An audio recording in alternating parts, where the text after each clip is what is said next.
Good morning, good afternoon, good evening, wherever you be. I am your humble host, Mr. David Knoll, also known as Hawkeye, to you always with the love and the honor of the infinite creator. And I do continue to pray each and every day for each and every one of you, your friends, your family, and all of your relations, that you will continue to learn how to accept and receive the knowledge, the healing, the wisdom, and the blessings from the universe, regardless of your current circumstances or previous circumstances or possibly future circumstances. So, shout out to Teresa at the bottom of the line. And I was hoping you were okay. I meant to call you back, but I just, I've been brain dead. Um, Regine Huddleston, Pearly Jones, always my sister. I'm hoping you all are doing well. And so it's Saturday night, Sunday morning, and I figured, I had threatened on talking about um, the Alien Races book and some other things and stuff. And, there's a lot of philosophy that we can discuss about spirituality. And thank you. I'm been sending you prayers, Teresa. Um, but if we don't have a clear picture of what's really around us, then we may be treading water in quicksand. And it's like if those of us who are seriously serious about getting our collective stuff together, um, and what I mean by that spiritually, try to find our answers and whatever and that kind of thing, and which it should be our basic goal in life. Hang on a second. Duggar says hi too, by the way. He's over there on the couch. Hey, Chloe. Did I miss anybody? Um, so this isn't about frightening people or trying to get people upset or anything like that. It isn't. But what is important, though, that we understand what's in our way, I guess you could say, and what does it mean to like live forever. And and quite frankly, for a while now, I'm kind of understanding that to live forever is to just we keep getting reincarnated unless somehow we lose our spirit and our soul both together at the same time. That might be a little weird to try to explain, and I don't know how that would happen, but you just might literally get blasted into oblivion to where your spark has gone out, I guess. I've been watching too many Transformer cartoons. But in a lot of it, though, that is the spark that is within us. And in a lot of ways, the universe contains that all spark. I'm using the transformer terminology, but that all spark that is in all of us. We all have it.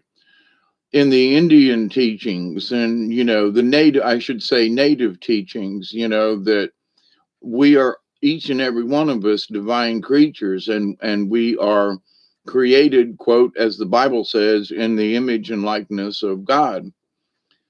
And it would depend on which God you're looking at, but anyway. So um Chloe, Regen, Elderberry, howdy, howdy, howdy, howdy. Jody, always. Ironically, I just got done looking at a meme of Transformers. Loved it. Um, let's all greetings, everyone. And I just want to say, Bob, you know who you are out there. We love you. There's been some really strange things happening, at least to my computer, and some weird stuff with internet stuff, and I'm not going off and doing a lot of stuff. You know what I'm saying? I check my normal peeps and stuff like that, but I'm not delving into lots of deep stuff and going to weird sites, but this computer shuts down. So on its own recently. So, and it's been going on. It's this damn Windows computer, but just saying. Sorry, Windows, but Bob, we love you. Here, let's see. Oh, I missed 420. That's what I was sort of waiting on. Hi, Project Skyfalls. Just shared. So anyway, let's take a 420 break. I was waiting on that.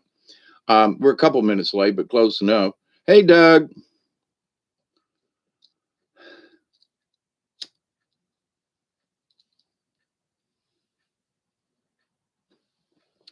OMG, it quit raining.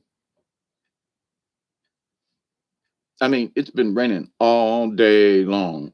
Pretty steady, too. Not real hard. It's been a nice, kind of gentle rain. Well, I say all day. Me and Duggar walked up to the check mail and did a little short walk, but it started sprinkling on our way back down the hill. But anyway, um, so anyway, just let's do 420 and everybody say hi to each other and let's hey, Project Sky Follies. Nelly. Yeah, I've been called a bunch of stuff over the years. When I worked different places, they would always, uh, everybody knew my first name was David, but they always called me Null, no matter what. Everywhere I went, people, hey, Null, come here. They wouldn't say, hey, Dave. They'd, no, come here. Don't know why.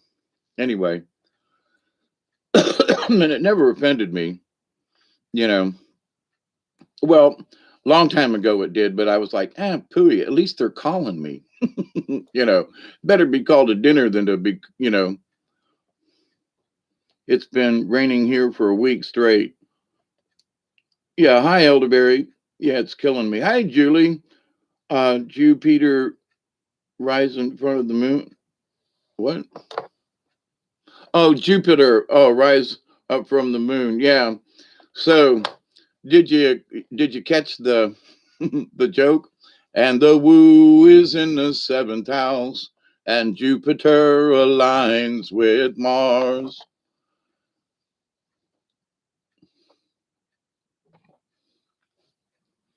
And then peace will guide the planets, and love will still the stars. This is the dawning of the age of Aquarius, age of Aquarius. So anyway, uh, yeah, but it also means null and void, the planet ET, right? But anyway, in this little section tonight, I wanted to get on and have a discussion, and some things might get a little deep in certain ways, but I'm not here to confound or confuse, but I need to, as my job is the messenger and the watchman and all that kind of stuff, I have to be able to um, talk about subjects that a lot of folks just, and I'm not saying that you should worry about them, but you dang sure need to be aware of them. In this jungle, um, lions and tigers who wait in the shadows, the fast but they're lazy and sleep in green meadows. Well, it's bungle in the jungle, and that's all right by me. I'm a tiger when I want love. I'm a snake if we disagree. I'm not at the moment doing cards. I just wanted to have a handshake with everybody this evening. Let's see. Delaney, hey, Isby, I got your message, by the way, but, I didn't know it was there because I wasn't at the house when the phone rang. Yes, ma'am, Delaney. Everybody's getting a bath in a sea of reality. Absolutely. So, um, it's not that I'm opposed to doing cards tonight. I was just kind of bored, I guess, and it being rainy outside, me and Duggar couldn't get out like we wanted to. But um, so anyway,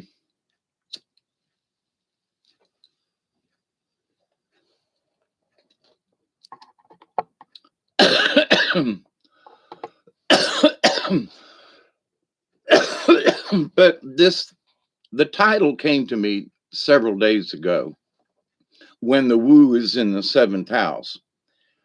And I have thought about this before, before now, in that, no, I haven't seen it's not a golden woodpecker, but I know what you mean. It's the ivory-billed woodpecker that I was referring to. Are we double posting?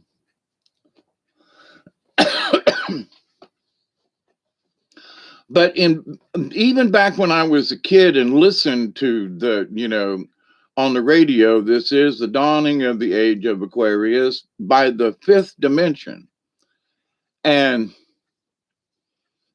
Kenny Rogers used to be part of the fifth dimension way back in the day when I've just dropped in to see what condition my condition was in.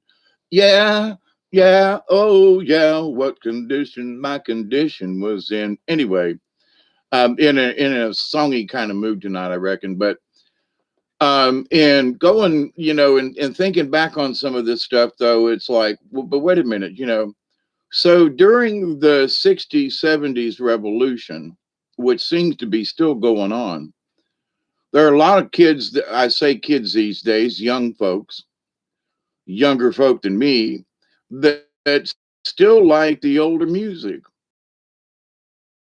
And I got everything turned off here at the house. There's nothing running on the computer. You know what I mean? It's just, um, Michelle, I guess I'm saying, oh, anyway.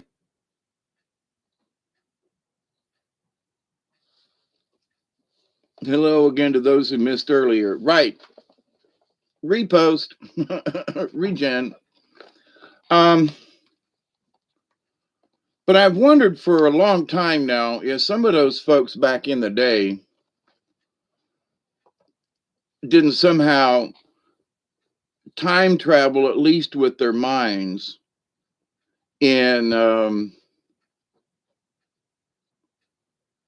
uh, you know, whether it was LSD or smoking weed back in the day, or just having a moment of lyrical moment, where you just write stuff down and there it is. Um, but the idea, though, that the fifth dimension wrote this song, and we're now in the age of Aquarius. I never thought I'd make it this far, as many of us didn't. But happy to be here, even though it's crazier than hell out there. And I say I'm just going to use the ET world, and with no offense to any of them, but in that there are so many different, I will use the word species, of beings, okay? And I don't mean just in flying saucers, okay? I'm talking about interdimensional beings.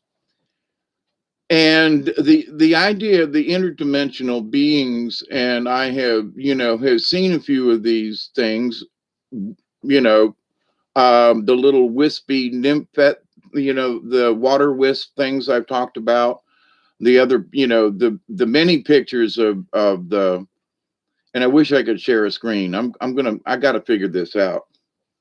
I've got too many pictures that I would like to go back through and say, look at these orbs here, and here's the place that I took these. But anyway, the idea, though, that I still have the pictures. I have experienced these particular things. I have witnessed them, taken pictures of them, heard spirits in my head say, if you change the camera setting to this, will show up better, kind of thing, which actually happened. It's happened several times, but the first really big time was in Ohio at the petroglyphs. Um, and so there are interdimensional beings that were here. Well, this might be I want to say before the aliens, but the aliens have been on this, folks have been visiting this planet for a long time. Okay, just get over it. They have. And it's not a biggie thing, because a lot of the native traditions all say, we come from the stars. So we as a peoples on this planet just need to understand that. It's not, well, God put us here. Well, it's what these people turned into gods, for example. So it's like, well, hang on. They, some of them were good guys and they left thinking, they were doing something good for mankind. And then somebody came in and impersonated them and wiped out all the old. I'm thinking of some things in Egypt where there were some pharaohs that, they tried to move the district back in the day. And there was one lady pharaoh and they didn't want anybody to know about that, not Cleopatra. And there are some folks that Cleopatra is Cleopatra. How about that one? So pronunciation of things seems to be a lot of strange energy out there. But anyway, have I missed anybody? Delaney, Teresa, Julianne?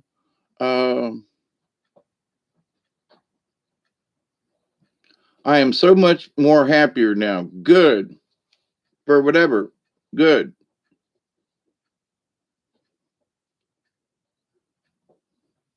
Dominic, how are you? I just got done with the tiny orbs and the hair stands and the hair strand orbs myself. They've gone, whatever that means. I have a powerful experience with it. We'll share via live call in soon. Okay.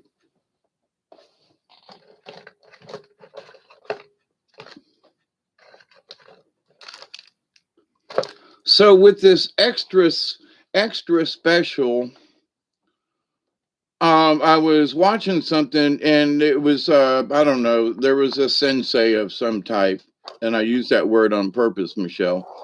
There's a sensei, and the young one's going, well, what about this sensei? And he's like, you categorize all of these beings in these other worlds as if they don't exist.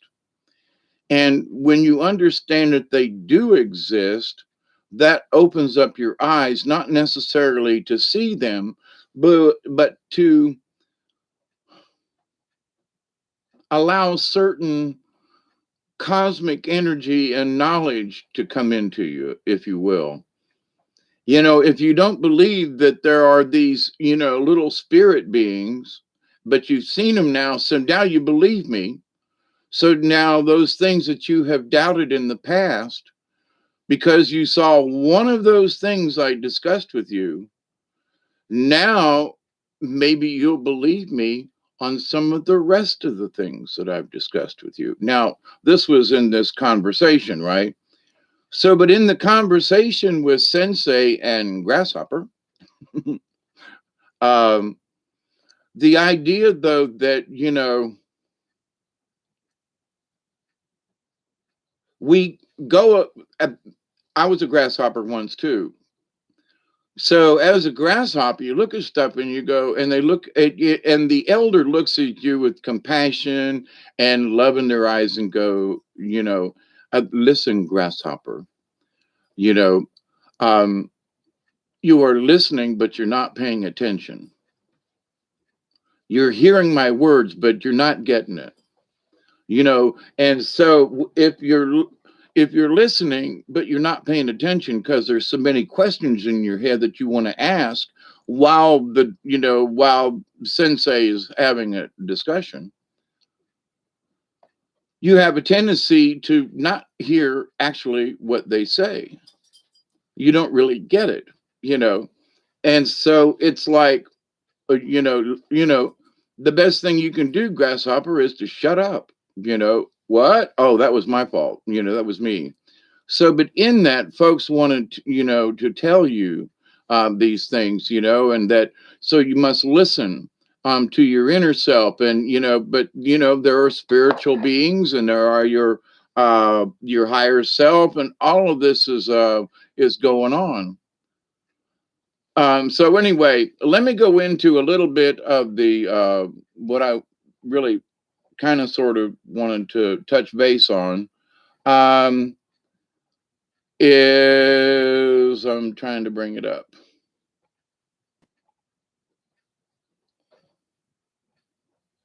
Crummy buttons. Hang on. Listening to inner self, that's absolutely one. But it's also, I want to say it's more than that, because when you listen to yourself, there's nothing wrong with that. But there are times when that listening, you're not really listening. It's a strange kind of double standard that your brain plays tricks with you. And so without inner knowledge, I will run amok, absolutely. But sometimes that inner knowledge is being affected by other things. Okay. I just want to toss that in there. So we want to make sure that between ourselves that we have a good connection with our guardian angels. Let me just put it right there. So anyway, I want to discuss a couple of things that are in the Alien Races book, like some of these folks that have been described as being around, and that what some folks are calling like demons and other things could very well not be or interdimensional beings per se, but they've been around. Their presence has been known. Plus, there's some new ones out there. So one of them is I'm going through this in alphabetical order for those of you who may have it, but the Algurk. They come from the constellation of Sculptor. They derive from an ancient race of reptilians that has gone extinct. They are specialists at building ships and other devices needed for deep space traveling. They are also space travelers themselves, searching for new raw materials, and they can live up to 230 years. Last seen in Japan in 2005. Now, it's been a while since this book has been updated, and some of these have been spotted. Now, the Kili Tokurt, they come from the constellation of Vela, near the star Suhail al-Mulif. They grow up to 2 meters high, 6 foot, and live up to 200 years. They can shapeshift and are very hard to detect. When they shapeshift, the only thing they cannot change is the size and color of their eyes. They are one of the oldest known races. They do abduct humans and last seen on Earth in July of 2008. Now, there are pictures of some of these folk that you may say, well, what do you mean? Well, you've seen some of these videos of people on camera when their eyes shift. Now, a lot of folks say, well, that's the reptilian, but it may not be the reptilians, is my point about this, okay? They're not lower dimensional. They're alien beings from other places. This dimensionality is what people have to get rid of. There are beings who do interdimensional travel, but these are like 3D people, beings, that are able to do this, and they travel here by different means. And some people, oh, well, that's one of those interdimensional beings, and it's a lower dimensional. Listen, if they can shapeshift, that's, to me, that's not a lower dimensional. Just saying. Okay, so I'm just going to go down through some of this. The Pleiadians, they come from the solar system surrounding the Pleiades stars, more precisely from the planet Era near the star Taygeta. They are associated with spiritual growth. They can grow up to 8 feet tall. They practice sex cultivation. The distinct difference between their sexual expressions and their sensual emotions. Their ships are known as beam ships. Although regularly visiting Earth, they have remained mostly silent.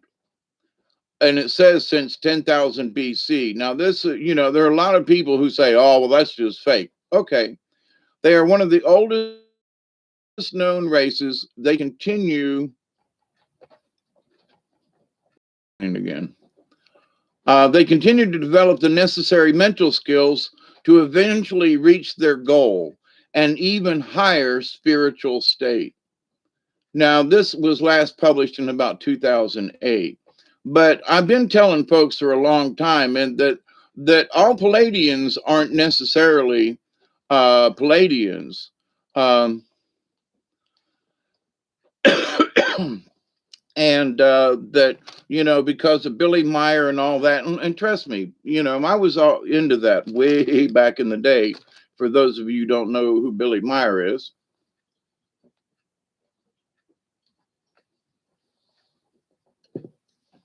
because there's some discrepancy as to the shapes of the ships and who they may have been they may have been impersonating some of these folks. Okay, so a shapeshifter can come to you and say, "Hey, I'm a Pleiadian," and they ain't no more Pleiadian than the man in the moon. The next one here to discuss is the Kurs, believed to be related to the race of Anunnaki. They come from the planet Dillamons. They are the race behind the story of Enlil and Ninlil. They were directly involved in the development of the human race during our early stages. That's Kurs, Kurs. I've talked about this before. After centuries away from Earth, they have recently returned. Their own leader is amongst the most recent visitors. They will now stay on Earth permanently. They will have an important role in the years to come. They spend time immersed in the precious gold-like liquid that is presumably extends their lifespans. Now, to the Kurs, whatever it takes for them to stay alive, but they're not trying to invade the planet. They're trying to save the planet, because they helped to develop us, and other people have interfered and gotten out of hand.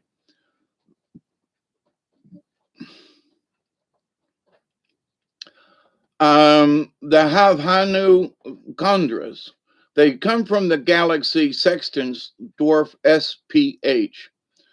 First visited Earth in 934 AD in the area that we now know as Romania. Now, over in Romania, in that area, there's been a lot of stuff that's been going on for a long time. These folks, the Chondras, have often adopt and kill humans. They also drain and drink the blood of humans as well as the blood of animals. They are responsible for the myth of vampires. Several human governments know and accept their actions. The human bodies that they use are never returned. Last sighting was in 1996 in Scotland. Now, like I said, they're strange looking critters.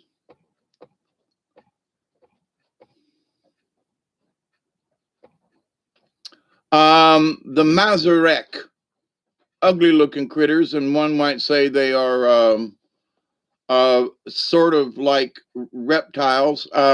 They come from the constellation of Camelopardalis. From about 1300s to the early 1900s, our calendar, they were not allowed to leave their planet by other alien races. They are very violent and a predatory race. They are known to be allies of the race of Mater, which are nasty beings. These folks grow up to 1.6 meters or about 5 feet. Last seen on Earth in 2001. Now, they have been seen since then.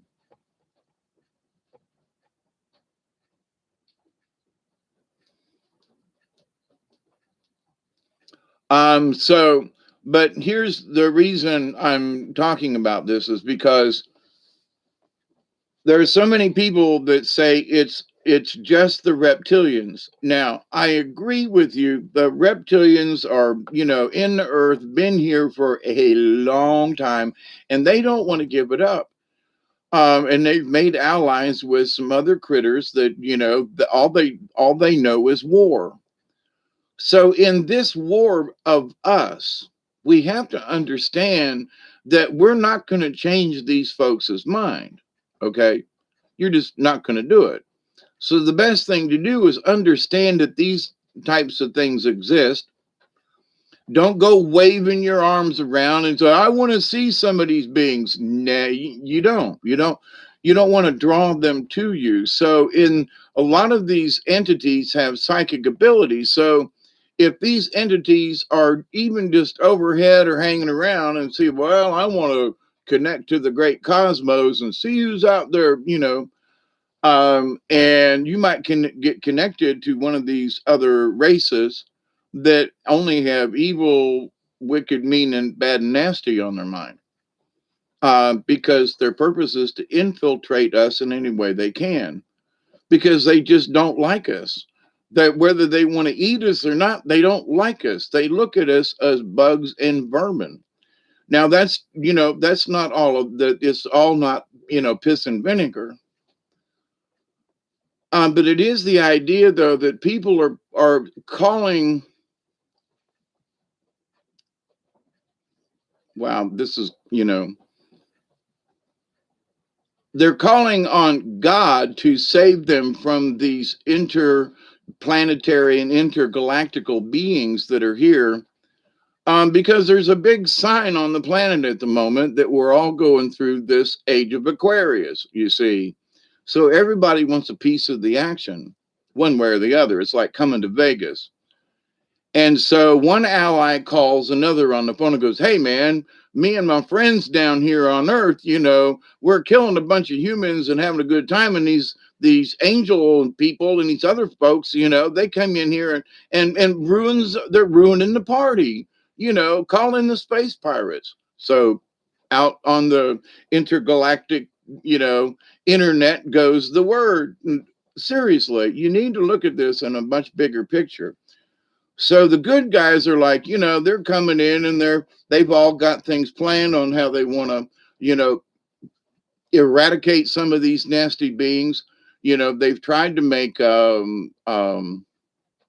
treaties with them, and some of them are good up to a point, but the Mater and them, they just want to kill you.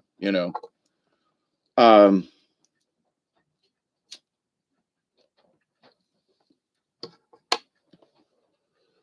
so the issue becomes, why are we worried about what's going on? Because if you watch the world and the world stage, there are some of the bad guys from the Flash, they're the Democrats, and some of the Republicans that they're Mater. And it's like, so they're both the bad guys fighting against each other because they want to be the kingpins to what our final our final countdown. And so many different things have talked about 2017 to 2023, 2024. Lot of predictions. All right, but here's the deal. Respect yourself. Yep.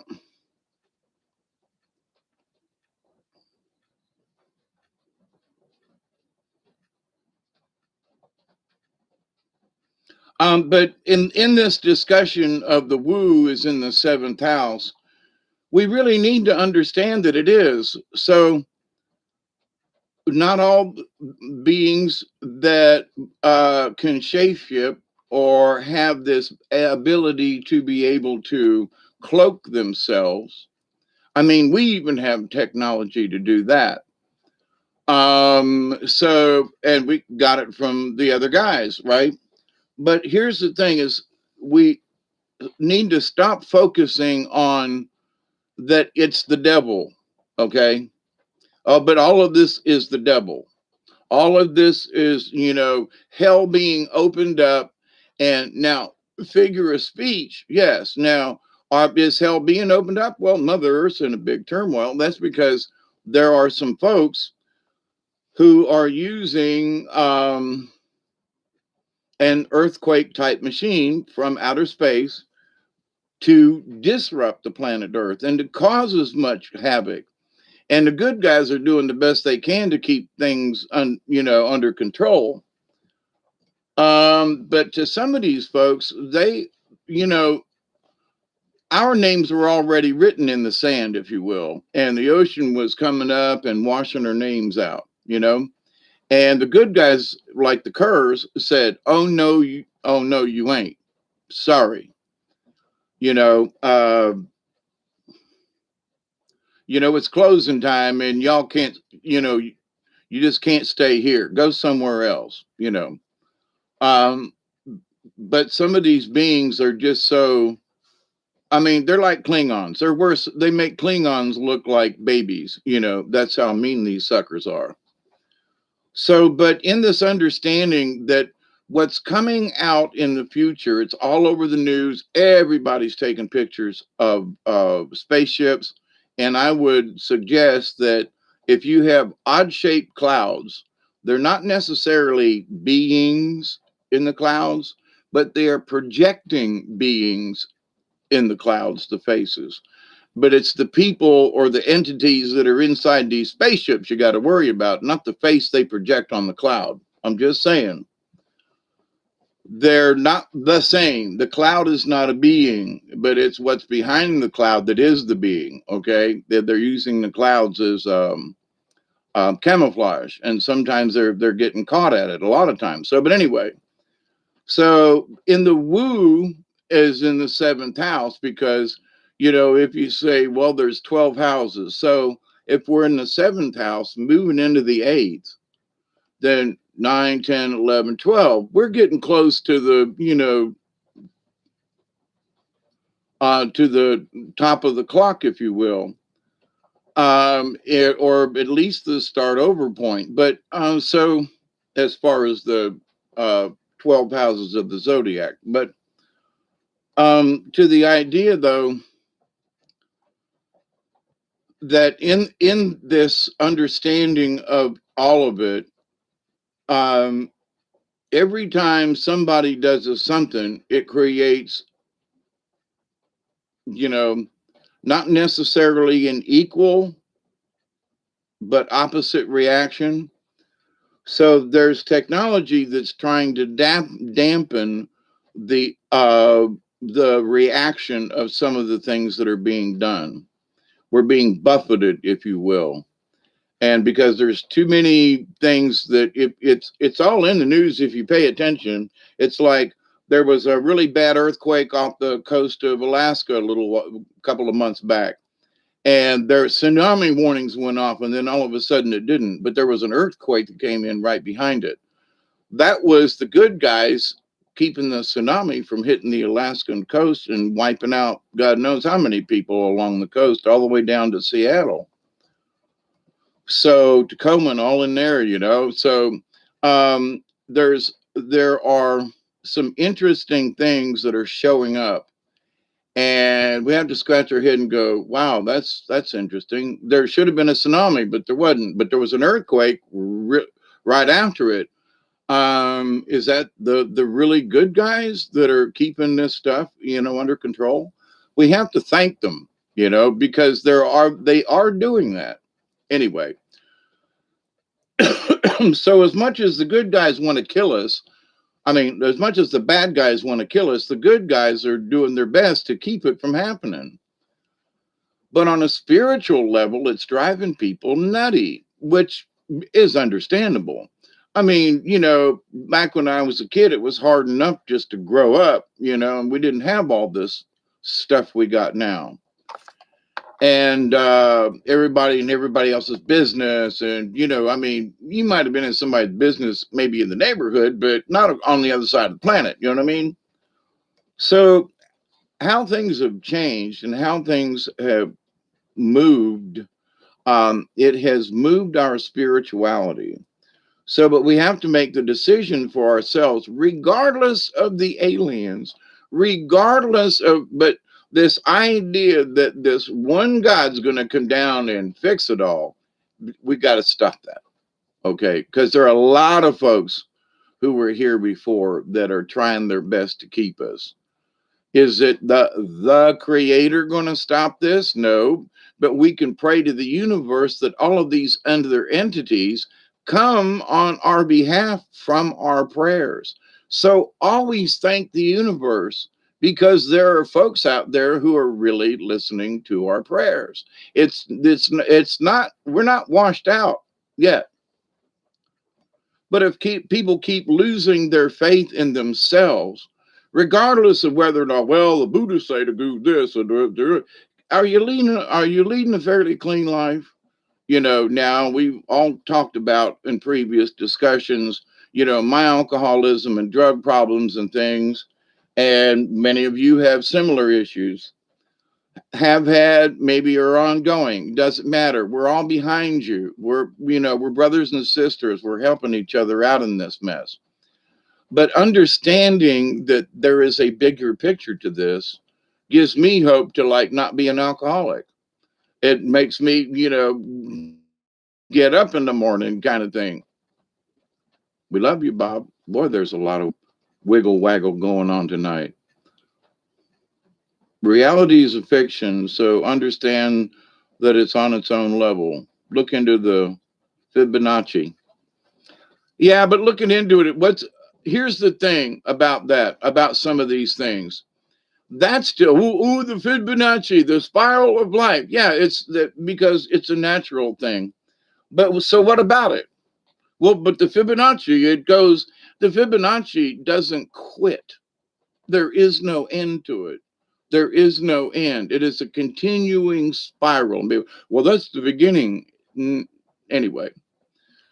But to the point, though, so I looked into it years ago. I was like, but the Fibonacci, it's a 369. It's blah, blah, blah. So does that make you, what does that knowledge do for you?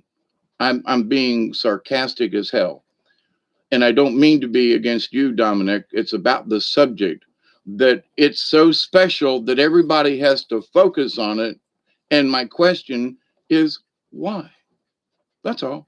Well, but yes, it's really interesting. I agree with you. Yes, there is this constant, but there are so many other things in the universe that mean even more than the Fibonacci sequence. So, but everybody's been drawn to this one particular spot to focus on this. It's great. I'm with you on that. But is it the only thing? No. The answer is there is so much more. That is just one little ticket in the universe for us to cogitate on. It's really cool. Yeah, there's a sequence. But there are people who are devoting your lives to just about it. And it's just like, to me, I'm sorry, but it seems like just insanity. And I spent a fair amount of time looking into it, but spiritually and cosmically, my spirit guides, they sit back and watch me go through these motions, and they go, okay, Hawkeye, so what'd you learn? Well, it's really cool. And so did you make any progress? Well, now see, That's when you're honest with yourself. And that's when you're listening to your higher self, because your higher self will ask you questions and you'll go, but yeah, yeah, you spend a lot of time on it. And yeah, it's really interesting. And yeah, um, but so what did all that time spent do you? And the focus on that one particular item is where I'm going with this. Yes, it's one of the tiny little puzzle pieces of the universe, and I think it's fantastic. But look at it and then move on, because there are other things that are even more cool. But anyway, um, serpent eating his tail. I agree with you, Ed. There's lots of things we know nothing about. That's just one of the things, and people are speculating on what they know from this reality. And the information that they gave me was there's so much more to that quote Fibonacci sequence than our this we can understand in this reality. There's a lot of stuff we're missing. So, like, yeah, it's really cool, but wait for the rest of the story. And like, oh, really?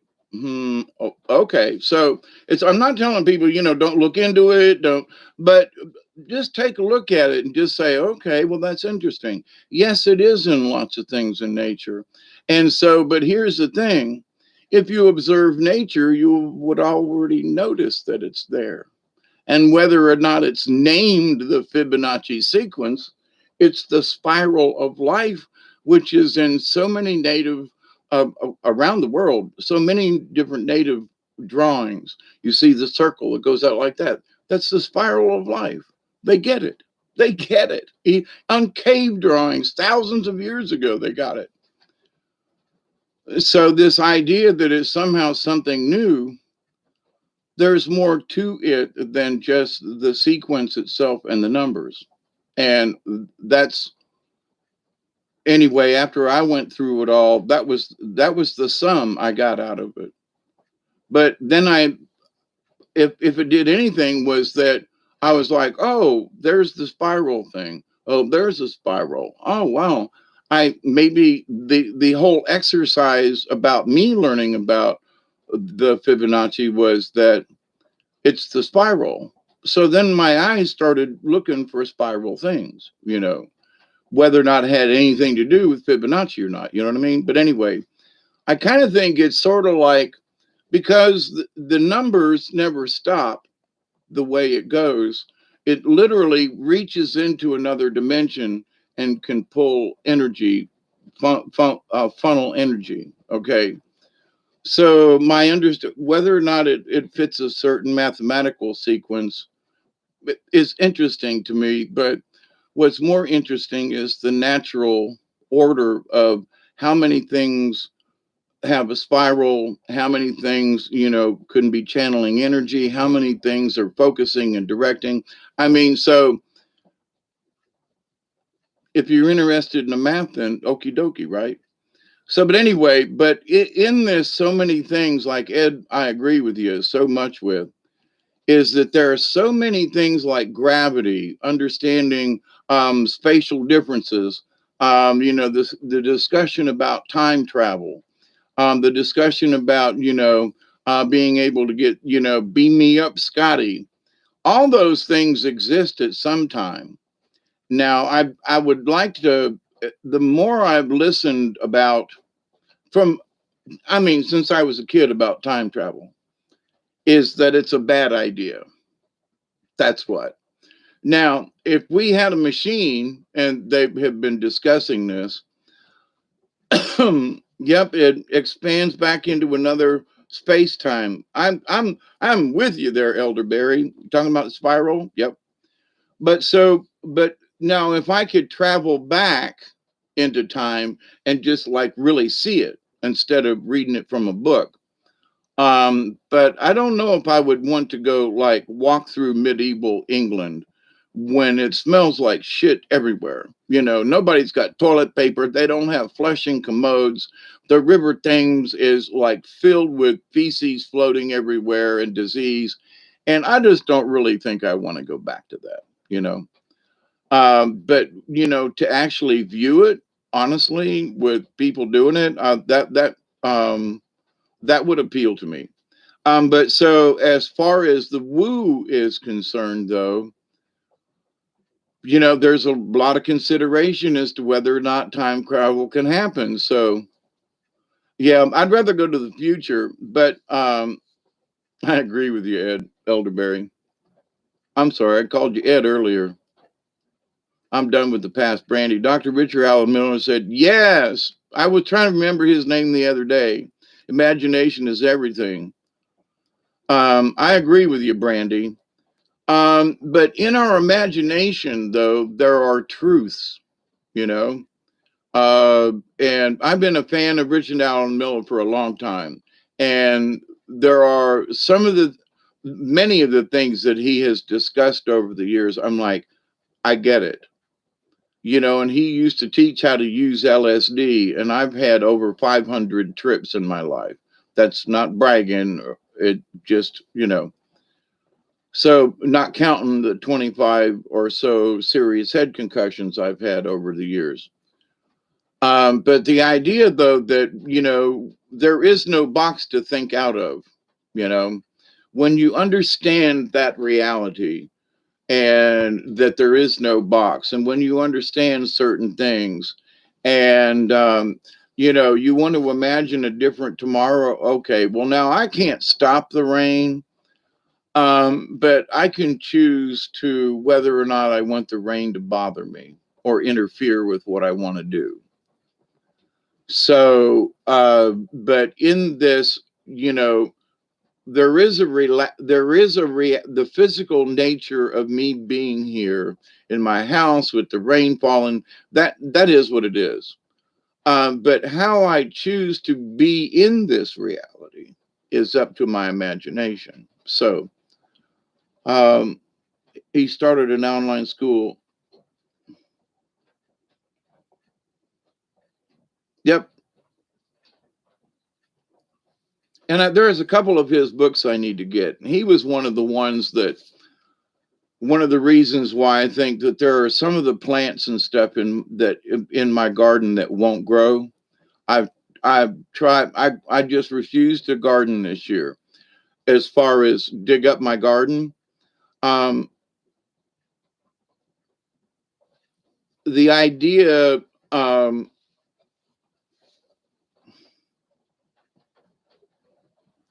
that all the years I spent on fertilizer and seed and stuff and that, and not get a bushel of anything total out of the whole garden, and just go through all the motions. But here's the thing, though, that I have been doing more of, and it's been more interesting, and the reason I say that is because of the radiation and things, that there are certain types of plants or stuff that just, so whatever's in the ground and growing is already used to the radiation that's dropped on us.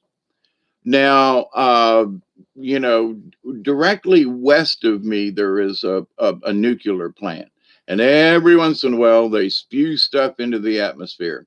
That's not counting all of the, tons of nuclear waste that has rained on us back in the 40s and 50s. And I don't know when they quit doing the testing that was in the atmosphere and came over to the east, right?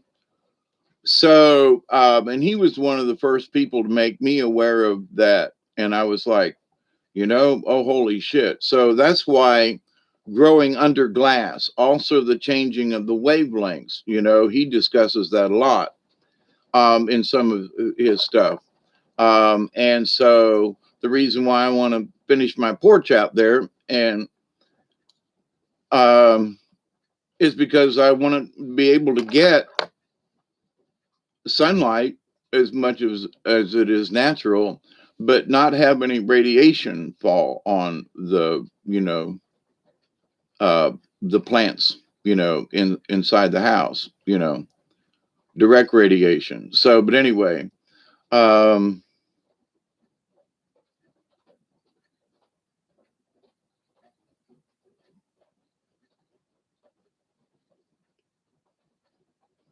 David C. having a party.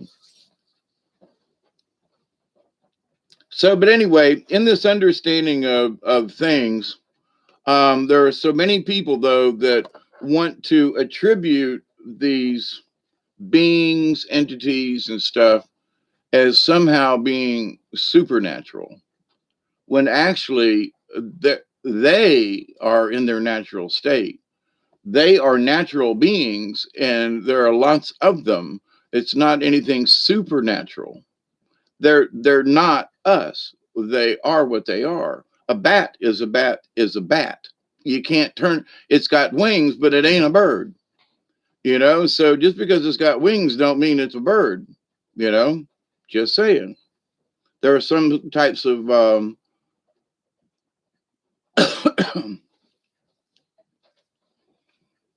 um,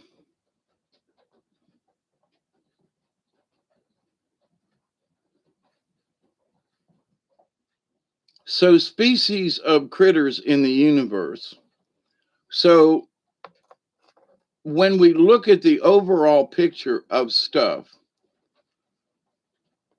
and I think that's one of the reasons why Native Americans, for so long, the ground wasn't tore up. There's, there are ancient caves and things and stuff. There's serpent mounds, but over the many centuries, it ain't like China and Europe, and it ain't like it. There are a few stone circles here and there, and there's a little bit of this and that, but there aren't pyramids. Not like, uh, they aren't these huge superstructures. There just isn't any. And so my thought on this has always been that the native peoples understood the premise of to do no harm. And in that, I think they were least affected by some of these other high beings. So not all Native Americans, but to the point of they didn't need a church, they didn't need buildings to understand that God is the creator is everywhere. They didn't need a Bible to write down these things. They understood that we are all linked together, not just North American natives, but all the way down through the South too. Now down in Mexico, yeah, they built some monuments and stuff down there, but they had help, because as soon as that help left, they didn't build anymore because they didn't see the need. Okay, Machu Picchu and lots of places down in Chile and along in there. There are a lot of things that these sky beings, came here for, precious metals and this and that. Maybe they just like coffee beans, I mean, there is that joke amongst them that they really, one of the reasons why they like Earth so much is because we have chocolate and we have coffee. And those two things are difficult to grow in other places. Now, that's the joke I hear, but so, uh, why is Starbucks Starbucks is because the aliens love the coffee. Just saying, with a shot of mocha. But um, so that was weird. Have any of y'all been experiencing any kind of time jump stuff here lately? I mean, just the last couple of days, it just seems like I'm jumping in and out of some kind of, time warp. I look at the clock and go, what? I thought it was later than that. I mean, just uh, chocolate and beer. Yeah, there's also something about the fact that it has something to do with yeast, because without yeast of some kind, it's really difficult to make a good wine. But anyway, um, so with this alien understanding, though, the nice little round space saucer ones might not be the ones you really want to talk to. They might not be the Palladian. And so, but the idea, though, that, we have to get out of this thing about God. We just have to, as a whole planet. We got to quit this thing about God. Creator, yes. Of all things, yes. But this idea that there's this one dude sitting up there that's controlling this whole mess is just, that's bananas. We have to get beyond that. And that's going to be a really big thing in the woo in the seventh house, because people are just going to shake their heads and go, I can't wrap my head around this. Yes, we understand, we love you, but this idea there were different gods. Yes, the Hindus and Shiva and this. Yes, listen, there are beings with more than two arms. Okay, let's get over this now. Um, you know, and we have to understand that if we can't accept each other, and this idea that the racism thing that's being pushed on us, not just here in the United States, but all over the planet, we've got to get rid of that, because if ET does show up, we can't get along with each other. How in the mother hell are expletive deleted? Are we going to be able to understand how we can get along with beings from another dimension, another planet, another galaxy, another anything? How are we going to be able to accept that? And so the answer is in this understanding of the nature of things. It is the nature of things that all of these beings exist. That's it, you know. So what are we going to learn? Well, we've got the spiral, we've got this, we got that. All of those are really neat. Don't get me wrong. But personally, what does it do for me and my spiritual journey? Because in the end, Fibonacci ain't going to save my ass. It might put a corkscrew in my ass, but it ain't going to help me. It's interesting information. The pyramids, wonderful. The thing about this, it's all really great. But if we're taxed with the simple question, so where are you on the red road? What do you mean? Oh, look, there's a pyramid over there. Yeah, okay, but where are you on the red road? Ooh, look, there's a spiral over there. Really cool. That's it. But where are you on the red road? Oh, wow, look, there's okay, but where are you on your red road? Because at this moment in time, all this other stuff with humanity and the aliens and all is really great. But my journey, your journey, what does it do for you on the red road? It's a distraction, plain and simple. It's fun to look out the window or, to look over to your sides while you're on the red road. But can you actually stop and say, how did that, how does that affect my journey in the spirit? That's all. I'm not saying you shouldn't study it or that that's not my point. But the simple point of this whole thing, it's 121. I almost missed it. And nobody said anything. Mossy Man's in the house. Most esoteric knowledge is a propaganda form in the higher powers. Yep.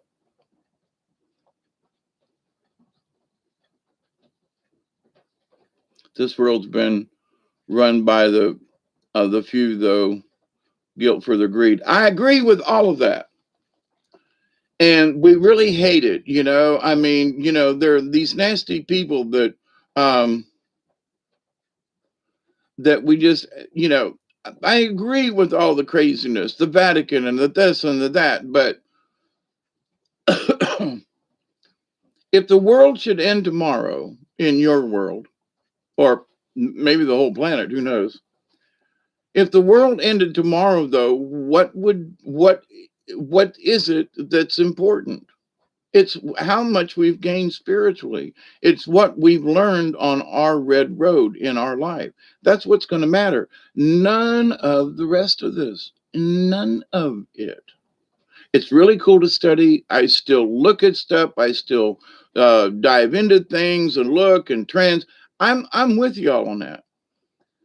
But my spirit always brings me back and says, Hawkeye, that's really good information, but has it, knowledge base wise? Oh, wow, that's really cool how that works. I'm always tinkering with stuff, right? That's why I got all these projects around my house with pieces and stuff that's been taken apart, never put back together again.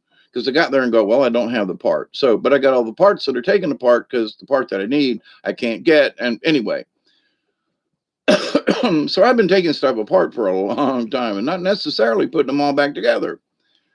But in this, and that's one of the things they shake their finger at me for, and they say, "Listen, Hawkeye,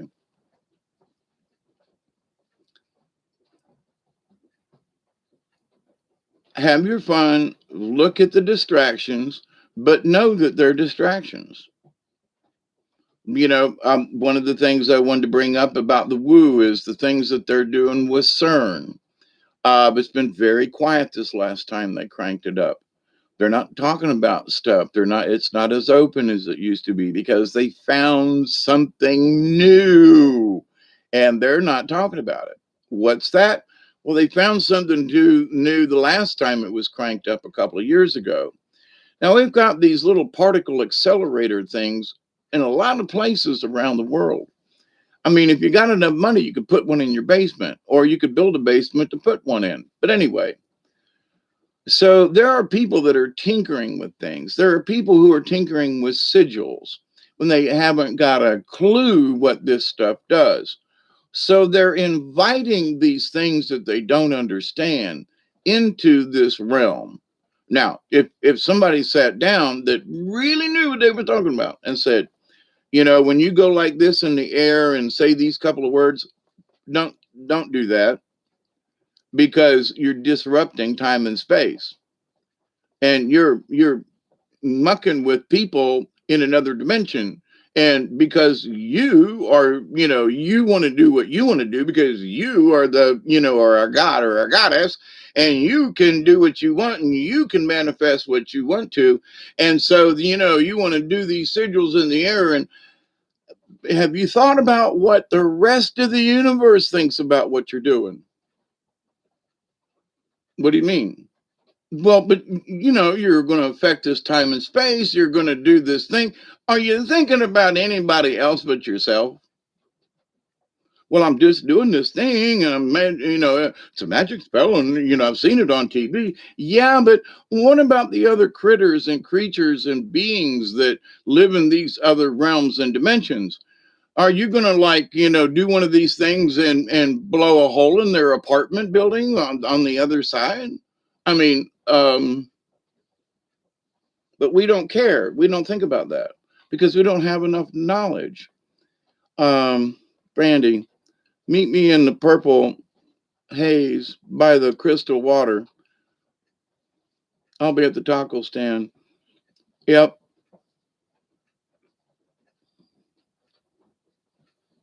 So anyway, you know me, it's my job to bring these things up and to make sure that you understand that we should question everything. And the question should be, why do I need this information? Some of it's just fun. Now, don't get me wrong. I love to find information about stuff, new engineering, new types of stuff, and I love it. But it's like, what does it do me? At this point, like, not a whole lot. But it's still interesting. I have to do my own engineering around the house here. Let alone, I spent several. It was raining outside today, right? And so I'm looking at different engineering things on YouTube and stuff, and this and that. How folks make things and create stuff from other stuff is just amazing to me. Like that's that was a dumb idea, but that's a damn good one. But anyway, so it shows the imagination of people. That's why I think the planet's got a chance because there's so much imagination that people work with what they have, and create these things. I think some of it is like a little overdone, but I'm like, okay, at least they have the imagination. like Miller says, right?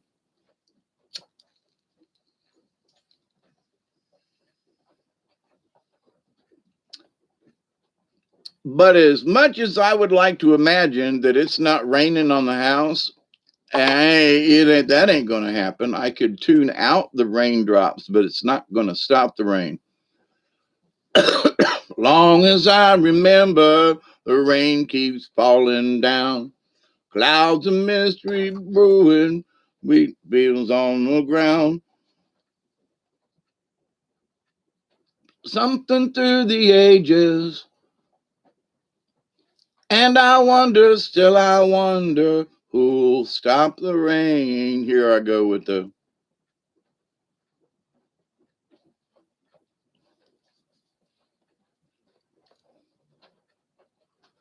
I do my finger in the air and say all negative energy leaves. Right, CCR. Just got back from Illinois, locked the front door. Oh boy, got to sit down and take a rest on the porch. Imagination sets in. Pretty soon I'm singing, do it, do it, do, looking out my back door. Well, there's tambourines and elephants playing in the band. Won't you take a ride on my silver spoon? Do do do. Bother me tomorrow. Today I'll have no sorrow. Do, do, do, looking out my back door. There's a giant doing cartwheels. Anyway, um,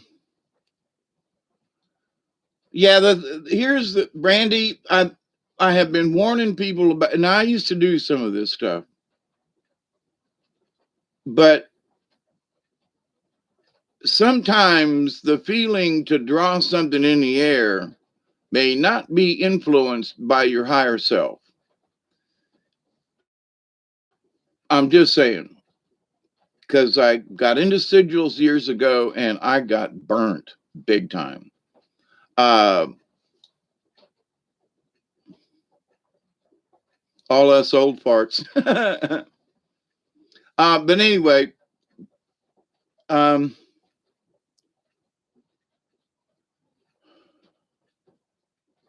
we have to be very, very, very careful, you know. Oh, oh, okay. I understand. But I'm just for other folks, Brandy, there are some folks who are doing this stuff in the air thinking that they're really actually doing something. And my thing to that is, but they really don't know. I wasn't accusing you, Brandy. There are folks that do it though, and that's mine.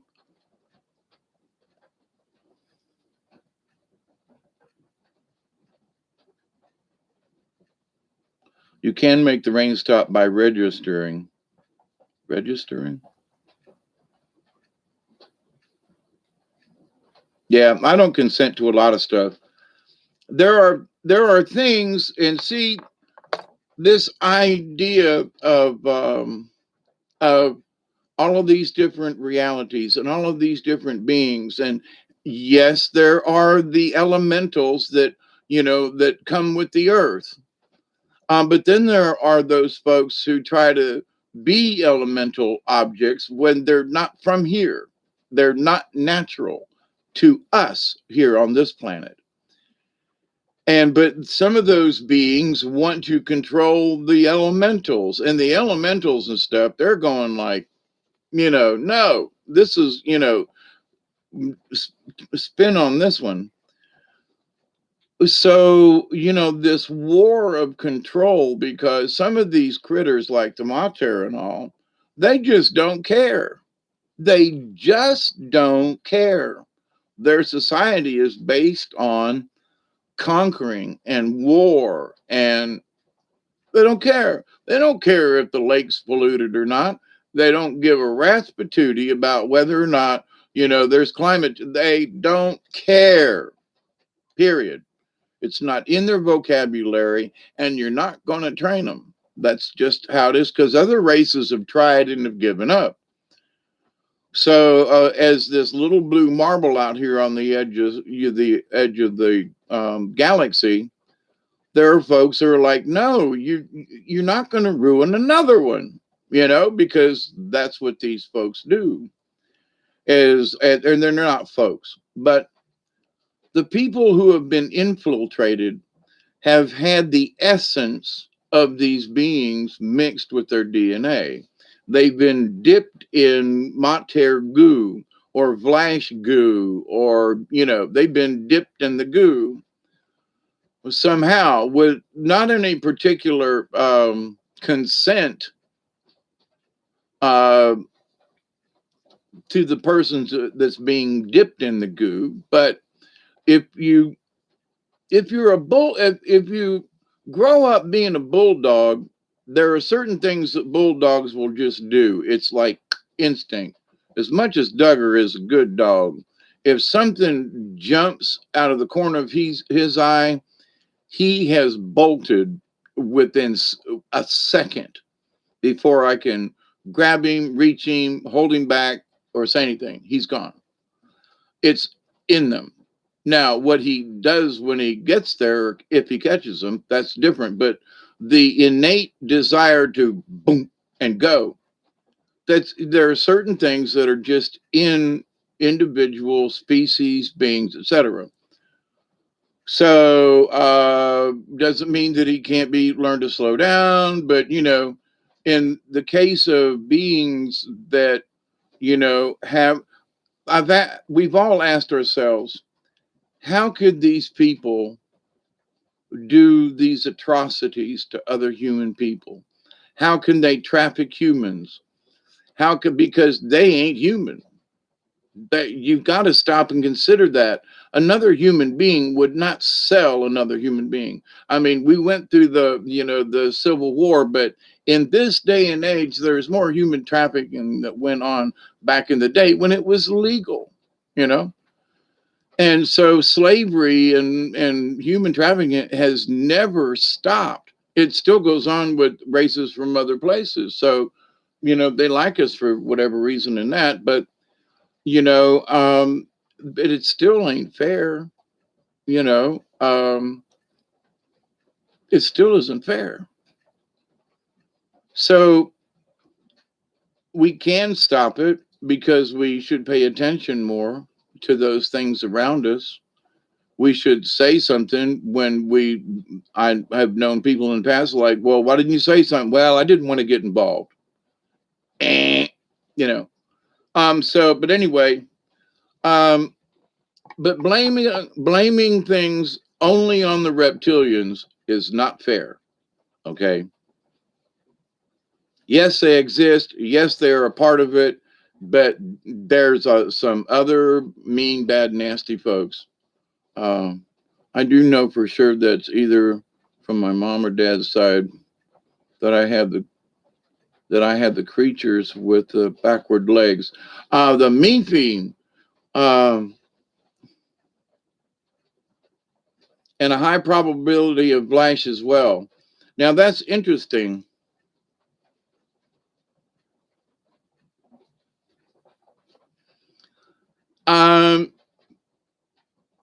Because Jody, here's the thing about this. We were given a free will. I think that's basically the answer. We were given a free will. So if I was, and I'm no offense to the folks in Borneo, but back in the day, it was like, the headhunters of Borneo and the cannibals. And anyway, so no offense to the people in Borneo, but, if you were raised on an island and you ate other folks that came to the island because it was a delicacy, or whatever. Some of them, ate their elders when they died to, take their essence in, their energy. So, but here's something that, and I saw this the other day. Duggar was Anubis in a previous reincarnation. Some of them aren't human, Ed. They are absolutely hybrid. There have been times when you can see their eyeballs shift. That doesn't mean that they're reptilian, that they are reptilian, though. because as I read earlier on, after an hour ago, that there are other critters out there that they can change everything. They can make their eyes look different, but and they can't change how their eyes look. You know what I mean? Anyway, they can mask it, but in reality, their eyes still look the same. If you ever taken pictures of people, Dante has shown this several times on his channel, where there are people in a dark room, and there are people in there, and with that their eyes glowed. Everybody else's, but there's two over here. There's two eyes, two eyes, two eyes, and that was one of the things that Mike Tyson did during his bouts, where there would just be this really loud droning noise, and it's because it would make these shapeshifters, and their eyes would glow when so there are a lot of things that have been going on when you start understanding some of the background and some of this stuff. And I applaud Dante for what he's done over the years, because pointing out these things with these people, and then later on going through your own stuff. I was listening, I think it was the X Report, and I can't think of the guy's name now, but anyway, the project, anyway, X Report, anyway, that he was like, yeah, I remember Mike Tyson used to go into the ring and have this really loud droning noise, and so there are other people that know about this. It's not just Dante.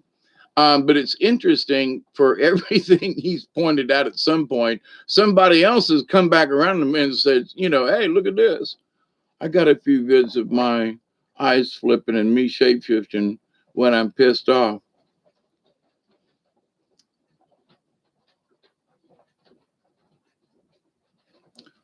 Jody says, to what you're saying, sir, I remember at a very young age that I had a random visit to the doctors. No one knows if they put two large needles in my left leg and one large needle in my right leg. That's interesting.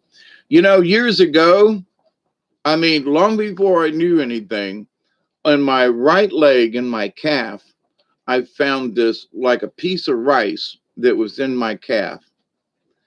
And I've got something in my leg right now on my thigh that every once in a while it hurts like a bitch, and it's like a cyst, and it moves around. It don't stay in the same place. And several years ago, I got some kind of, it took 6 months, actually it was more than that, to clean up this hole that was in my leg. Then it was flesh eating, in that it would never heal. And 2 or 3 times a day, I literally went in there really deep and scour. It was like this deep in my leg. I still got this big round scar on the top of my thigh. But back in the 70s, there was this thing in the back of my leg, and it looked like a pencil lead kind of thing, and it just bothered me, and I had to, like, do my leg way up and lay on the bed, and I cut that son of a bitch out. And after I did that, the house burned down, which is kind of weird, interesting, and not right away, but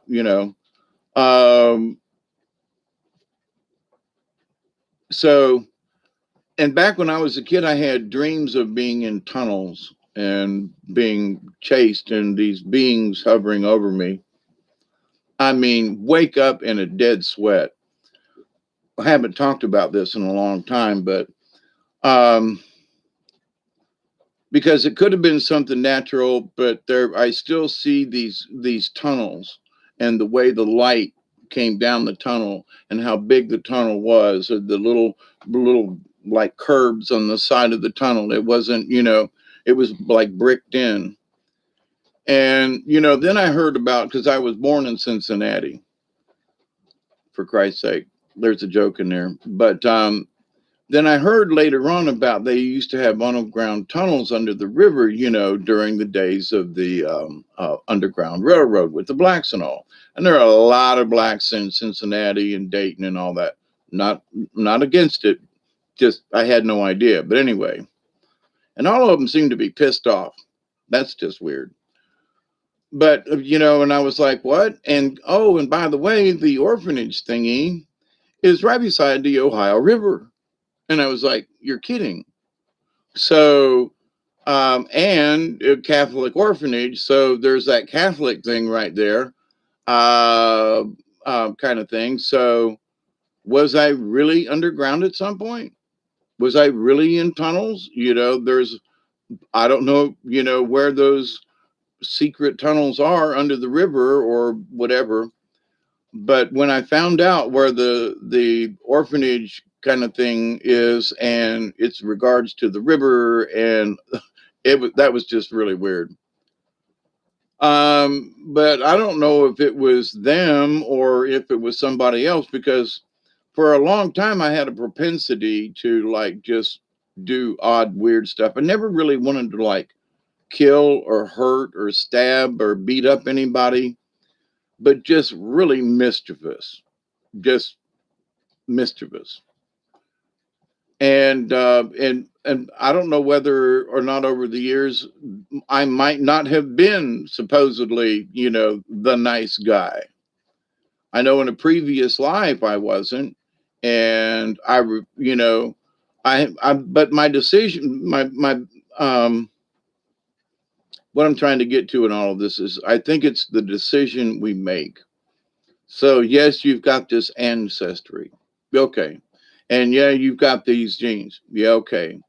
But I think in the long run, do we as a being, and for me, Jody, you wouldn't be here if you didn't have a decent soul, in my humble opinion, regardless of your genetics. So, you can, a snake's going to be a snake, but you can make a pet out of them. That doesn't mean that they're not going to be a snake. They just get used to you. So, I've seen some dog owners beat the crap out of their dogs, and they'll whimper every time he comes near. Anybody else come near that same dog, they'll rip your arm off. And not just bulldogs, but other dogs. So it's how they're treated, how they're acted, how they're brought up, and what they decide to be the reaction is. So us being a little bit more smarter at times than our four-leggeds, that they have a free will too, but even a free will can be broken, you know, in that what you call it syndrome, like the Patty Hearst thing from all them years ago, for those of us old enough to know who Patty Hearst was. Oh, it's one horn, one eyed, flying purple people leader. One horn, one eyed, flying purple people leader. One horn, one eyed, flying purple people leader. Sure looks good to me. Yeah, David Castle. Yep. Oh, wait. Uh, and a time later on, it came to me as a random memory, like they were showing me something perhaps I was given, and as a new voice to consider in addition to free will. Yes,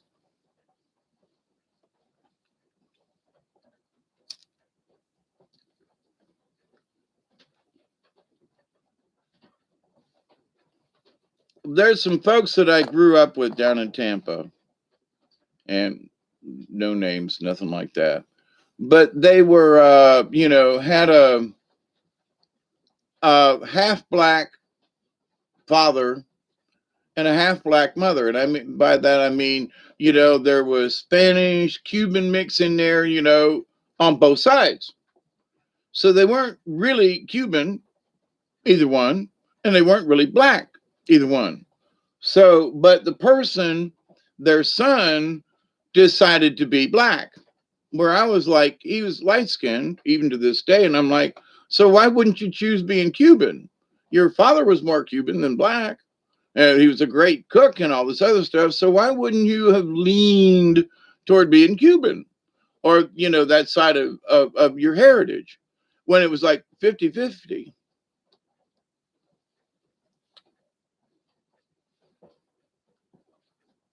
Duggar's my landlord's last name. He's, oh my God, I qualify for the ERA. I hope he changes his mind and cooperates. Me too, Brandy. That sucks.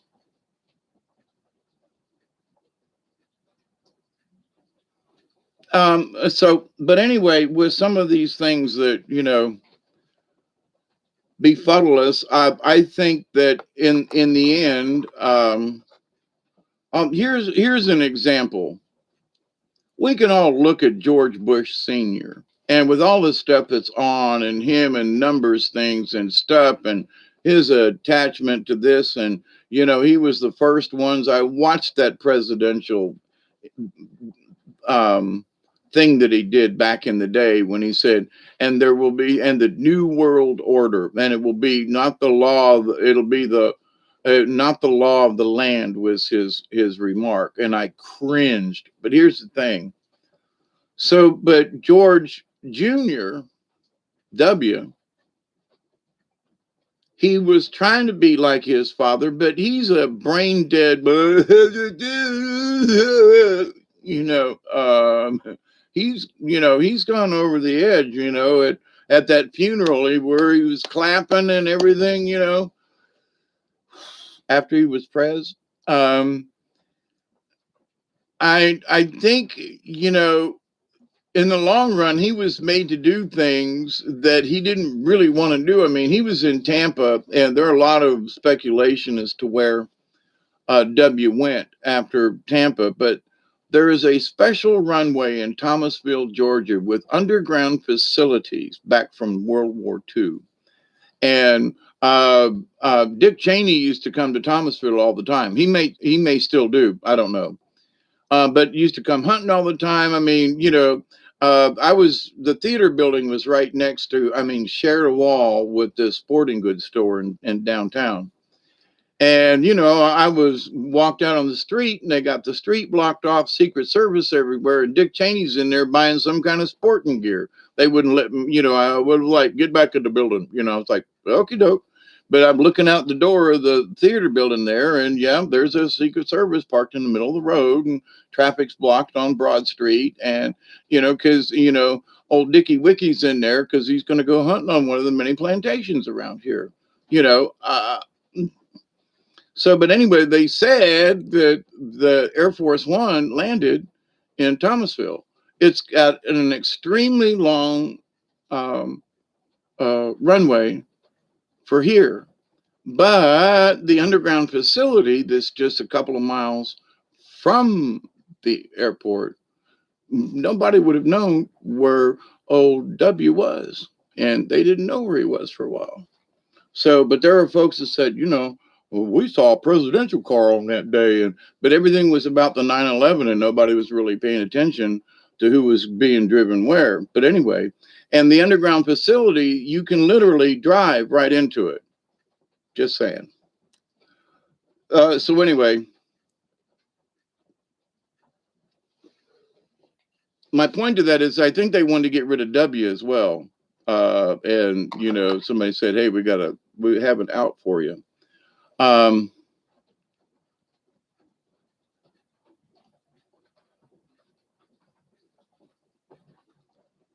actually afraid of going to the doctors to have my blood test.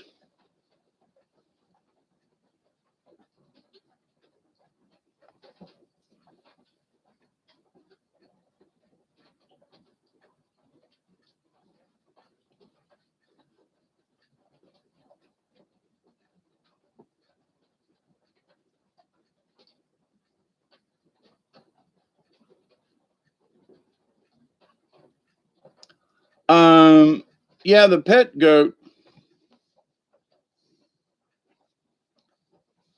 And Jody, correct me if I'm wrong, but as I remember the goat thing, it's the scapegoat. So it's not about the goat, it's about the scapegoat, who they're going to blame it on. That's just a really short, definition. So when you look at the iPet goat thing, who are they going to try to make a scapegoat in this?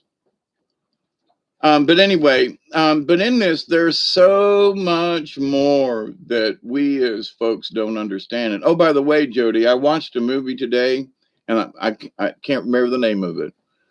Um, but the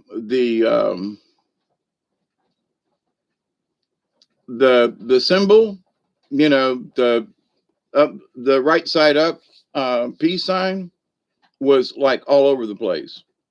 It was like all over the place in this video, and it was in Spanish, like Portuguese or Spain or something. And it was an old sword fighting kind of thing. But anyway, but the symbol with the Christus symbol was all over the place in that movie. I was like, whoa. But anyway, um, and playing like right there towards the end on a shield, big, obvious, you know.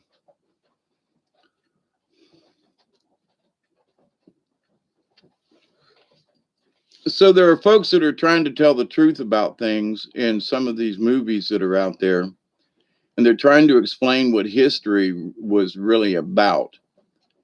And some of the symbolism that I've seen, it's like, so if I see the symbol, there's a truth somewhere in some of this stuff, versus, well, but anyway. But symbolism and certain symbols, is there magic in them? And I have to say, yes, in the grand scheme of the universe, but for folks who don't understand what it's about, they shouldn't tamper. But I think that's one of the things in the woo world that is going to knock some people off their socks. But regardless of whatever of this that happens to us, though, the important thing still is what it means to us for our own spiritual development. Well, so, Jody might be, part meat fiend or something, or we might have certain genetic traits or something, I might be part Palladian, I might be, but here's the thing though. It doesn't matter where I've come from, but it does matter where I'm going, you know? So, I can look at my past and I'm an alcoholic and I'm a this and a that. And, and here I've started this movement, other than a bowel movement, to just have a discussion with folks about it. And, we are the League of Like Minded Beings. We are the Soul Tribe. We are, creatures of creation. So why not share amongst us? And why not? So as many times as I get my butt kicked spiritually, they say, listen, we need to have these discussions so folks aren't going to be blindsided. Some of this stuff is going to really knock some people's paradigms way out of whack. Before I was like, oh, people are going to want to jump out of buildings and stuff. And I'm thinking to myself, there are some folks that talk about UFOs, but they refuse to, oh, they're going to come and they're going to tell us that, Jesus Christ was actually an alien. If he truly was, then what's wrong with that? We're all alien in some form or another, right? But that's, wait a minute. Oh no, that's unacceptable. It's unacceptable. Nope, nope, nope, nope. Nope. These are the demons. These guys are gonna come down here and they're gonna tell us that they're nope, nope, ain't gonna do it, ain't gonna do it, ain't gonna do it. I'm not gonna believe it.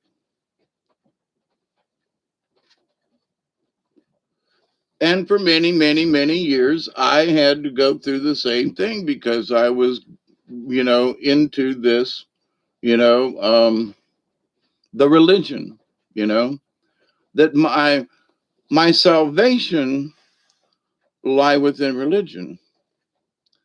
And then when I started the shaman path, it was, oh, religion's just a constructed thing that guys, oh, I see this now. So, and every religion has its point. That's good. Every religion has some sort of truth. That's good. But is it the answer? No. And I keep referring to my grandma Raleigh. She was spiritual without religion. And to me, she was a wonderful guide in that now that I'm pushing her age when she passed away, that I see things more from my experience sitting and watching her make the transition and understanding what that her and I had between us because we had this, the,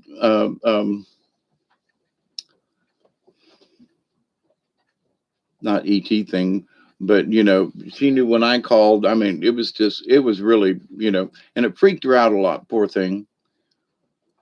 But in the understanding of it, though, at the end, though, I was the one that understood her the most about her transition as she was making it. So, but anyway, after all these years and having had that experience with her, um, there's just something about it that, there's more to it than a religion. It does have to do with your kindness and who you are and what you have become in life. And that's how you can make the transition or not, whether or not you've made that good red road. The Pope wanting the others to submit to their God spoke volumes. Yeah.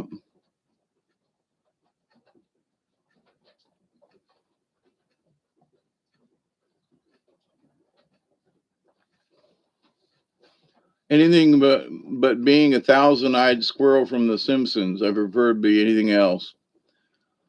Brandy, the thing about the goat, there is symbolism that has come from the scapegoat. And there's just a lot of other things over the thousands of years that goat represents to different peoples. And I mean, the Mexicans love to, to cut their throat, drink the blood, and then barbecue it. I mean, that's like a delicacy, fresh goat meat. And they sell it in the local store, by the way. I was surprised. There are a lot of Mexicans that live around here. So, because of all the farms and the chicken factory and everything. But anyway, um, and of course, Mexican restaurants. But the idea that, well, I don't know, I'll eat a cow, and once in a while I'll eat some pig hog. I had some pork chops yesterday. First I've had in a month or so, and every once in a while I'll just get the hankering for a pork chop. But most of this time I'll stick with beef if I eat meat. I haven't had chicken in so long I forget because I know how they're raised. But anyway, I'm not going into that. But the idea, though, that understanding other things, though, in this reality, and back in the 50s and 60s and even the 70s, things were nowhere near as complicated as they are now. And things have definitely stepped up. Now, is this the end of the world? I absolutely think that this is the lifting of the veil. I absolutely do believe that it is Revelations because the guys that wrote the book they want their ending, and they want us to believe in their ending, that everything's going to end and we're all going to die and it's all going to be. But in the Bible, it also says there's going to be 1,000 years of peace. So I'm thinking, for me, I'm looking at death and destruction, okie dokie, but there's going to be 1,000 years of peace. Okay. So that,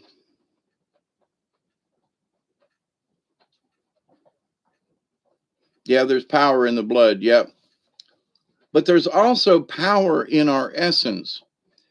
Now, if you've ever seen The Dark Crystal, it took 9 years for them to make the original movie. Jim Henson, he was born on September 24th, the same date as me. And the fact that I was a puppeteer as well and stuff, I've talked about this, but there was something in what he did with the Skeksis and the old ones, and I can't think of the little creatures, but they were taking out their essence. The Skeksis, the essence, so. But that idea though is that where did he get that dream from? And there are some of the old ones that in a way resemble some of these ancient ones in the Alien Races book. So it wasn't awesome.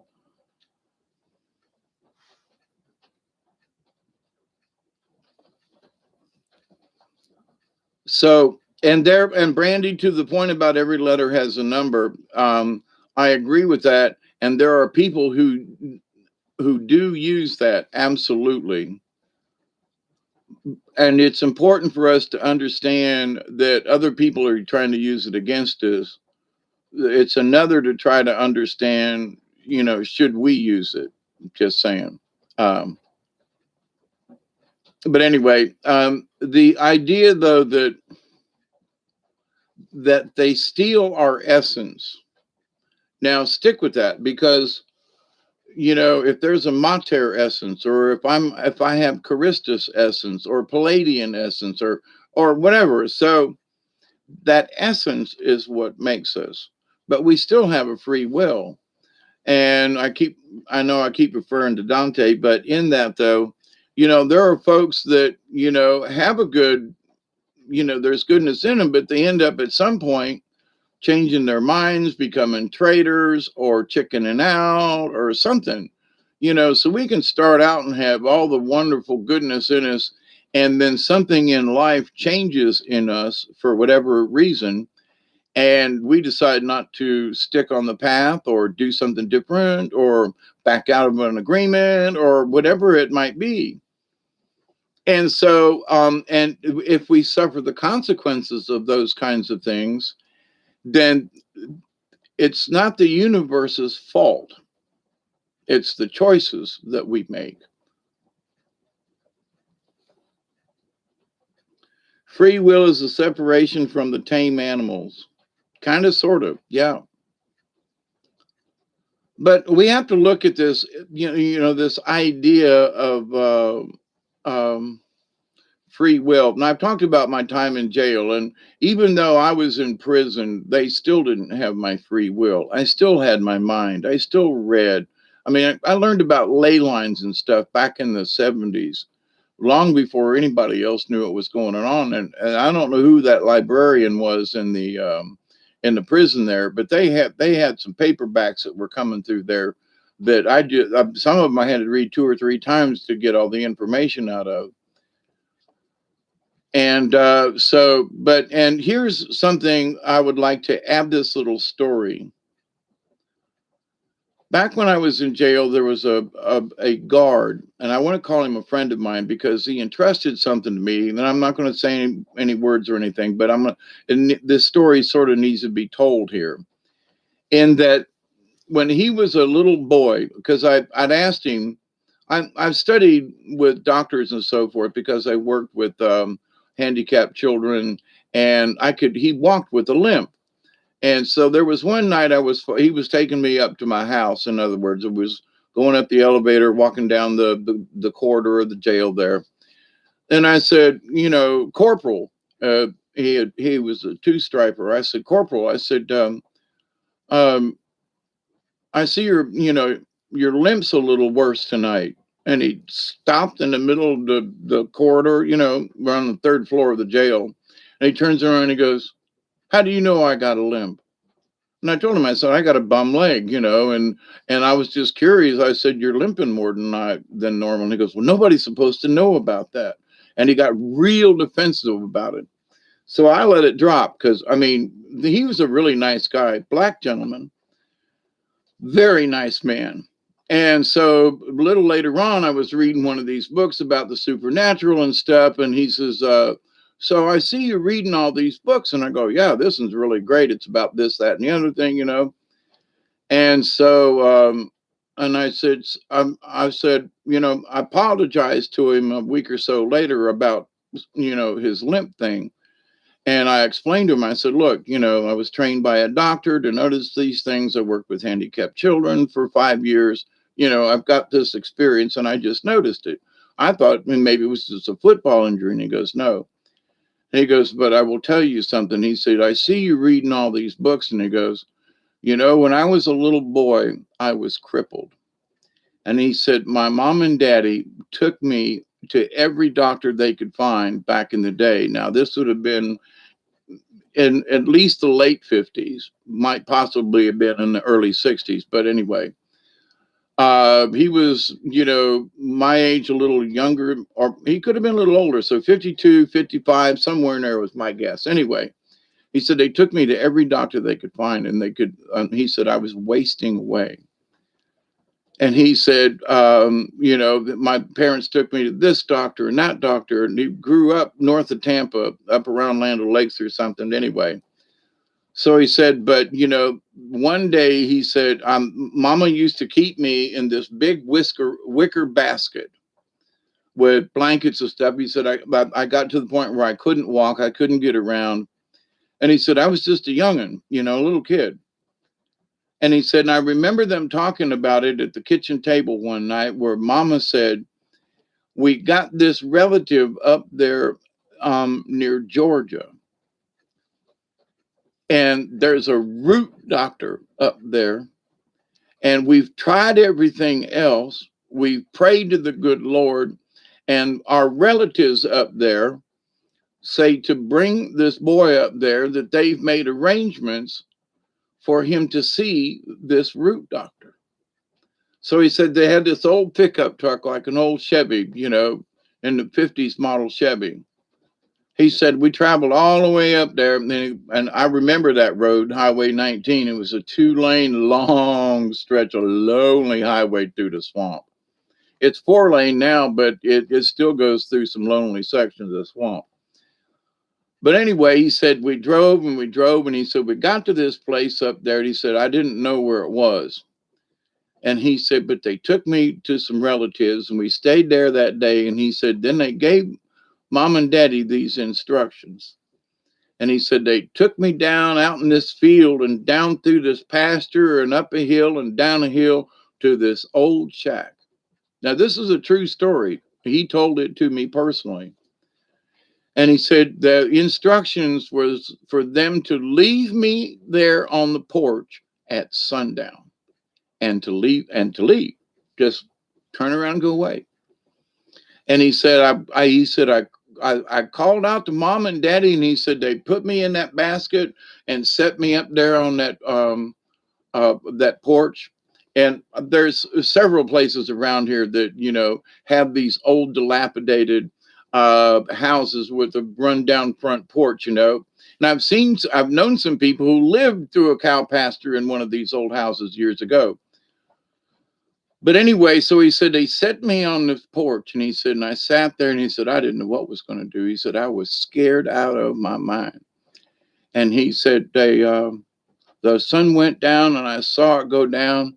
And he said, I just had no idea. He said, there was nobody in the house. He said, there was nothing there. He said, and all of a sudden, I heard the door creak open. And he said, I was hiding under my blanket, and I didn't want to look out. And he said, I saw this old pair of legs.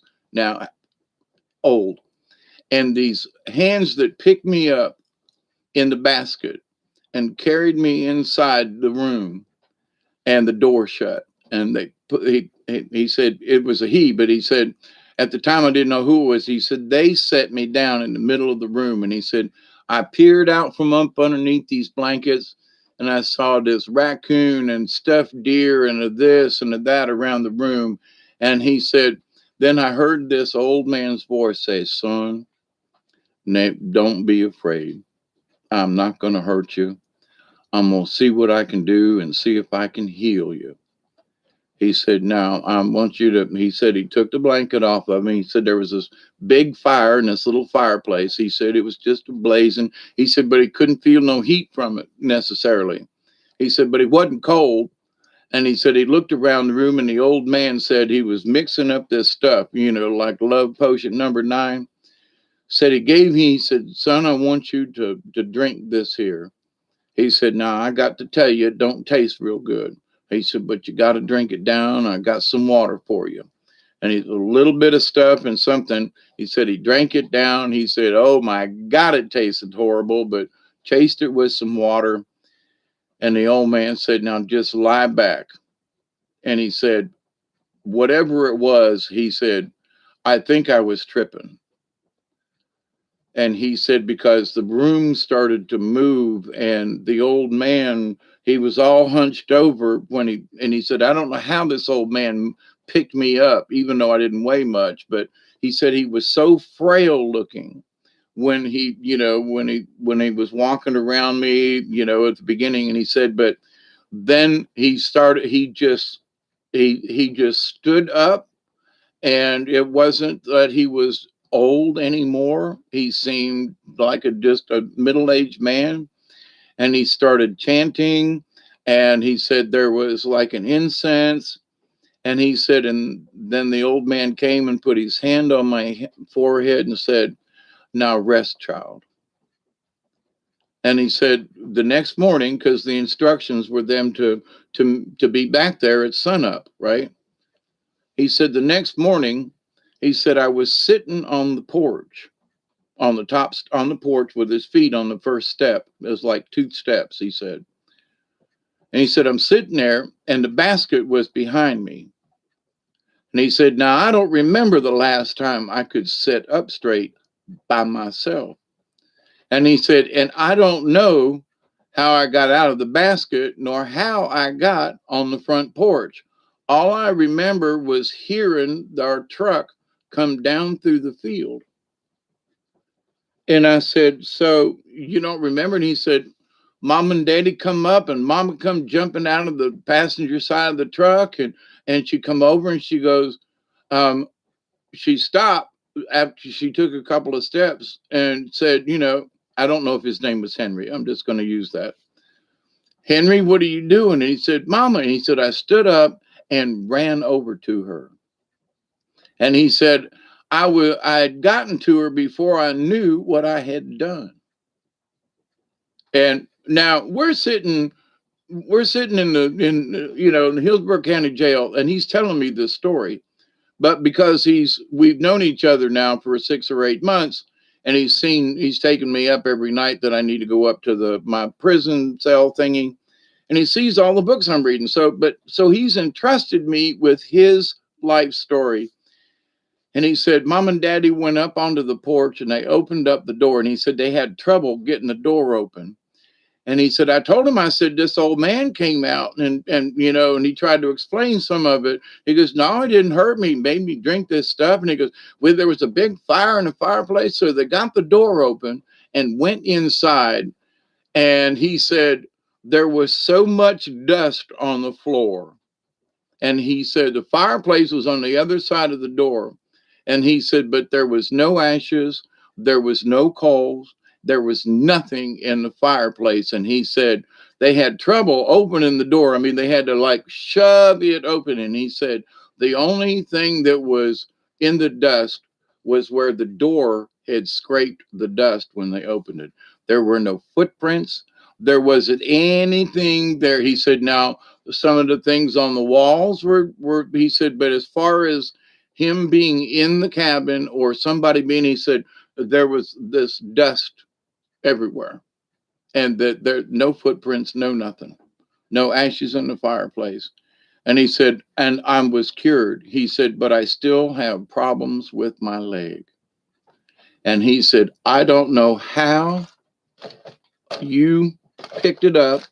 And he said, because no one is supposed to know that I had any kind of physical problems.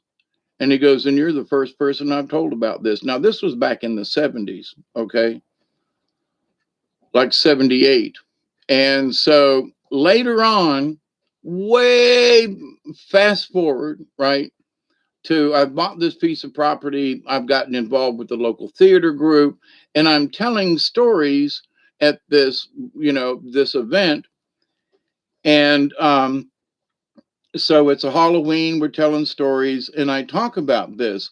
And in the audience are different members from around here and close to Florida, down in Cairo, and which is really close to the Florida line, 10, 15 miles maybe. And that, and a good friend of mine who's many years since passed away, he goes, Dave, he goes, he said, I work out at the state hospital. And he goes, there are some of them black folk out there who still go to an old root doctor between Havana and Quincy, Florida. And he said he lives down an old 2-lane track, and you got to go through this farm and down a hill, and there's an old house there. And he said, but nobody has been able to ever see him at that location. But everyone who's ever been there has been healed. And it's only through the families. And I was like, what? And so one of the black ladies in the back was like, oh yeah, the root doctor. We all knows about the root doctor down there.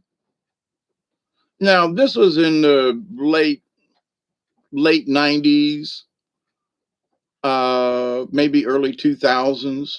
So 20 years ago, the root doctor was still a real thing down on the Georgia-Florida border down there.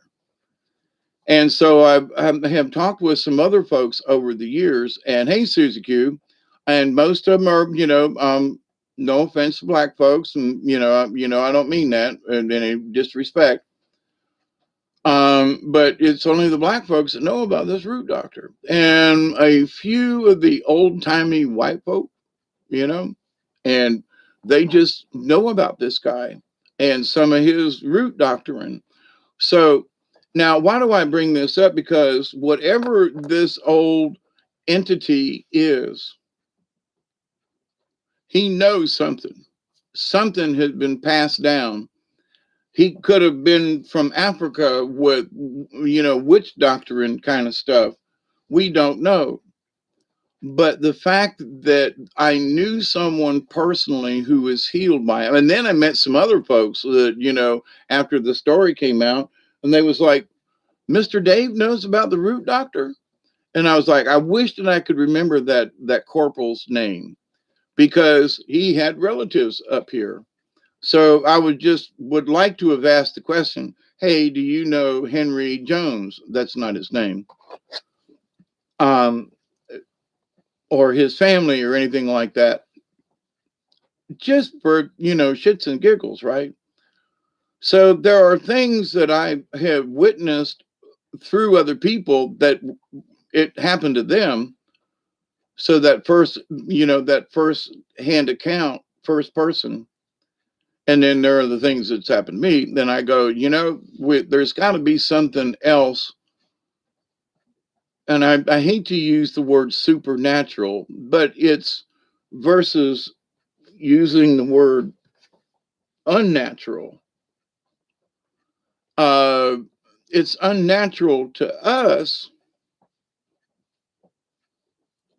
and it's not separate necessarily a supernatural, but it is extra natural, I guess, or maybe true to nature. So can folks be healed by things and stuff when nobody else can do it?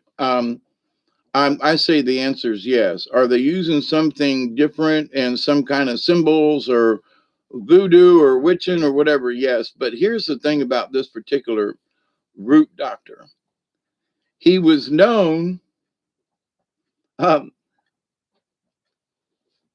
Henry Jones is my granny. Really? My mom took my son to a lady who talked his thrash away. Hey, Lady Spitfire. Yeah, there was also someone around here that it was to stop bleeding.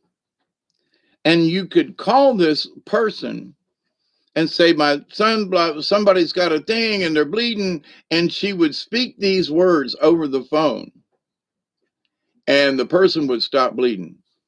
Now, the story down here in South Georgia, when I first got up here, was there were people who had that gift. Now, one of the where I dug my well was done by a lady who went around witching wells for people. And I was like, well, I don't know. Well, I hit water at 9 feet.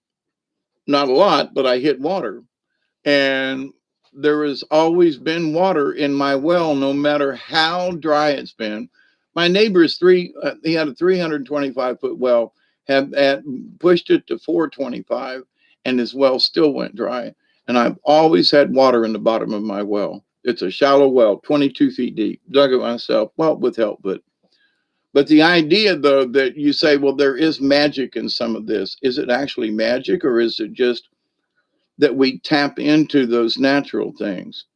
And for the person who spoke the stop and bleeding thing, it had to be passed down to a granddaughter. There weren't any men in this. The words were passed down from grandmother to granddaughter. So, and I don't know if it still exists, but I mean, and that was here in South Georgia when I got here. It was like a lot of people knew about this person. Yeah, if you get cut or something and you can't, um, you know.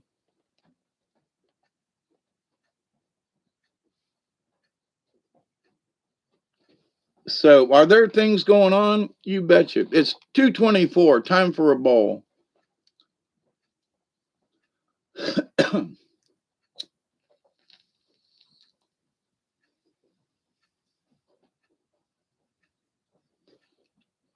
Now, for those of us who have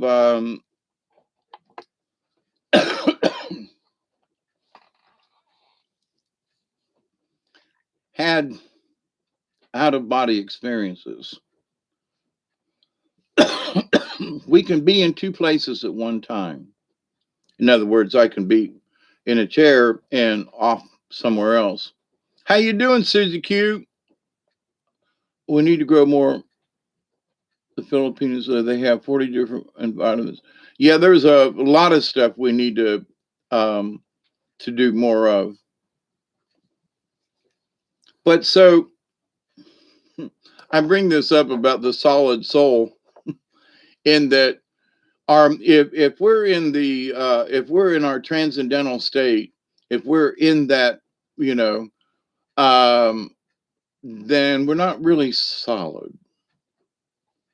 But I have been to the point where I can feel myself, and I'm thinking of this experiment that I did years ago, and I did it with this lady that worked at the uh, radio station that I worked at, and I've told this story once or twice at least. But anyway, the experiment was I was going to go astral project to the radio station and see, because she went to class during the daytime, and by 12 o'clock or 1 o'clock at night she was falling asleep at the wheel, literally, and letting the station stay on the air and crazy stuff. So the idea was that we would I would try to visualize for my own self to see if I could go there and astral project. And so I did it one night, and I got to the back of the station. Station is not even there anymore, but I went to the back of the station and pretended like I would open the door, and I walked down the hall, and to get to the control room, you made a right, and then there was a door there in a short wall, and the control room was right there. So, there weren't any windows or anything on that side, but there are windows on the other three sides of this room, where the control room was. So, but anyway, so I just walked through the door, and first thing I did that I learned was to find a clock if I could. So I looked up at the clock to see what time it was and noticed it was like 5 minutes to 12 or something like that, or 10. Anyway, and she was sitting there in the chair in front of the control room, getting ready to do something, and she turned around and screamed and said, "Don't you ever do that again." And I woke up, and I'm like 40 miles away, right? And I woke up and was like, "Whoa, that was interesting. Did she really see me just now?" So it was a day or two before, my shift. So I was up there and she goes, she shook her finger. "Don't you ever freaking do that to me again." And I said, "What?" She goes, "What? Sneaking up behind me like that?" And I said, "I didn't sneak. She goes, "Well, you scared." I said, "You saw me?" She goes, "Yeah." And I said, "Okay, so what time was it?" And she told me the exact time because she was watching the clock, getting ready to play the top of the hour kind of thing. And she goes, "Don't you ever do that again? You freaked me out and then you disappeared. Where'd you go?" And I said, "I came home." And she was like, "Well, okay, so let's try this differently." So we did it two more times. And so I approached it instead of sneaking in the back door, right? I went around to the street where there was big picture windows. And when the curtains were open, you could see the where a big bank of reel to reels and the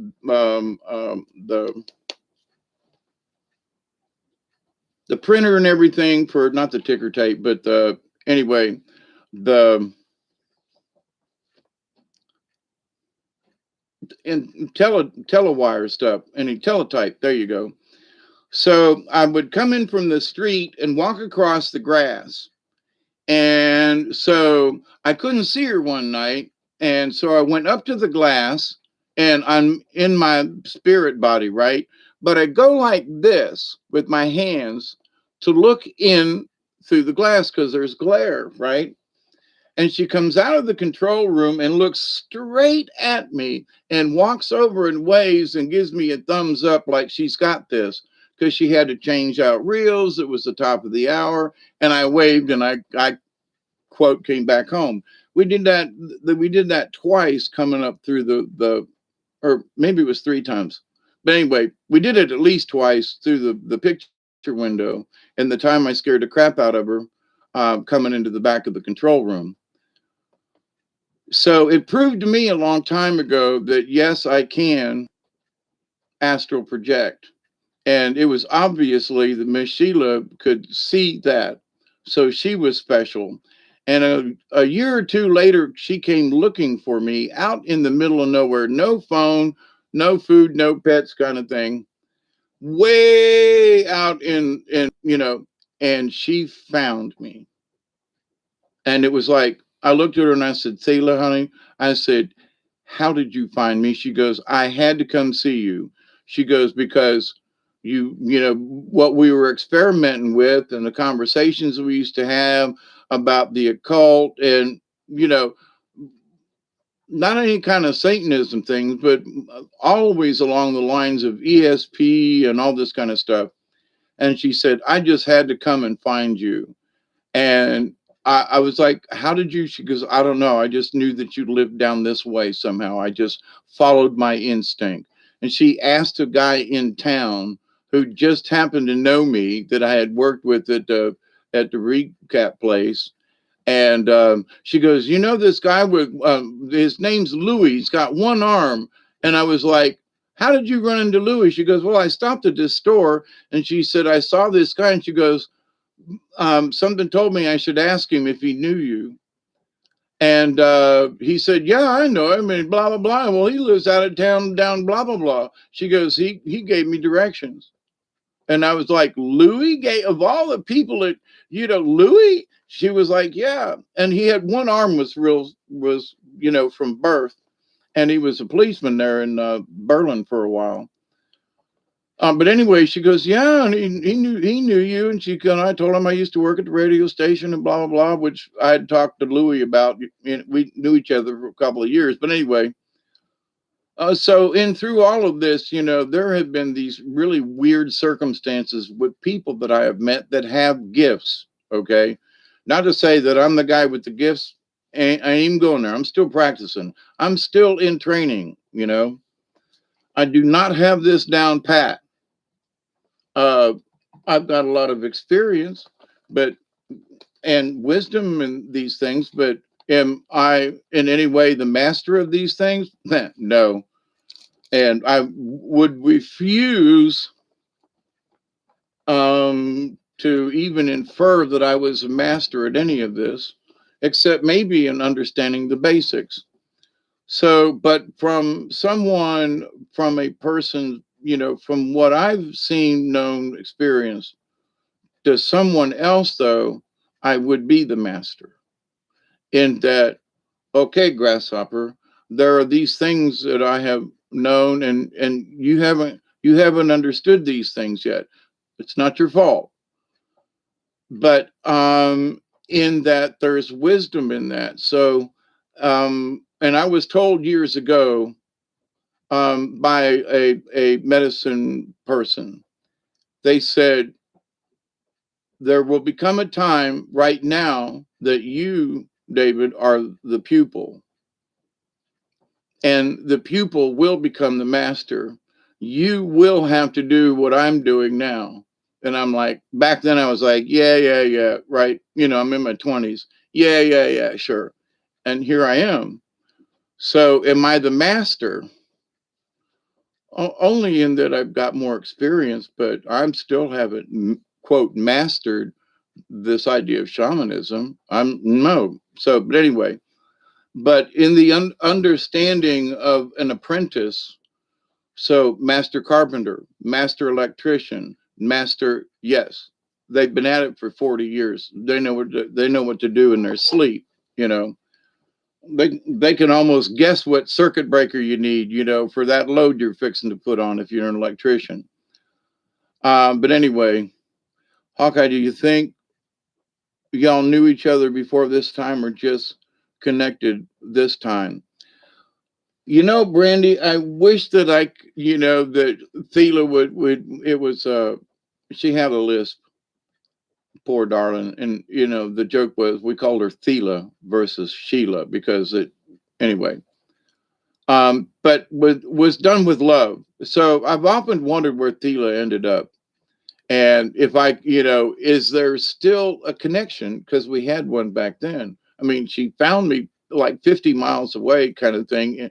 And I really lived in the country, no phone, not even a mailbox outside, Well, yeah, I guess we did have a mailbox. But anyway.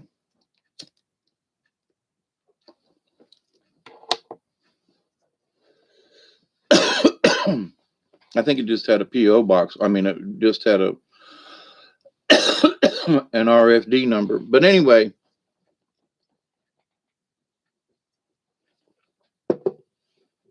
with my grandma Raleigh, I would call her and she'd be dialing me. And I'd go, Grandma, it's me. Quit dialing. David, is that you? I haven't even finished dialing the number yet. I know, Grandma. Hi, I love you. This happened so many times it freaked her out. But at the end, though, Grandma Raleigh, when I watched her pass and make her ascension or transition, it was joyful to see,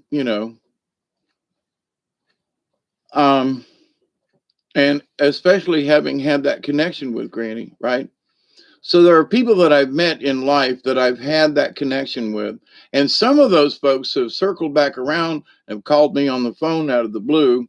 My one friend that for years I hadn't heard of him, and I had his family's Bible by accident, protected it for 30 years kind of thing, or more actually, and calls me on the phone and goes, hi, how are you? Listen, I'm coming through.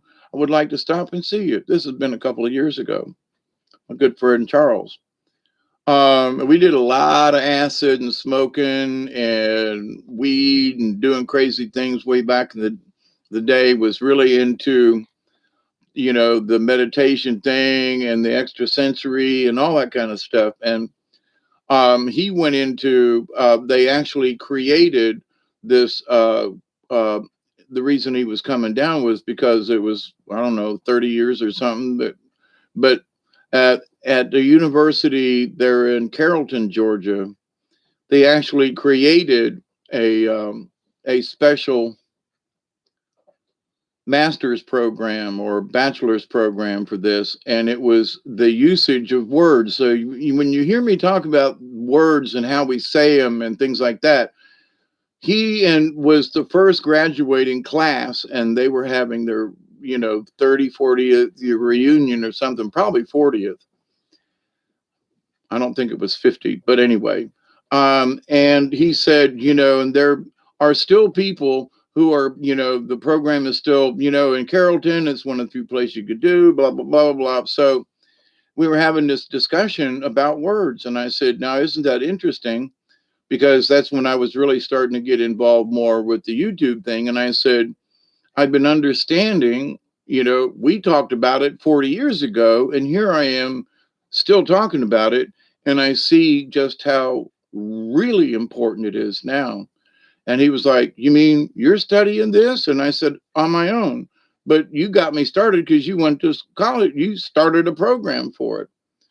And I said, somehow it has touched me all these years. And now I'm kind of preaching it to people. It is important how we say things. And, and I had to learn my own lesson that I was always talking down to myself. And, wow, you stupid idiot. I don't, I quit doing that a long time ago. Once in a while, I'll slip out and go, yeah, that was a dumb move. But, but the bottom line of this is how we talk to ourselves, our tone of voice, and it was always, for me, it was just a joke. I was poking fun at myself. But the thing was that I was degrading. I was, sort of like the Don Rickles, of to, to me in being, critical or, so it really wasn't funny, really. And so in my understanding and having discussions with White Dove, she was like, you have to stop doing that, you know, because is magic in the words, meaning if you continue to say those things, degrade yourself, then nobody else is going to think very highly of you either. So quit making those comments, well, that was a damn Dave, that was stupid, stop it. And I'd go, well, now that's interesting. I just, part of my brain was going, that was stupid, but I didn't say it out loud.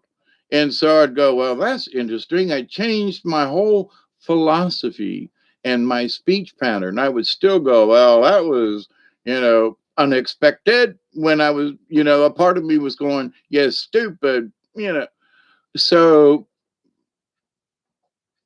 but it changed how I was and how other people saw me. I've talked about all those, 700 people at Prestolite that gave me that, the 2 shifts that gave me the going away present. I found a card from that, actually the going away present, with all the signatures of the people from second shift on it.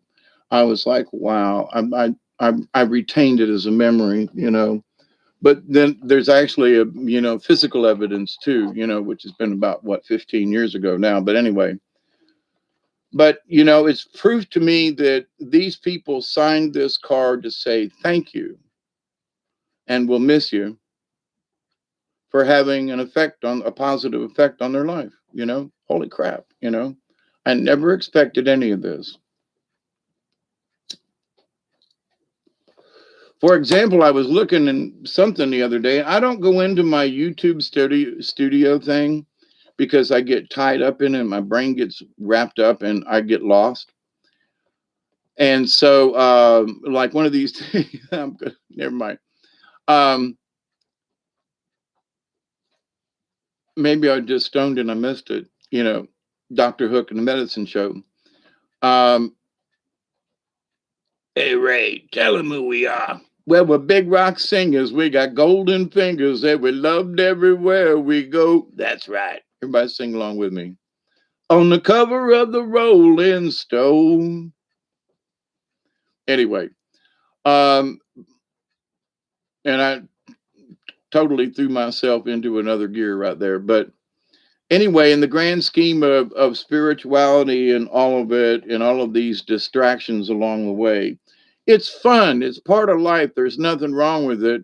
But in the understanding of the shaman thing, is that none of it takes us away from our primary goal, and that's to stay on the red road, and that's to keep our spirituality.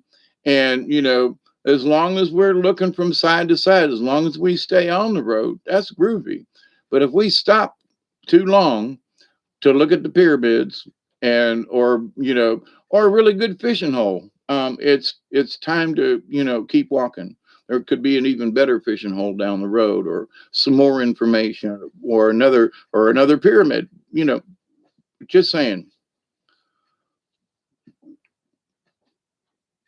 And I'm not picking on pyramids, because there's the Bosnian pyramid, and there's some things that I've seen that just look too much like some kind of shaped something, and because it doesn't naturally occur like that. It's too symmetrical. So I'm not putting anything down about the pyramids, but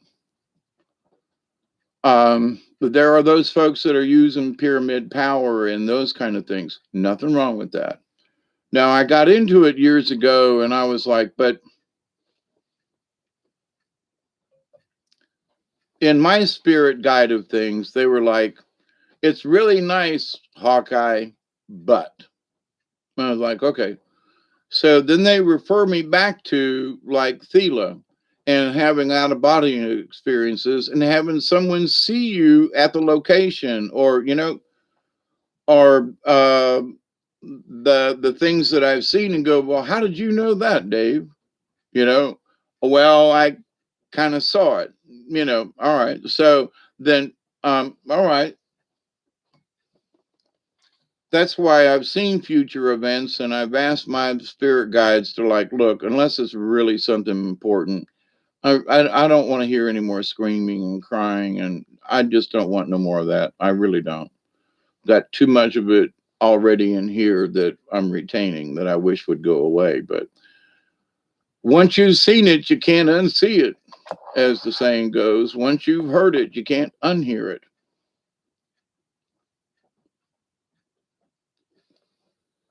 So in the woo, it's not just about aliens. It's going to be about a lot of other stuff. Now, but I got to say this, though, that even the things that don't seem to be related to aliens are going to end up being related to aliens.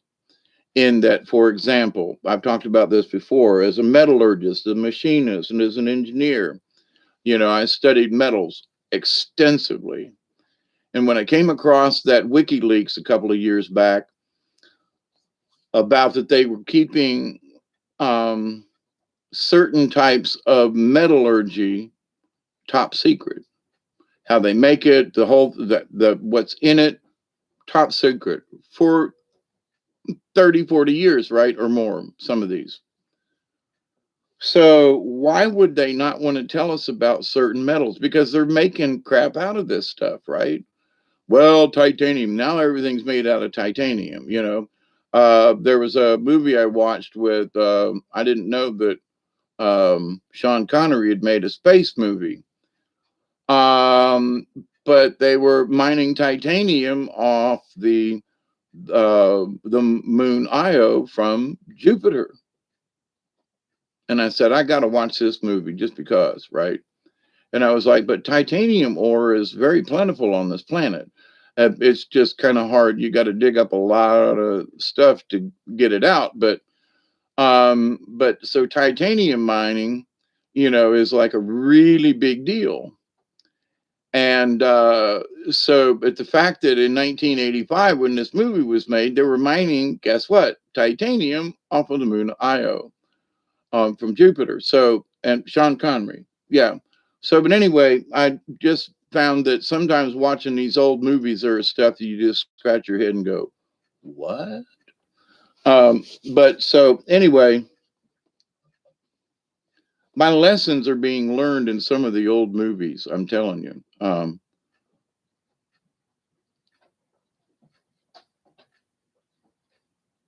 Hey, Doug, I've been listening. Went awake for 2 hours. Thank you, Doug. Oh, but looking at my subscriptions, I thought there was like 550 or something. I don't know. I was surprised at how many more folks there were, and I was like, I'm just blessed for knowing each and every one of you. And like I say, discussing this stuff, there's going to be some, metal. So there are going to be metals that are going to come out. There's going to be techniques that are going to come out. There's going to be understandings more about sound waves and the healing waves of things. That's going to come out more. They've got they've had for a while, but it's not really very common known about hyperbaric chambers. In other words, where you get into an oxygen enriched atmosphere, and you are the oxygen cures you and helps you to fight off stuff. And it's like, it's had a lot of success with people with brain injuries. And I'm like, how can I get me some pure oxygen to huff? You know what I mean? But anyway, maybe I could complain about my, hmm, as old as I am, I ought to be able to get a tank of oxygen. But anyway, um, I just need to get to the doctor. Doc, I'm having trouble breathing. I need some oxygen. Okay. Anyway, um, but the hyperbaric chamber, it's like, we've had one in Thomasville, like, wow, do we really? What are they using it for, man? But so Pastor Paul Begley is undergoing a type of treatment for whatever ails him at the moment. And it's like oxygen enriched and stuff like that. So, but so it's out there. Not a lot of people have been into it or used it. Do you ever get sad and it's nothing to do with you? Yes, all the time. Yes, absolutely, Brandy. It happens all the time. And in that same vein of things, I've learned to, because I say there are so many of you that I've come in contact now with pulling cards and interacting with you. And I know it's somebody out there, and sometimes I can see their face, or it's a feeling. It might be a person or persons. There have been a couple of times when I've got on here and done a video simply because Spirit said somebody out there needs to, you know, have a get together. We need to have a soul tribe meeting. Well, okay, we'll do it. So, and I've talked about that to you folks many a time. So, in that, Brandy, the answer is yes. So, but if I don't know who it is that I'm having the feeling, and the other day I had some sad moments. I think I talked about it in the video. Um, but in that I realized it wasn't me. So all I could do is say, whoever you are, I'm wishing positive energy to you. And I'm hoping that, maybe it was directed at me, like, I wish I had, could talk to Hawkeye or something, or it was just that I picked up an emotion from a person, not knowing who it is. So regardless, though, in my learning of this, it's that when I recognize it ain't me, then I immediately start the process of, okay, whoever you are, wherever you are, whatever this is, I feel your sadness, and I'll help take it away. I'll feel sad with you for a moment, but let's turn this around, you know. So it usually takes less than 5 minutes, where it could ruin my whole day in the past. So in that, I can say I have made great leaps, bounds, and successes in where before this used to just drive me nuts.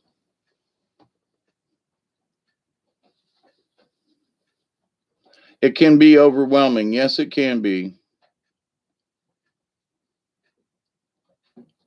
There was a point earlier today where I felt really sad for the world. I was like, man, there's something. But man, there's been these shootings, there are all these people that are bitching and, and like, listen, I've been beat up by police too and mistreated by quote authorities. And it's no fun. It's no fun. I had a 38 snub nose, cocked and pointed at, it was on my forehead, okay? Could see the bullets in the chamber.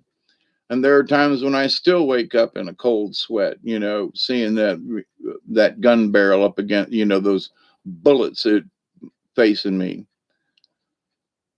and knowing that at any 1 second that cop could have slipped, mistook, whatever, and I'd be a dead mofo.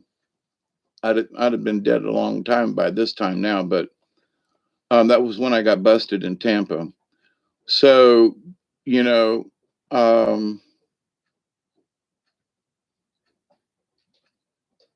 it's a good thing I've forgotten about that, because that was a scary as crap moment. Pee your pants and all that kind of stuff. And life flashed before your eyes, kind of thing. But anyway, um, but the idea though that um, there is so much anger and sadness. And one of the things that I saw the other day, and it was like the folks were calling out the lady who started the BLM thing, and all right, and I don't know, she had 4 houses, and between these 4 houses, it was almost $3 million worth of houses, right? And well, I have to take care of my brother, and well, I have to take it. Wait, you're collecting all this money from donations for BLM, Bureau of Land Management. Um, and you bought houses for you and your family, totaling like $3 million or more. But I thought the people were donating to the cause because other people needed help. Just saying, just saying. So what's good for the goose is not necessarily good for the gander. So even the people who are trying to say, "Oh, look at us and look at you," you took advantage of the system, and you took advantage of your own peoples. You took advantage of. Oh my God, is anybody paying attention to this? And it's like, and people just, oh, well, there's nothing wrong with what? I'm sorry, at $3 million and a couple of houses, you couldn't have bought a ranch house for 175 grand a piece or something if you needed separate housing. I mean, you could have bought 4 houses for under $1 million if and they would have been nice houses. You could put somebody to work if it wasn't. You could have built one for less than that and put people to work. Hire a bunch of other your black brothers and sisters and put them to work. Give them. Oh, but no. Okay, so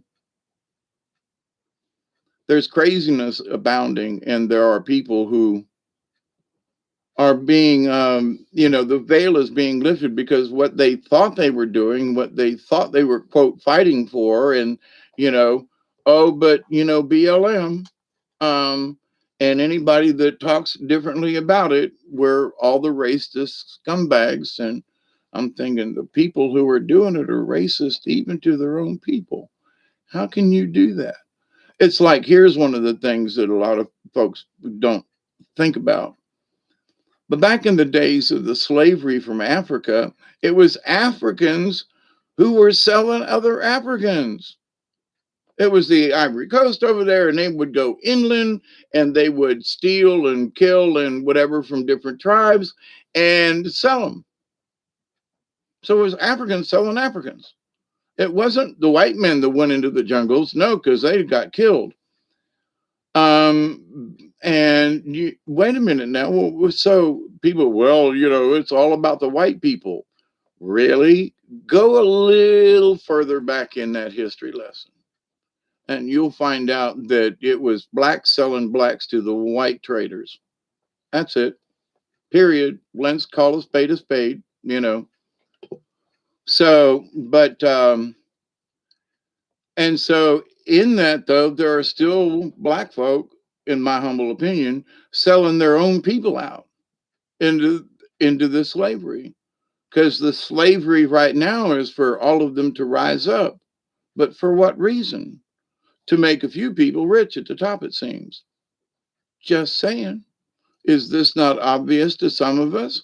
But it's not obvious to those who are the slaves. And their slave masters, in this case, are the black folk who are mistreating their own race. I see it, but other folks don't.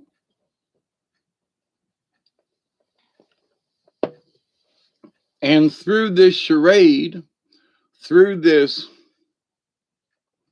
false reality that's being projected by these people, I saw a video the other day where some BLM folks went into an outdoor diner in Houston, Texas, and kicking people's tables over and walking around and this, that, the other thing. And I'm like, why isn't there someone there to arrest those people for disorderly conduct, if nothing else?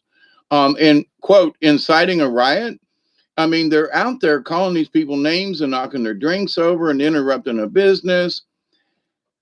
And you look at it and you say, they sold their own. That's right, Susie Q. I pick up sadness from the Neanderthals. Yeah. It wasn't from someone I knew. It was mass anguish. Yes, I would agree with you on that one. I picked that up something earlier today. There was a mass anguish kind of thing.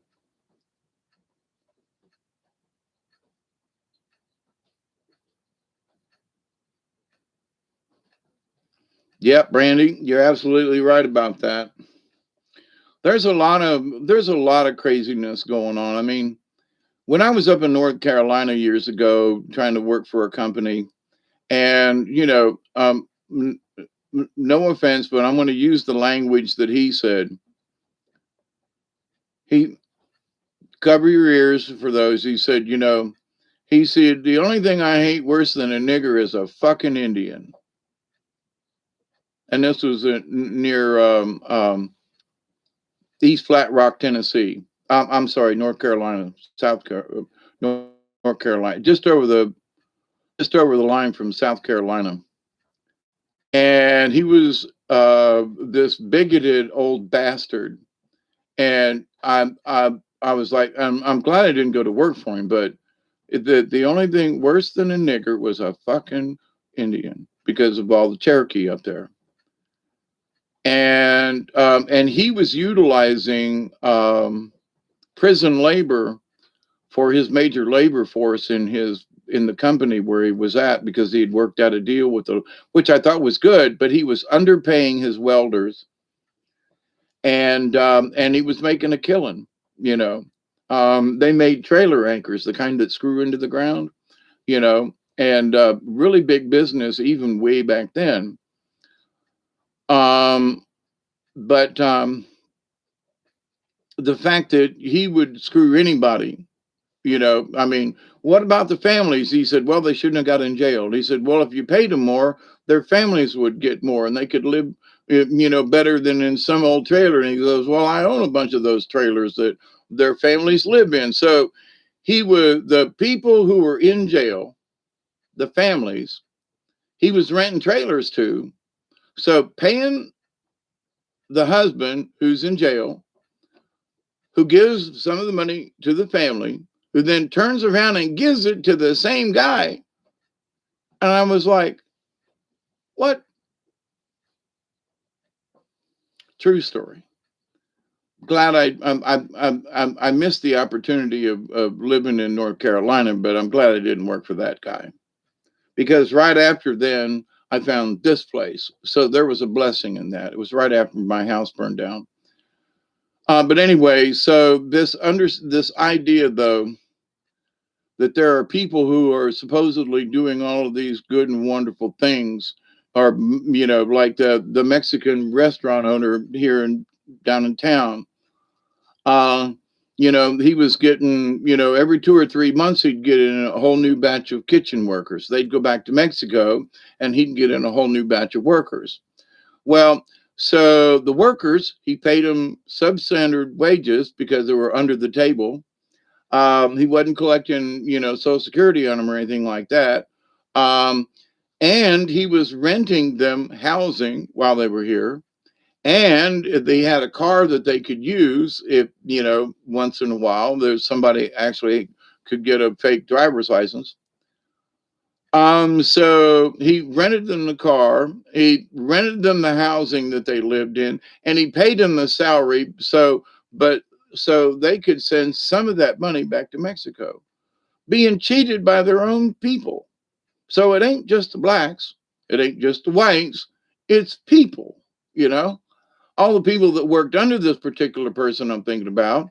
He had a really nice house and and a house down on the coast, and a brand new, Mustang supercharger thingy car. And his wife, and I knew their kids. I used to do puppet shows for them. I mean, and I was like, man, this is just wrong. But you can't talk to these people because they're doing it to their own kind. Well, you got to make money. I got to make something off of this at the expense of your own people. Maybe that's why I'm poor and live in this old shack down on the edge of the woods. But I'd much rather give it to somebody else than to try to keep it for myself when somebody else is needful. And I know I can get by. I've scraped by before, and I'll get by again. I don't know how. It's not, but I put my faith in the universe. So it's not just the blacks, and it's there are Asians that are doing it. I've talked about this before. There was a lady that I met in one of the Chinese restaurants here in Thomasville, and she was a mathematician and studying chemistry, and was in the United States for she had a year that she had to serve. And she was basically, I said, well, how much do you get? Are you able to go out or anything? She was a really nice lady. And I went in there I used to go in there 2 or 3 times a week. I'd eat out. And I stopped in there and I was like, one of the Chinese guys had come up to me and he goes, talk to waitress no more. And I was like, it wasn't like we were having long conversations. It was an extended conversations over many visits. And they had transferred her out. Come no more. They didn't even want me in the restaurant anymore. And I was like, what? And then, but now there's another Chinese family on the other side of town. These people are great. And, is it who they are, Chinese or or black or Puerto Rican or Mexican? No, it's the people. And certain people take advantage over their own family. That's all there is to it. That's just who they are.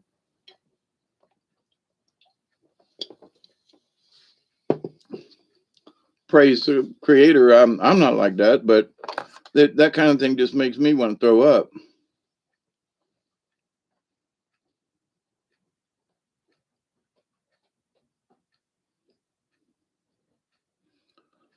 David Castle says, I feel sorry for people like that. They're missing out on so much because they're stuck with limitations of their own programming, but they don't even care about it. Programming, none of that matters to them. It's the money and it's what they can get out of it. And I would look at some of them folks and go, well, if there's a hell, y'all are going.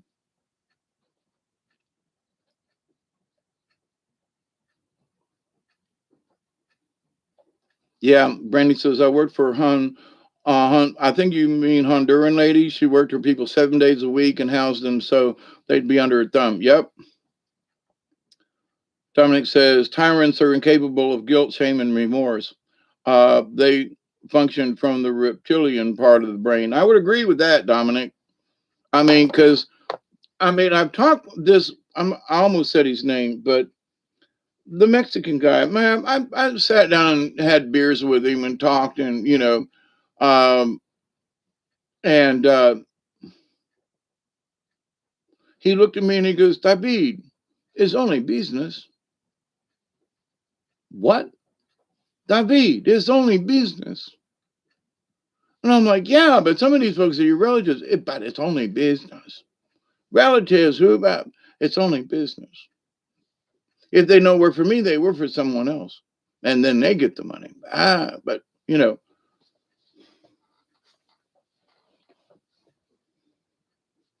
I'm, am proud to be poor if that's the answer to, if that's how I needed to get along and ahead in life, was to literally crawl on the backs of other people. I just couldn't stand it. I mean, when I hired people, they made almost as much money as I did.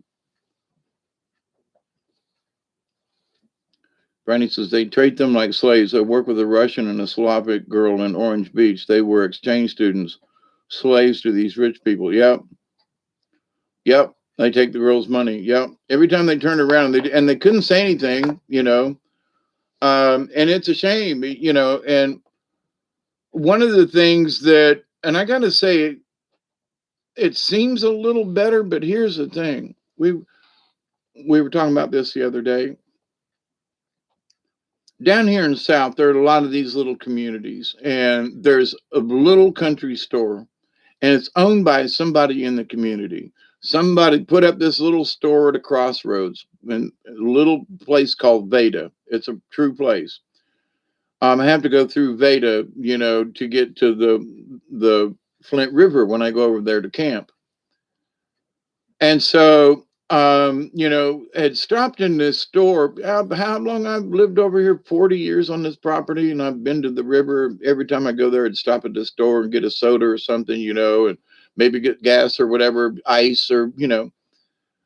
And it was always these hometown folks that lived in the neighborhood, and I go in there one day and it's Pakistani, and I went, "What?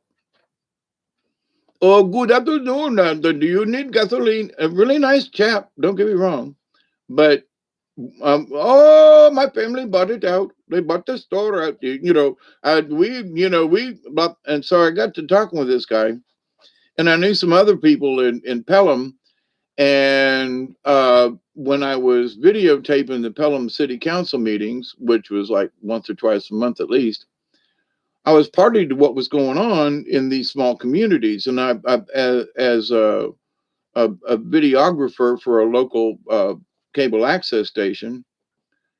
And so I'm sitting there at this meeting and I'm listening to these guys. And so the Patels, bunch of them, let me tell you, but must be a million of them. So one Patel had bought a store, and so the money that they made off of that store, it goes into the bank. It's their bank. It's not the local banks. It's their bank. So with the money that's in the bank, they sponsor a relative to come over. They lend them the money to start it. They buy another store, put this person in it, and then whatever the money that is made off of that, it's paid back to their bank. So then, as soon as there's enough money in the bank, which is now store number one is still paying its back, this is store number two is paying into it now. So now they've taken that money and bought a third store. So they were just going around to these little country stores and buying them up cheap, right? Didn't have to go to the bank because the money was in-house within the Pakistanis. So I was talking to this one guy and I said, "So you keep it in the family?" And he goes, "Oh yeah." And he goes, they will sponsor a family member to come over, but he says that they have to stay there. So the idea, though, that yes, they were free, but no, they weren't. They were prisoners they're prisoners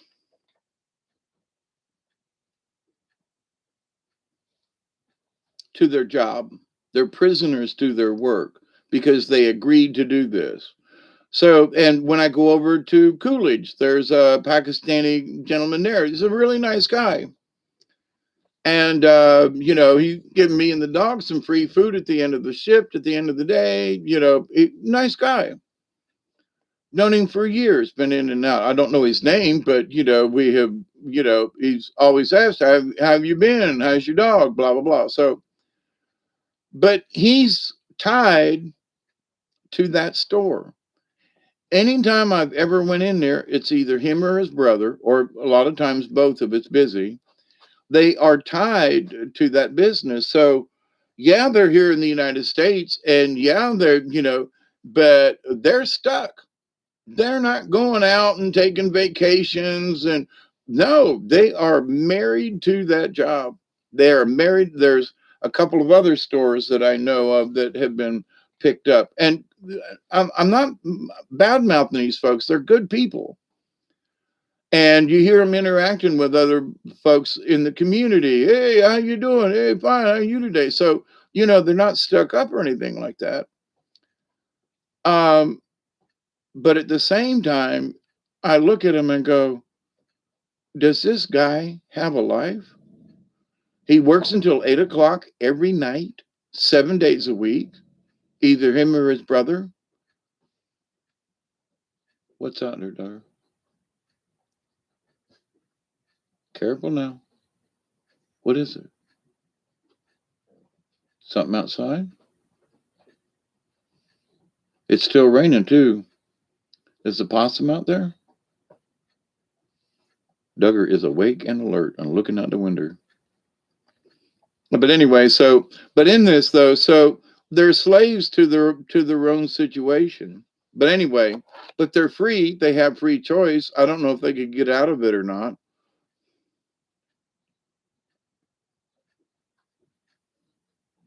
Oh, fermented honey peppers.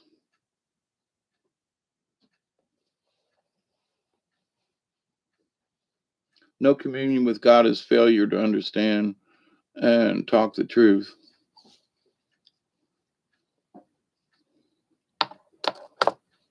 Well, with the people that I meet,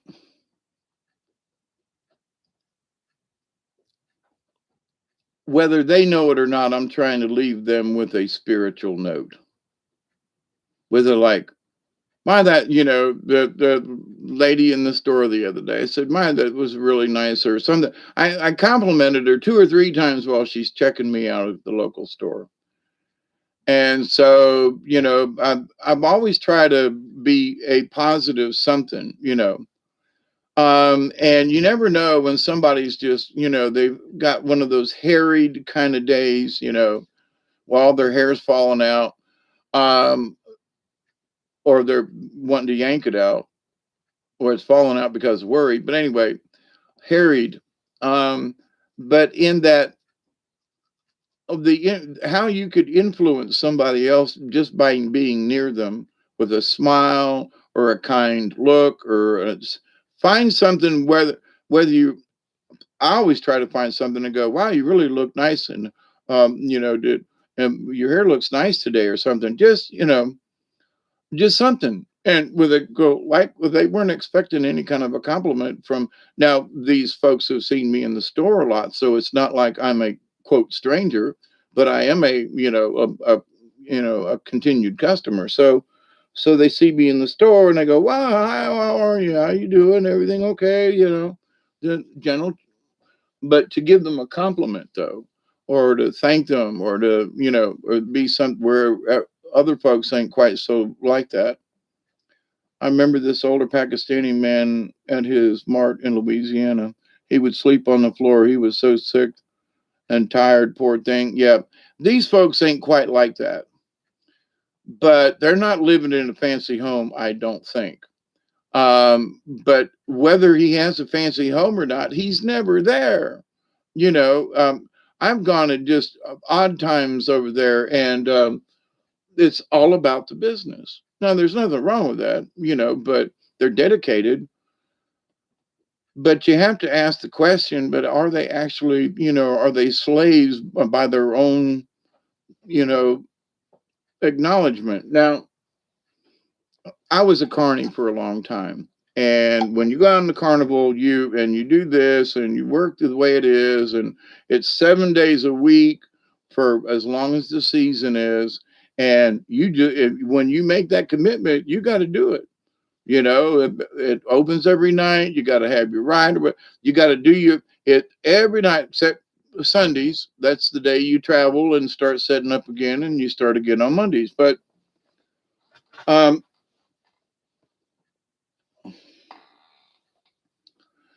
you make that commitment. But for those of us who travel with the Carney, we also knew at the end of the season we had 3 months off with pay because we paid into our unemployment and that kind of thing. So um, we got 3 months of vacation. And if you saved up your money right over the summer, that we had what we called HO money, was holdout. So you'd always, now I didn't steal. If it was hamburgers, hot dogs, now we had to keep up with. But if you worked in a joint, you always held out a little bit, and it was common through Carnies to have a little bit of HO money. But at the end of the season, that was for the 3 months when you were out of work and it was winter time. You were in winter quarters. But a little HO money is not the same thing as stealing. I know it sounds strange in the carny business, but if you made $100, you took 10, maybe only 5. So you go, what? Only $90 a night? Yeah, well, um,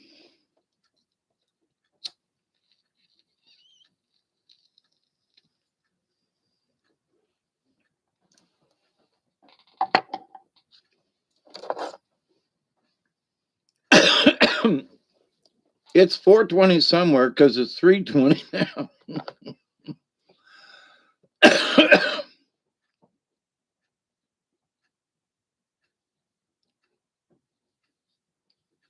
Yep, you sign a note and that's the debt you're paying. Yep, a kind word can change someone's whole day. It absolutely. So, regardless of what's going on, and regardless, when I go to town or who I might meet or somebody, it's like, the one lady was getting the carts and taking them in the store. And I said, here, let me help you with that. No, no, no, I got it. And I was like, what's it cost me? Nothing. Let me hold the door for you and help you with the carts. And, it was, well, thank you. So I know it's her job and I know she could do it. That's not the point. You help them anyway, you know. Whether people would just want to walked in the store and let her struggle with, 5 or 6 buggies trying to get in the, you know what I mean? And it wasn't it's, you got to open the door yourself kind of thing. But anyway, but it's those little things that, that matter to me, and that's how you can help change, because just being kind in that little 2 or 3 minutes worth of whatever it is, they go, wow, somebody actually, help me out instead of just, ignoring me and let me fight with these things. Well, God bless him. I know I have had similar things like that happen. Hey guys, oh, it's 5:20 in Melbourne. God, I forget you're way on the other side of the other side of the planet from us. I forget sometimes where folks are from. Um,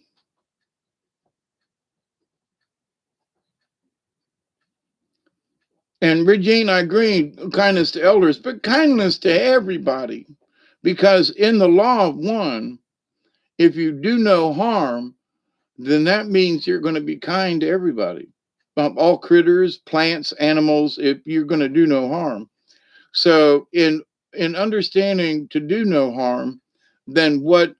Well, I'm not going to harm anybody, but so am I just going to be neutral? Am I just going to be like walk around and not pay any attention? No, I strike up conversations with strangers at the oddest times.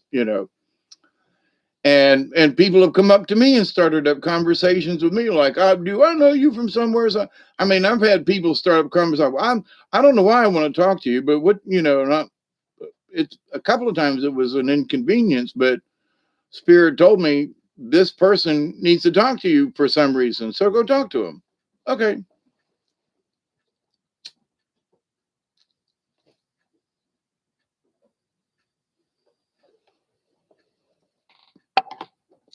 So for me to understand the shaman's way is to understand that as we move through the universe, we have waves of energy, right? And we move these waves of energy around us when wherever we go. Now I'm here at the house, me and Doug are, so that's limited. But I can still wave my hand and send a prayer to the universe for y'all, and I do that quite often. Y'all might think that I'm joking about that, but you know, many times a day do I send prayers out to the group. Now sometimes it's just a group hug, but I'm sending it out there. And not because I want recognition, it's just because I care. And I send prayers out to other people because I know you. Then, as part of my job as a shaman is to make sure that those people that I know that I send prayers for, good energy, pop me, so it's almost like a continuum, if you will. I'll just be aware of it and go, somebody in the group needs a prayer. Okay, group hug, and then I'll keep going. Sometimes I'll stop and go, wonder who needs a hug, but one of the things that I've learned is you can't dwell on it. You just have to send it back and make sure there's a smile attached to it. Make sure there is that cosmic hug, regardless of what the issue. I used to go, well, I wonder what's wrong. That ain't it. That stay out of that trap, Brandy, if you're there.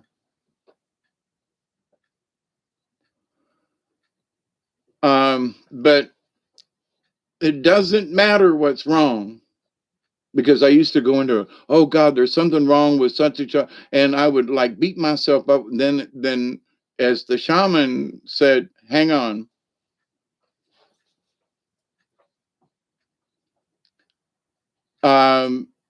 The shaman says, no, you can't. It doesn't matter what's wrong. Now, if I'm sitting down and we're having a conversation, I'm interested in that. But from a feeling that I'm having, there's a depression, something's happened, then I can't worry about it. I have to just stay in my own positive and go, whatever is making you feel bad, I'm sending you positive prayer that you will feel better, and that that whoever you are out there in the universe, there are those of us who feel you and we got your back. I know that's sort of a general thing. But and if it's a really big honking thing, then I just say, well, whatever is going on in the universe, I'm going to spend the next few moments and send a prayer out to the universe then to help with whatever calamity it is. So it doesn't matter. It used to matter to me. What is the calamity? Now I understand. It doesn't matter. Well, maybe it's this person that needs, if that's the thing, then I will get a mental picture of the person and with instructions, which is different than there's something in the universe that's different. But with that said, so it keeps me more in the positive essence of the situation. Because even though I look at the craziness in the news and I go down through the folks and I listen to stuff and I go, holy crap, I cannot believe it. But um, as I've talked about a long time ago and did some videos on the we have to be neutral and become the observer in many situations. We participate when it's necessary, but otherwise we just watch what's going on. And it doesn't mean that we're heartless. It's the conscious observer, the conscientious observer is what I really like. Because if you're conscientious of what's going on, if someone needs your help, then you will step in. Um,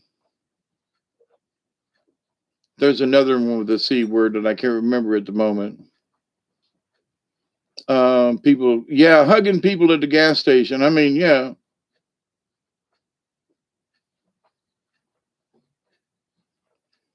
Sent them strength and comfort with my heart. Yep. Night, Dominic, if you're out of here. Oh, later, Gators. Yeah, it's been 3:09 for here.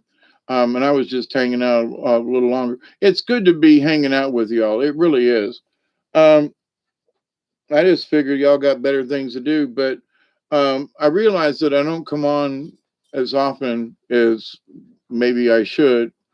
But I love just hanging out with y'all. I do.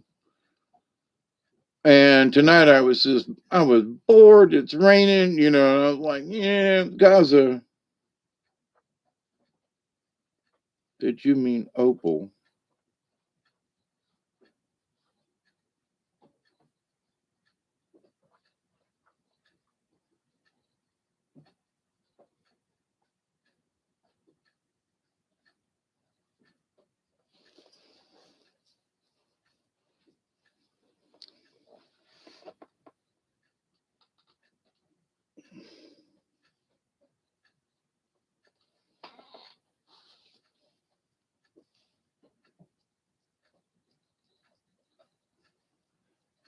Or you can tell it's springtime.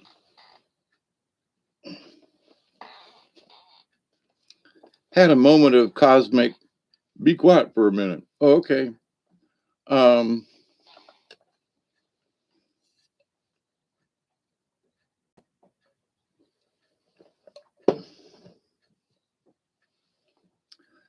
with all the things, though, to kind of circle back around to the, yeah, you're about to go to sleep too, and I'm about to get off of here.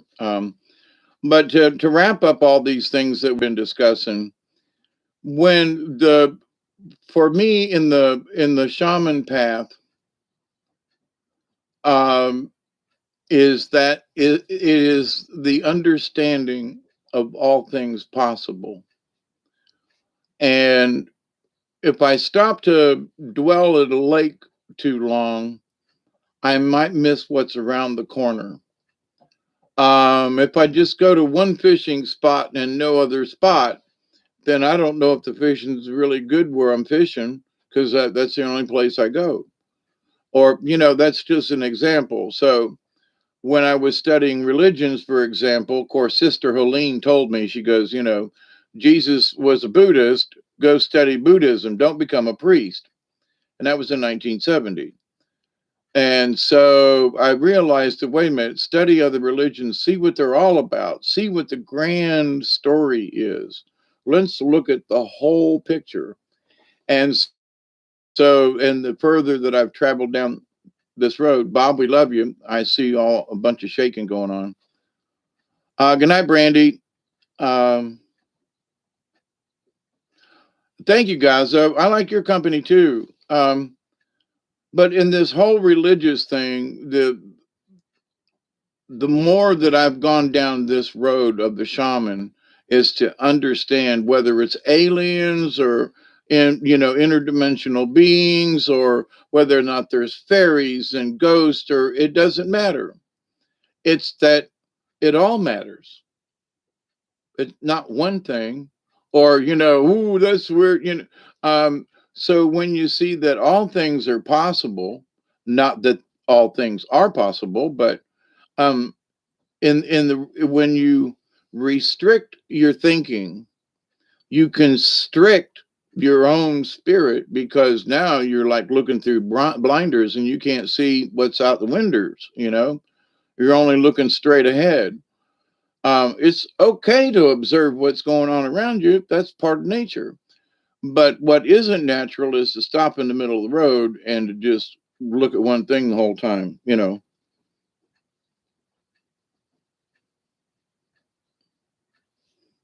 You get it off at a rest stop and don't ever get back. I bought the Quran last week at Goodwill. Never read the Bible, even though I'm in the middle of the Bible Belt. Yep. Well, I was being raised a Catholic and being an altar boy, and then later on a deacon of sorts, and reading the gospel on from the pulpit, sometimes two or three times a Sunday at Mass. I came to appreciate, and then there were the times that I had my messages with Mary.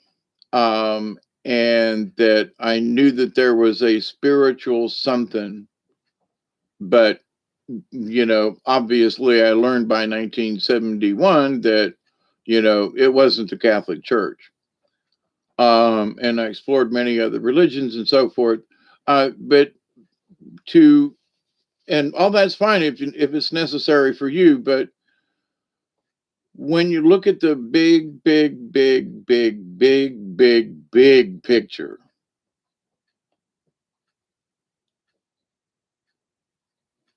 you find out that you're breathing in the universe, you're existing with the universe, your pores and your skin and the water and the rain and even the dust storms and the crap.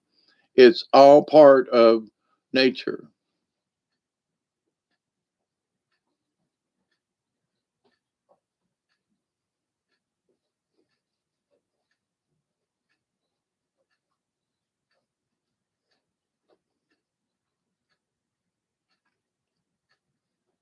The simplest of words of just to be, you know, and but in that, just be in the moment. Well, every moment changes. Well, then, so, but like I was talking about a little earlier about, so if you follow the rule, the law of one, of to do no harm.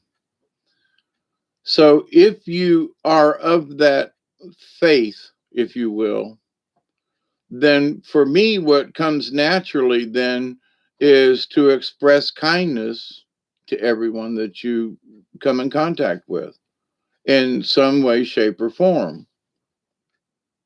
And, even, the big, tall, skinny, buck-toothed kid needs a hug once in a while, you know, um, or the big, fat, ugly one, with the hogs, you know, even they need a hug once in a while. Uh, so,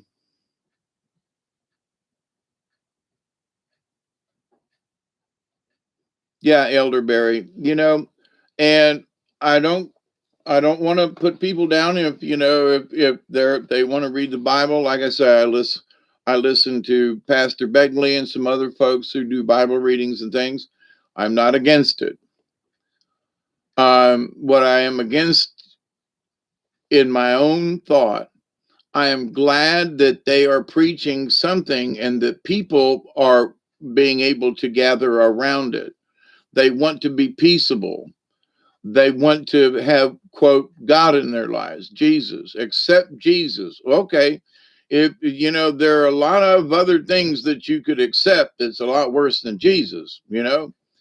So, but if you will allow Christ in your life, and I was listening to his channel one years ago, and I was like, I was having seizures all the time and my brain was really messed up and everybody gave up on me and I'm by myself. And I said, I do need Jesus and I do need Christ in my life. But it wasn't the Christ from the Bible. It was the Christ that I had forgotten. Now, I had been, severe seizure activity for 6 months. I went through some hellacious, withdrawals, overdosing. Um, they over medicated me, but I was overdosing. But anyway, and then it took me a while to get over that. So look at my previous videos, early videos. But the idea though that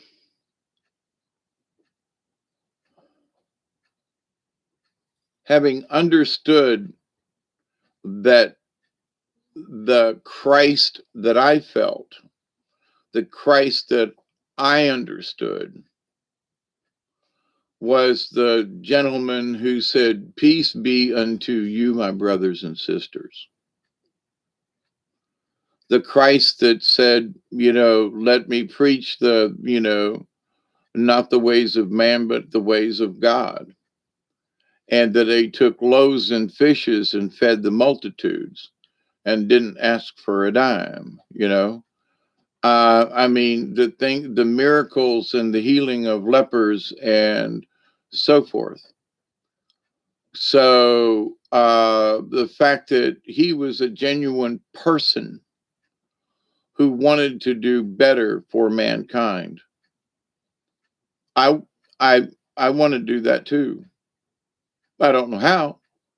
That this was back then. I don't know how, but I don't necessarily know if I can cure anybody. I don't want to, it's not about me learning how to walk on water. It ain't about that. But what I learned as a child and through my life is that I do still want to be a kind person. I wish no harm on anyone. I still wish to, be of some kind of help to others somehow. At the time, I'm in a wheelchair and I'm drooling. I don't know none of this stuff except that I said, yeah, I'm gonna go back to being Hawkeye, which is for me, I understand my relationship with Christ. And then about that time is when I got that visit from them three ladies, Mary, Sister Helene, and Sister Teresa, I think was her name. But anyway, the nun from the last from Fatima. And so, they gave me explicit instructions and said, you got to do this. So, but here I am now, and I'm understanding and looking back over these events of my life to understand what does it actually mean for me. Well, I'm just this old guy that lives down in the edge of the woods, and who cares? And that's all right. But other people, though, are having trouble with their feelings and to understanding what the world means to them. And it's like if you live in a war torn area of the world, then by all means try to figure a way to get out.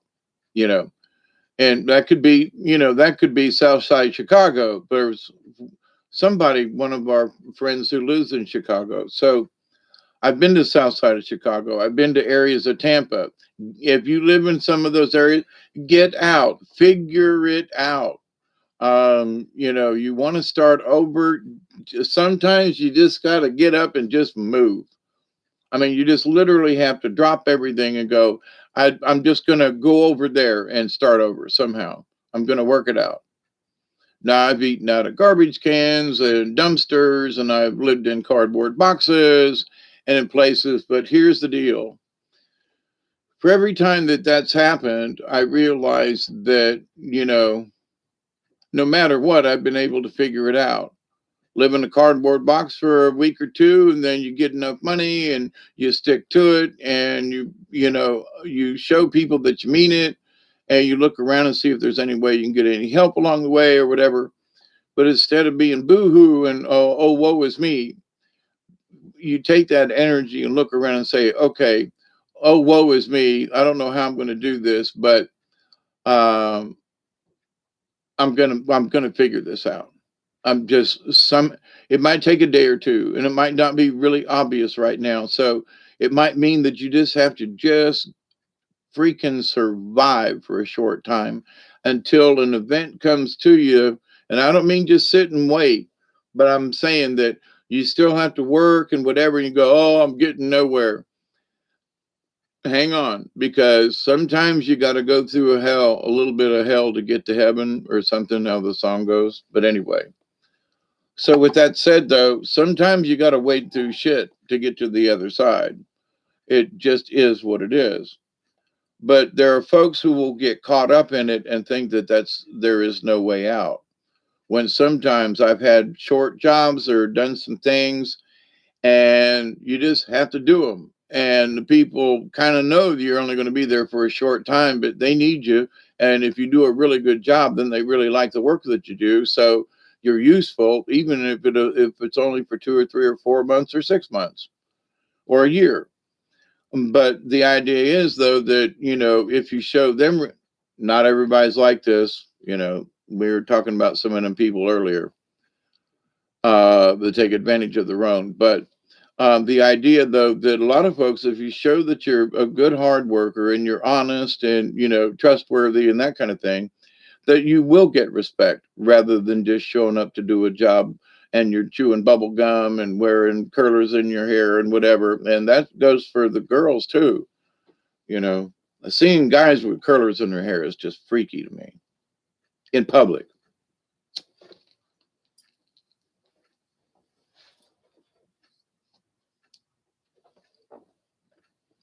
I'm sorry, guys with pink bows in their hair, black guys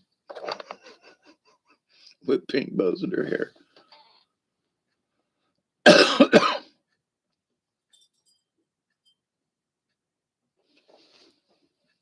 Who's that says that? Lady Spitfire.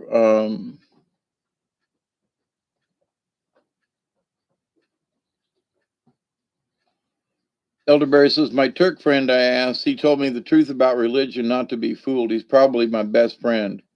That was in 1983. Lady Spitfire, I feel like I'm going to read up on the wrong thing, so I don't buy into the whole religion.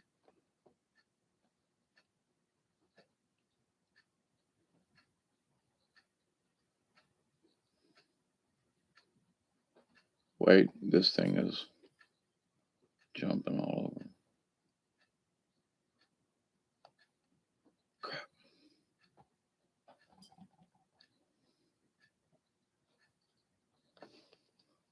Christos sparked within, right, Brandy? Um,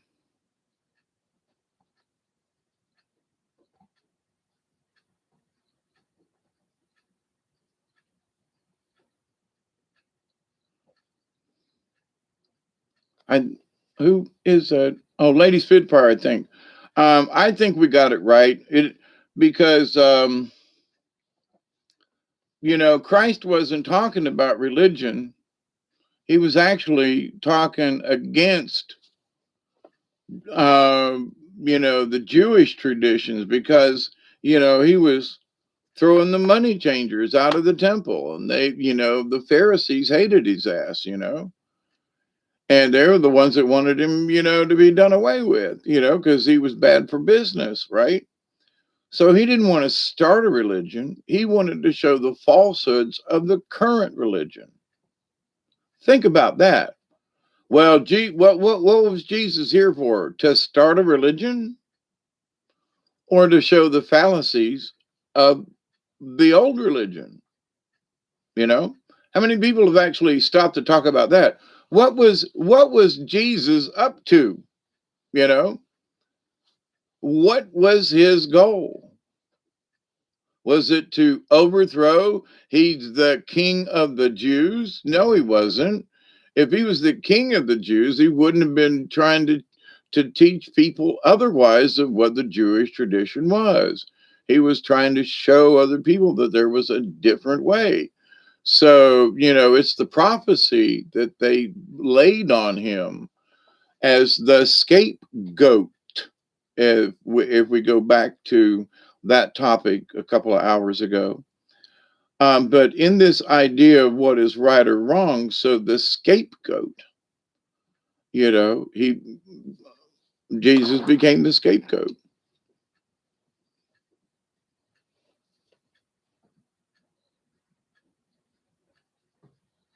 But the ritual Jesus told to perform on the boat fishing, I did fill the boat. Those guys were happy. Yep.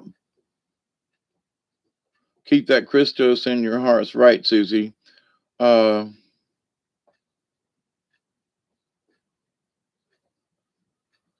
always got fishing. Um, yeah. Now, I still read some of the old I Ching and Confucius and some of those things. And, I've got the Bhagavad Gita upstairs. Now, I haven't pulled it down in a while, but I would just open it up. And there are times when there are paragraphs or little quatrains or little stories or a parable that just is appropriate. That's all. It has nothing to do with the religion itself, but there are words of encouragement, insight, spiritual, that have nothing to do with the religious part of it. It's just insightful words. So with that said, there are a lot of things that are spiritual that I've talked about before. There are some other authors, I love some of I still do. I would like to get some of his older works, but when I was a kid growing up, and we had to read so many, books, going to Tampa Catholic and some of, so, but, I'm 14, 15, 16, 17 years old. So growing up in the 60s, Robert Heinlein was like the best, So I'd read Starship Troopers long before they made it a movie. And I watched the number two the other day just for the hell of it, even though I'd seen it a time or two. But and I think it's one of the few books in sci-fi that held right to the author. I'm just amazed, and because I was expecting them to screw something up, and they didn't. That kind of sort of added the. I can't remember if there was like the boy girl thing in the original book, but that's okay. It's okay. But the rest of it was like right on it. And a little artistic license is, but they didn't change the premise of the story, or they anyway. But in that there was Podkane of Mars and another one, and some of the insight that Heinlein had as a science fiction writer, I'm still being influenced by to this day. At the age of 13, 14 years old, and reading his works. So not so much, Starship Troopers, but it was the idea though that if you in Starship Troopers, if you joined the thing, then when you got done serving, then you became a citizen. So otherwise, you were just a flunky in society. But if you served, then you could become a citizen. So of the Federation or whatever the heck it was. But he wrote that back in the 50s. Um, and the idea that in a lot of ways, um, there are a lot of similarities from these science fiction writers. I wonder if they weren't connected to ET, or if they weren't connected to that higher realm. I've had ideas and things that later on somebody else made a story about, and I've got notes and stuff in a book upstairs, and I go, but I wrote this page and a half about this story, and son of a bitch, you know, here's a movie about this. No, what the hell? Anyway, a couple of times that's happened, or a theme or something. So was I tapped into whatever creative juices somebody else was having? Now that's been proved to be true, that two or three ideas, or as many as 10 or 11 ideas for a particular patent, with just a little bit of slight variation, will all come in at a relatively within 3 or 4 months of each other. And they all look, or they're all some kind of basic idea. But who was right and who was wrong? And some people have made millions of dollars where other people's ideas have failed. But to the point, though, that similar ideas are being hatched all the time. So now that there are 3D printers, now that there's all this communication, now that there's 3D software that used to be very expensive, now anybody can do it. So I'm not against it, but it's like, 15 years ago, that wasn't the case. Just 15 years ago, in 2005, when I was still working as an engineer, 2006, 2007, this idea of everybody being able to have video software on a cell phone, for God's sakes, when we were still using flip up phones. So even in the last 15 years, the technology has changed to where now everybody can do it. And it's like, I don't see anything wrong with that. But, you know, now what used to you have to go to school for and do this thing. Now, if you just go out and get it and try it, and you can learn it on your own. I see no problem with that. But before, only certain people did certain things, is my point. Now, lots of people can do lots of the same thing all over the world at the same time. So, one idea that can come in, because they're all bridging now with the internet and us being here and all this, that now I think in certain ways there's more connectivity in certain areas. Folks are having these really weird ideas all over the planet. If they can make money at it, go for it. Interesting. There's a commercial that gets played on Tubi and a couple other places anyway. Uh, it's about this green company. So the people who got these sprayers and they're talking about, oh, we don't have to worry about plastics and it's refillable and everything and all this. And I'm thinking to myself, I'm watching this lady and this man clean using a plastic sprayer on, I'm not kind of sure what bottle it is, but how are you going to get it refilled? Oh, well, you get this in the mail and it's all really safe. And, we don't have to worry about these plastics. And I'm thinking, spray nozzles are made out of plastic. Sprays in the commercial. But what about the plastic from the sprayer you're using? Oh, no, but the bottles are safe. But you've got all these other plastic components and things. But no, but the bottles are safe. So then how do you get the refill? It comes in the mail and it's all green and we love it. Yeah, but then what do you do? Do you return it to get refilled? Or are you throwing whatever it is that it comes in, gets thrown away? Is it glass? Okay, I don't have a problem with that. Much rather see glass in the landfill than plastics. But what are you selling? Oh, it's green, and me and the hubby, we're so proud, and it comes in a box and oh, so how freaking green is this really that they're selling to you?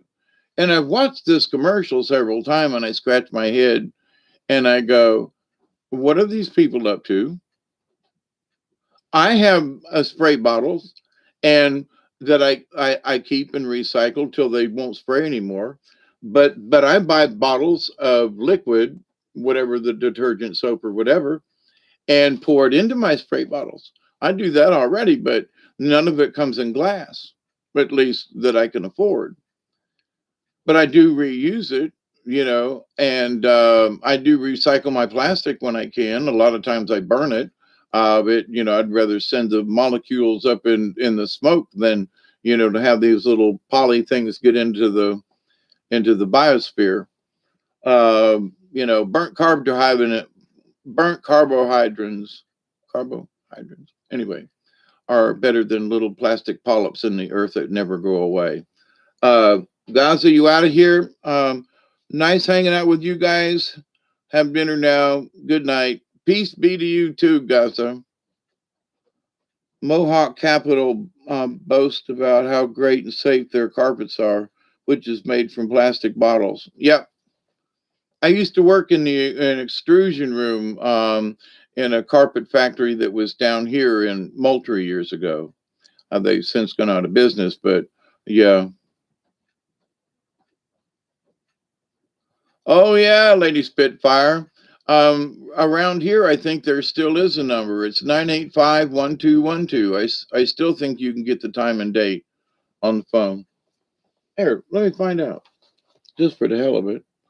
Wounding up 4 hours here again.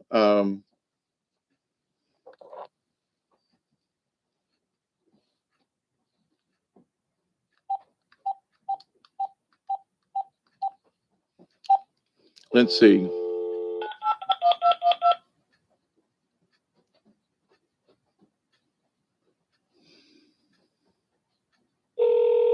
We're sorry. You have reached a number that is no longer in service. Nope. If you feel you...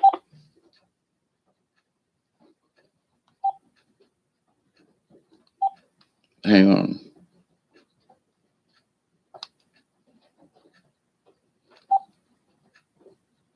Nope, we don't have it anymore. One of the local banks used to support it, Moulter area bank time, blah, blah, blah. And, they give the temperature and all that kind of stuff, but not anymore, at least not on that one. But yeah. And, you can't find a payphone anymore. If you break down to somebody, there used to be payphones all over the place. And now because I don't have a cell phone, I was, looking around for a payphone, and I was like, there aren't any. And it used to be a payphone in the alcove of the Pizza Hut, and there used to be a payphone over here by the thing, and you could go in a lot of places, and there would be a payphone. There aren't any payphones anymore. They took them all out, which okay, but there are still some of us who would use those payphones. But anyway. And, the people that talk about getting rid of oil, they have no idea that, there are so many plastics being used, and there are all petroleum byproducts. Now, I absolutely believe that we should do a better job with the plastics. There are companies who are doing it. There are people who are picking up plastics out of the ocean. I think that's all. I really, honestly, I'm glad there are folks that are doing it. And there are some new inventors that I've seen some of their commercials, and they've invented a really nice, easy way of collecting this stuff with these little pontoon kind of thing. I think it's great. I've had similar ideas myself, and these guys put it to work. It looks simple, easy to maneuver, and I think it's wonderful. They're young and I'm old. They got it done, and I applaud them. You know.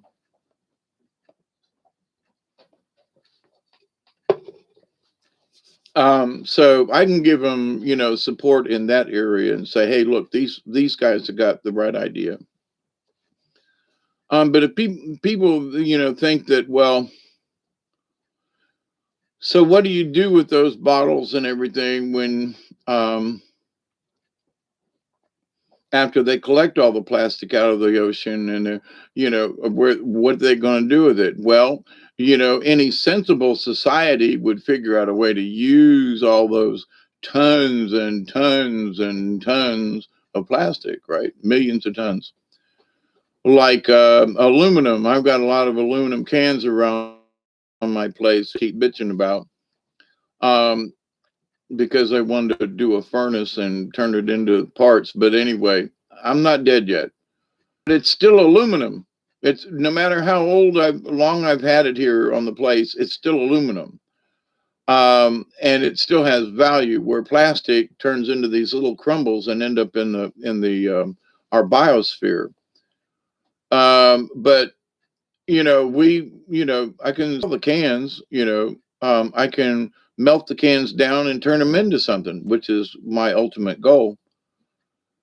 And the idea though that um, I want to do sand moldings, sand castings of stuff. Um, who knows, some artwork or whatever, but that's my idea. Because once it's cast, you can always melt it down and turn it into something else if you don't like it. Yeah, no styrofoam. Yeah, I try to stay away from that too, as much as possible. It's hard sometimes with packing, but now I know everybody can't do this, but because I made my choices years ago, but because I live down here on the edge, nobody cares if I've got a little campfire, if I'm burning or whatever. And I used to burn in a barrel, and the barrel has rusted out. Now I'm still trying to get rid of that pile, but I burn things in a pile. So those things that I can burn, the plastics or styrofoams or whatever, for my own personal sake, I get rid of them. I can burn them, and I would much rather turn them into, do a take care of them chemically versus them deteriorate into the ecosystem. Folks are, what are you burning that plastic for? Because I don't want to send it into the ecosystem. That's why. Yes, it smells bad. No, not everybody can do that. And I understand that, but I made my choices 40 years ago about this stuff. So, and I'm proud that I still can because I can keep those kinds of things out of the waste stream. Yes, I might have to buy them, but I don't have to send it to the dump. So, the reason I have too much junk on my property still is because I was in the process of recycling all these things before I got hurt. Some of the items still can be recycled. There are metals and old motors that I collected, that are now no good, windings and so forth, full of copper, uh, aluminum parts and things that I collected for my furnace that I still haven't finished. But the idea, though, that I know that it can be done, and I've done it before, and I've got almost all the facilities. I've got the oven and everything to melt the. But anyway, I don't have the right. I need a ceramic doohickey that you pour your hot metal into, or that you melt it in. Crucible, that's what it's called. And that just hasn't been high. Building the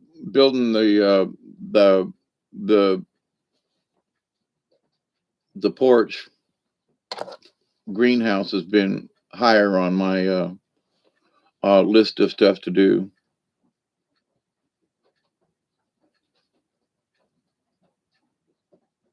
Yeah, I agree.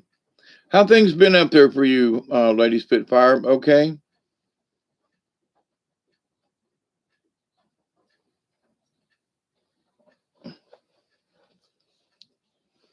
But anyway, so after almost 4 hours, I'm getting stiff and I gotta go pee. And I think I have bored you all long enough. But it has been another great time. Susie Q, Gaza, who's already gone, and other folks who have dropped off. Um, you know, what time is it? Oh, come on, we got to make it to 4:20, right? I'm so close. What's another 15 minutes, right? Ow.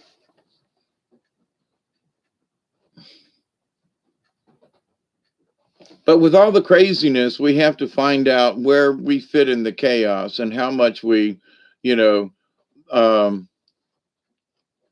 and how much of the chaos can we accept, to get along in life. But regardless of what we have to do, if we have to end up, shoveling poo, and that's what there is to do, go ahead and pee.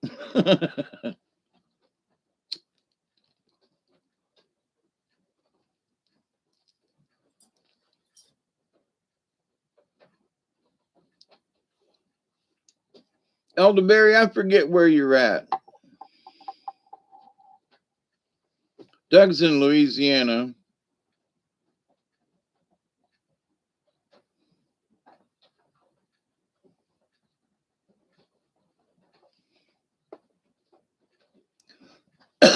No, I'm going to make it to.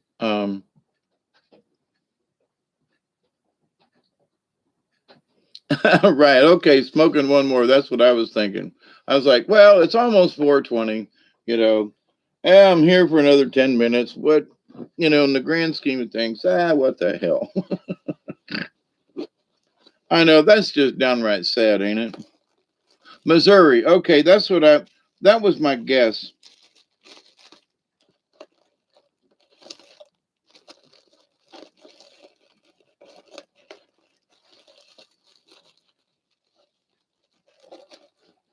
I got a friend of mine, overtime, right? I got a friend of mine that was talking about giving me making a deal with me on their, on a Jeep Cherokee kind of thing.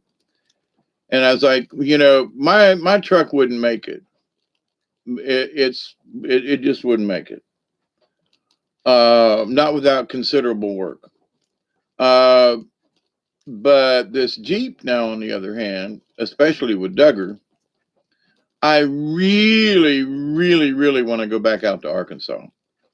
I really, really want to go back into North Arkansas and southern Missouri where I'd been before. And my point to that is, Elderberry, I would love to go back up there, having been out there several times, to go back out there and go fishing and not so much fishing per se. I would do some fishing, but just to paddle and be on the water. I have found that um,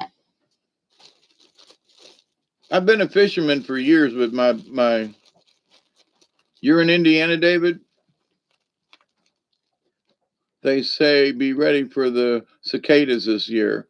You know what? That's a good tip. Um, um, I don't know about when.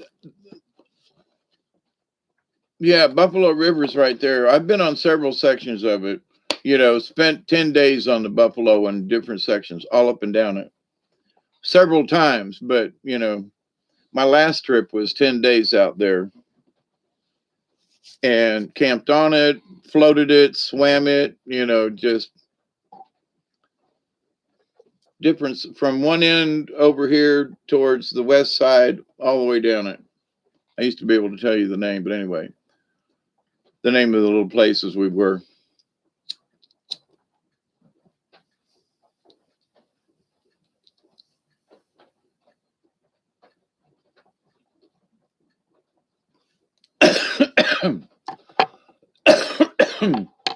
But there were some places in.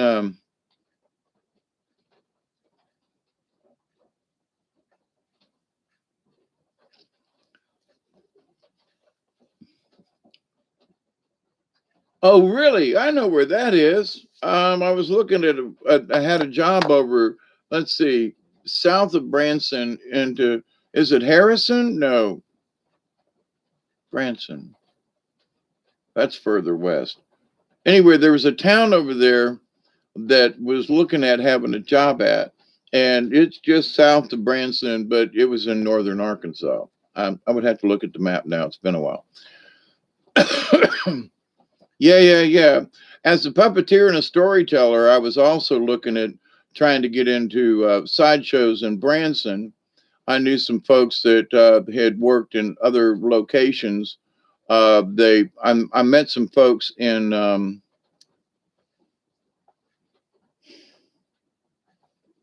oh, what's it called in Tennessee, where Dolly Parton and all them, you know. But in Missouri, as a puppeteer and a storyteller and everything, I was going to try to do like they had street performers and stuff that they paid, and to do little venues and stuff. And I was like, you know, that'd be just the thing for me because you know that's what I was used to doing. But I would only have to set it. I'd have the same location to set up all the time, and you know, and they would just pay me as a street performer, which would be great. I can walk around with a marionette puppet and interact with people, you know, and that's what my gig was supposed to be. And you know, now I end up here, but you know, that was going to be my gig, and things changed for me. So, um, what in the hell is the name of that place in Tennessee? Anyway, big town Tennessee. It's right on the border of North Carolina. Um,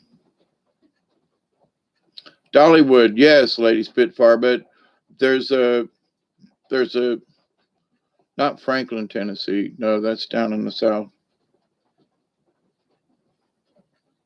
It burned down a couple of years ago. The Dollywood's in that area, but anyway, a friend of mine lived up there in the mountains that I stayed with. That I learned to make drums. Um, Gatlinburg, thank you. Pigeon Forge. I didn't notice that. I had to put my glasses on. That's the one. Gatlinburg, Pigeon Forge. Yep.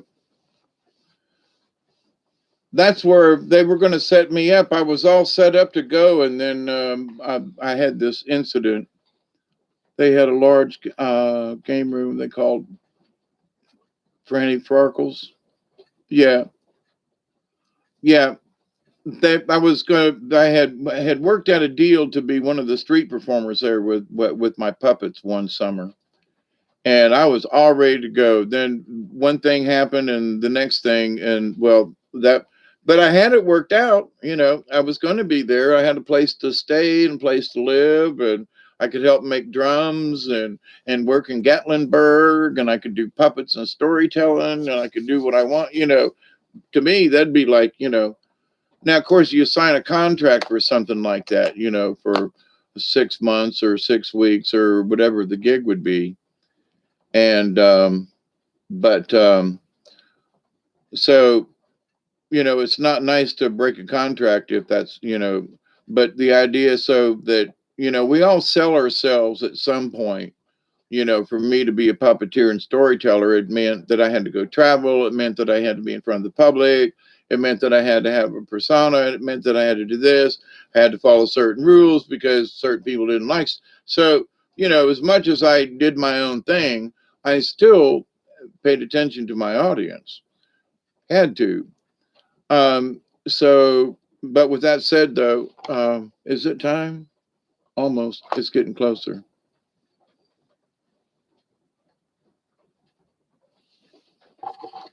Yeah, I was sitting in a diner. There's a road from Gatlinburg north up to why I can't think of any of those towns up there, but it's just on this side of the mountains from the Carolinas, and um,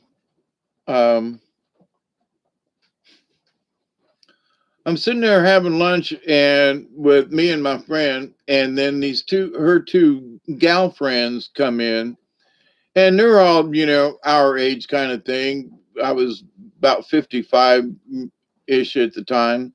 They were about the same. And they sit down, scoot over, come on in. We're having dinner there at the little country store up there on the road. And uh, they start chatting. They go, "Did you hear?" And no, that the damn revenuers broke up Uncle Bucky Still. And then one girl looks at another. She goes, "No, you're kidding." They go, "Yeah, they snuck in and didn't tell the sheriff they was going in. They busted old Bucky Still." And the other, but now, the other lady, she goes, "Now what are we going to do for our rheumatism medicine this winter?" She goes, "I don't know, but can you believe it?" And the sheriff is pissed. I I was just sitting. Oh, you know, there was one lady beside me, and then these two here, right? And I'm sitting in this little country store in Tennessee, and you know, and I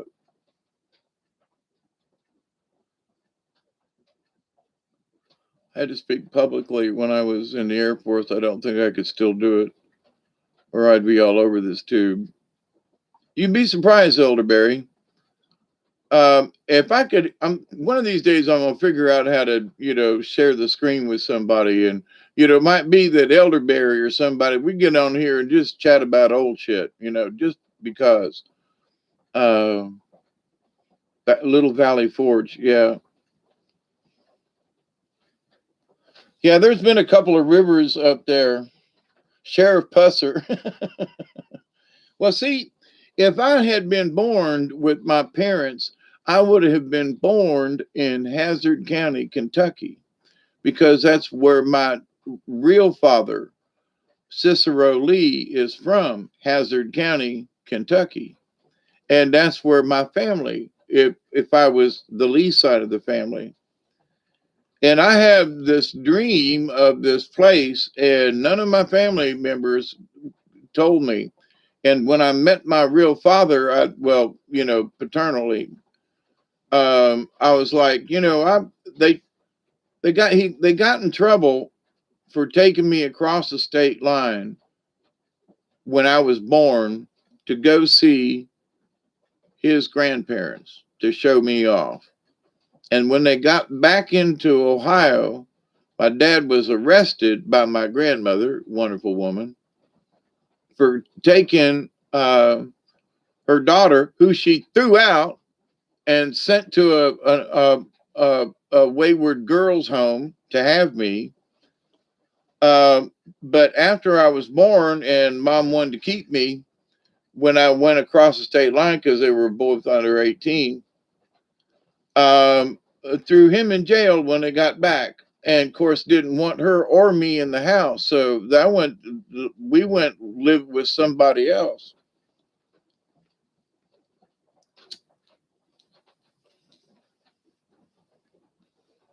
But I remember this place by a stream, and I'm I described it to him, and he looked at me and he goes, "What?" And I said, "Yeah, there was a little path along the stream, and it seemed like there was a little bridge or something." And I said, "I don't know where I would have got this from, you know." Well, and he goes, "But you were just really little, like an infant little, you know." And somehow there's a memory I have of being in the hills somewhere in, I want to say the mountains, but at least in the hills, right? Versus flatland.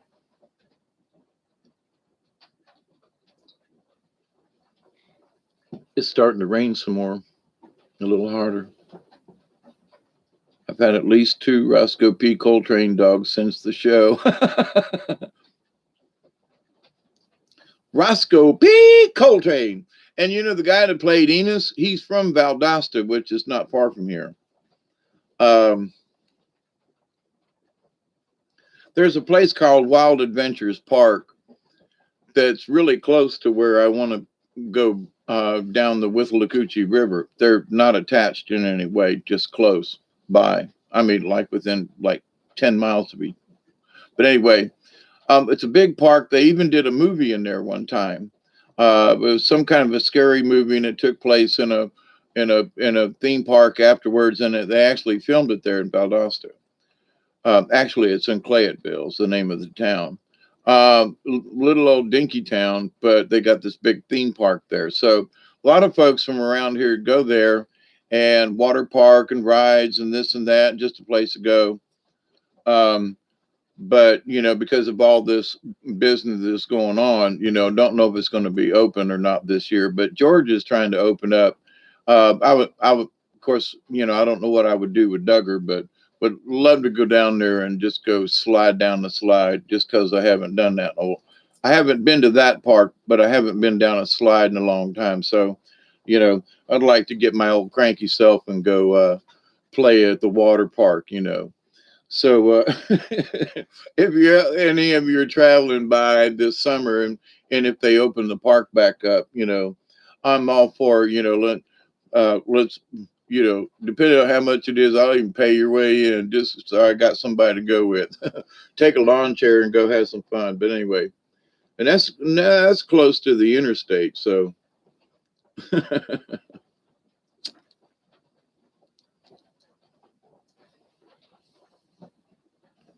It is actually 4:20. Yay, team. Why not? You know, I didn't have anything else I was doing. It's raining outside, and you know, which I'm not bitching about it. The river went from like 16 feet, then it dropped down to around 9 feet, hung there for a little bit, dropped down to about the seven, 6.5 foot level for that's when I was on it. And it dropped back down. Now it's almost down to below 5 feet. But now it's been raining all day. So it's going to be interesting to see how much the river comes up at its low point at about 5 feet today versus this rain. Cheers.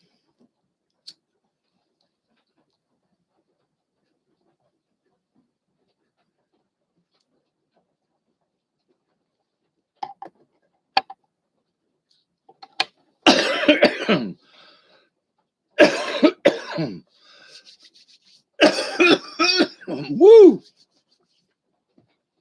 That's yes, it is 4:20.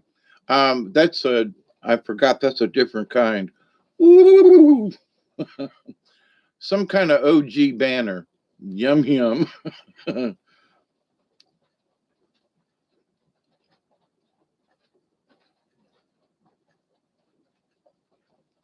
I have a couple of old time friends that have some old time connections, and they'll call me up and go, because I guess I can say this because it's been many years, but back in the day, I helped them get when I knew somebody that had some and they didn't. It's a consortium, and it was never about how much money we made from the next guy because it was always about there a family of us that wanted to smoke, you know, and he's a Vietnam veteran and all this kind of stuff. But anyway, so one of them. And so, in this knowing of people over the years, somebody say, "Hey, man, I got a little bit of. You want to go in on me? Yeah, okay. I'm good for it. So that's all that has to be said. They'll just say, "Hey, I got a line. You want to go in? Sure, okay." And so over the last several years, right? There's a little bit of this and a little bit of this and a little bit of this and a little bit of this. And I had it for myself, in a container. So I ran across this little bit the other day and I went, whoa, I forgot I had this, So, um, I always put it in some kind of sealed container so that, it stays airtight. And so I just had forgot about this container and went, oh, looky here. Look what's in here. Oh, looky. So that's what it is. Some kind of banner anyway. Uh, there was a little bit that I smoked that's called chemical banner. It's some kind of, and I was like, it was weird, nice, like really strong smell. And I was like, holy crap, wow. Like 5 minutes later, I was like, now this is different, But anyway, it's nice to have old friends who I don't care who their connections are, but I love them, and that that they will share with me and go, hey, yeah, you want a little bit? You okay? I'm good for it. So, um, because in this day and time, I used to grow it and give it away to other people because I was always against selling it because it was like somebody say, "Where'd you get that weed?" Well, if they had to break down, they say, "Who do you buy that from?" Well, nobody, because then they wouldn't be lying. Because I wouldn't sell it to anybody. I would give them presents, and they might, help me out with food or bring me a 12-pack of beer or but I never took any money. And so if anybody ever said, you won't have to lie. You say, no, I didn't buy this from anybody. You can tell them you found it, but you didn't buy this from anybody. And so, and they could pass lie detector test. They wouldn't be lying. So, but anyway, um, if I could grow it again, I would give it away. I would grow it for the fun of it, and because it was so enjoyable to me before, and we were doing hydroponic kind of stuff. Well, we called it hydroponic, but making grow rooms, that were covered with aluminum foil and different kind of grow lights and things back in the 80s. Um, Getting tips out of High Time magazine and writing off to Holland for seeds and shit. You know, now there's buds going here and there, and so it's so much different. But it's still illegal to grow in Georgia. So One of these days, I keep praying.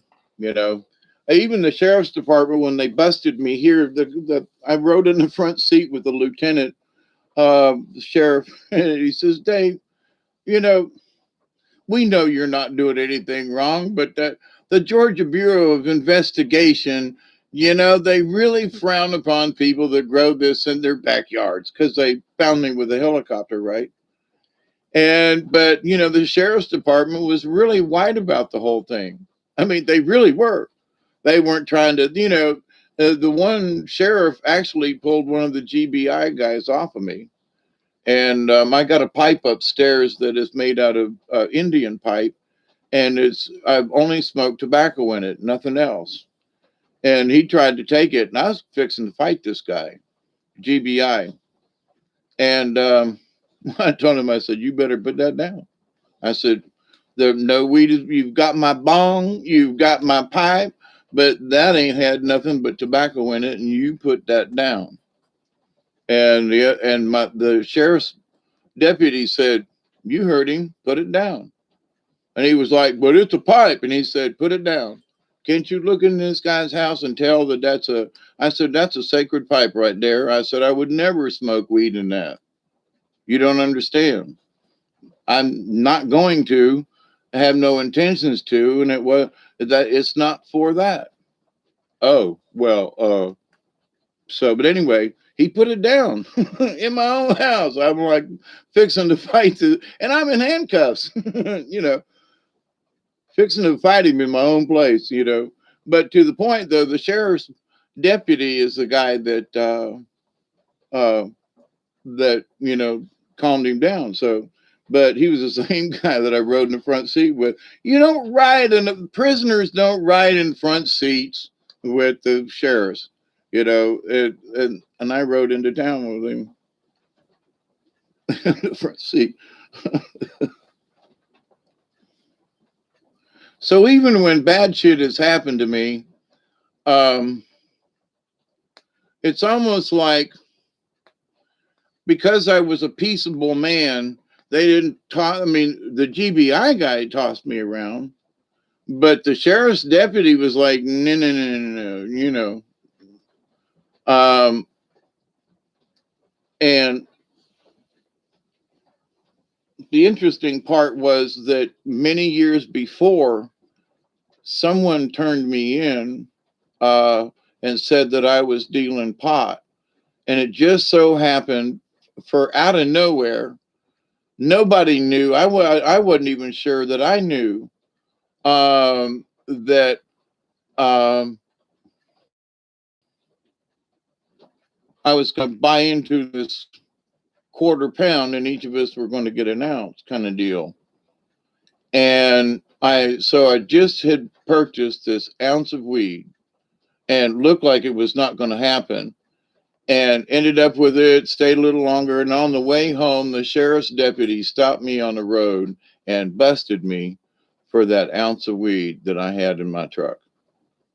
Now, they didn't take me to jail. They confiscated the weed.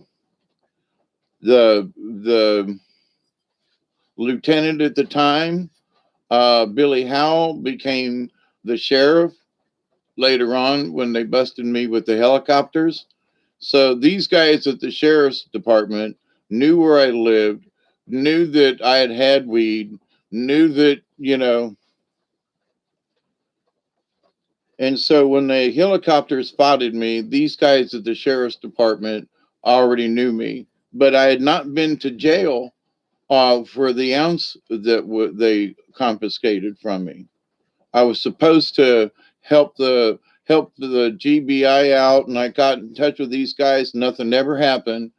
The weed disappeared. They, they thought I was buying it from some guy in Moultrie, and I was buying it from some guy, near Boston, Georgia. Nowhere near where they said I was at. So I had no fear. And who they thought I was attached with, because I had changed jobs. Um, I was like, I don't know these guys, and it just disappeared. So they got announced a really good weed, and I went without. But they knew who I was. Oh, and one other um, true story at the end of this is that it was a friend of mine that I knew for a short time. And she called me up. She goes, "Look, you want to buy in?" And I said, "Sure." Usually that meant an ounce. And so she was, no, she said, "This is a big buy." And I said, "Well, okay, I'll invest because I had a decent job at the time and everything. And I knew friends of mine who, that if I bought in, like a quarter, all I had to do was call up three of my friends and go, "Hey, you need one?" They go, "Yeah, okay, see you in a bit or tomorrow or whatever." And so it wasn't like I was out on the street trying to sell this. We bought and sold for each other. But anyway, so she said, "We got to go up to Douglas, Georgia to get it. You want to ride with me?" I said, "Okay." So she drove up to Douglas, been there with the carnival quite a few times. And we go to this trailer park, and I'm sitting there, don't have any intention of going in. And I got this somebody's watching me mofo in this trailer park. And I'm got my head down kind of thing. And she gets in the truck, and we lift up, and she puts it behind the seat, and off we go. So she's bought a pound. So, and they're already done up in ounces. So it's like all I got to do on the way back is just pick up, take four out, and when I get back. So on the way back, she goes, "We stop at a McDonald's, right? And get something to eat and to pee and change drivers." He goes, "You drive the way back?" And I said, "Sure." So as we got out and switched, I gave her a hug and said, "Oh, you got a tail light out." And she goes, "Yeah, we'll have to get that fixed." So then I started driving back.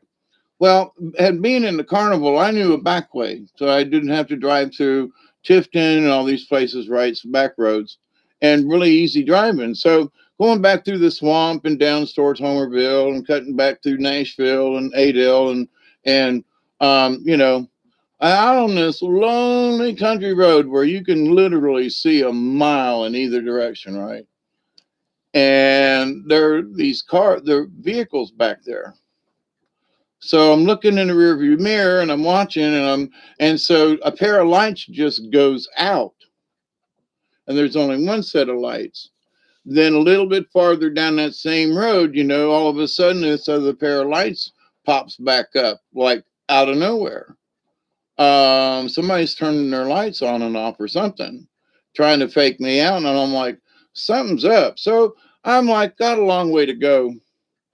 So on the way back, cut through Adel and going across and the interstate. And since I used to drive a bus through there, I hang a left.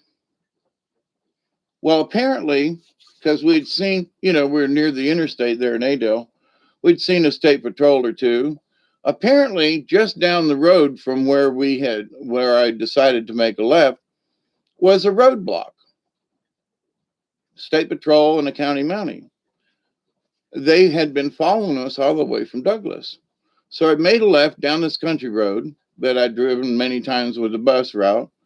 And I'm like, all of a sudden, you see these same cars make a left down the same road. So go down it, I don't know, 12 miles, 10 miles, and get to the end in Berlin. And there's a state patrol and a county mountie. And I looked at the girl and she looked at me, and I was like, something's up here. So made a right, went down the hill, around the curve, and I made another left.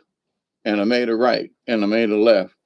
And had I gone down a little bit further around the curve, they had like cop cars, state patrol, um, and they couldn't find us. So I made it all the way home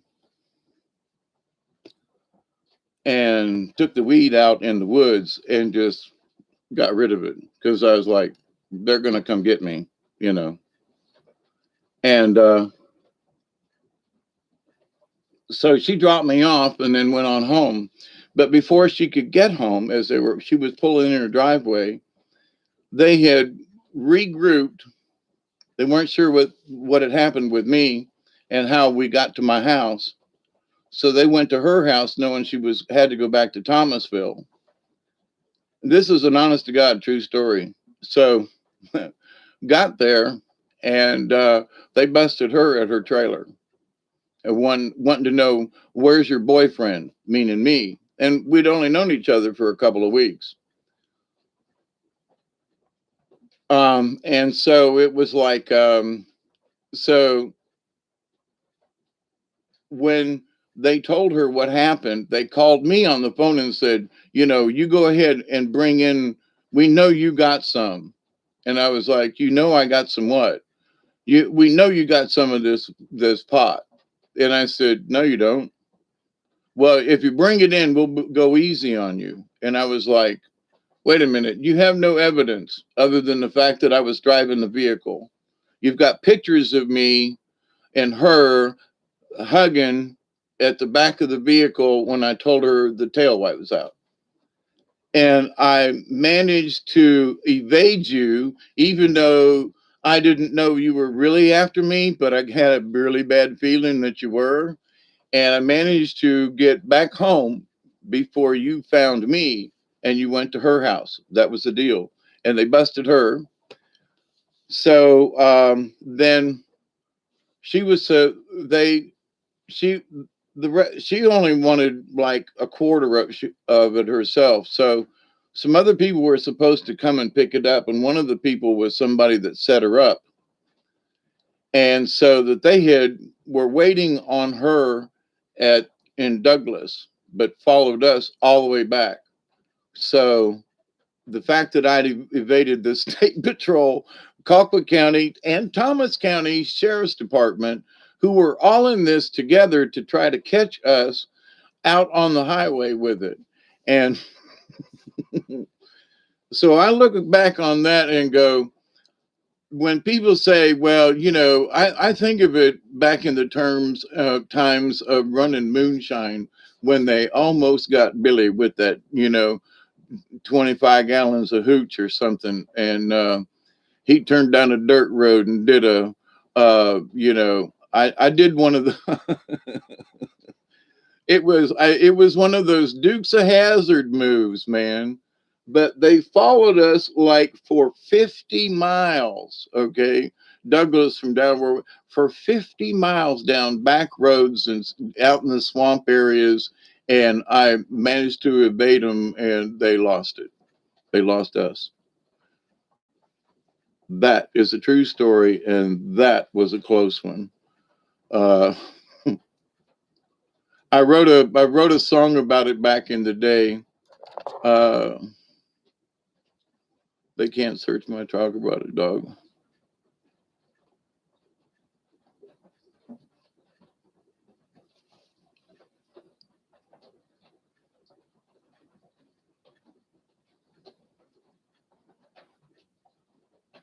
You speak animal fluently.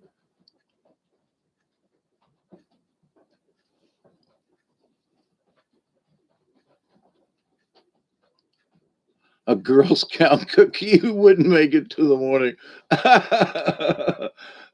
Next weekend, yeah. It depends on the Girl Scout cookie, elderberry. Um, but anyway, yeah, there's been some times that, I got caught.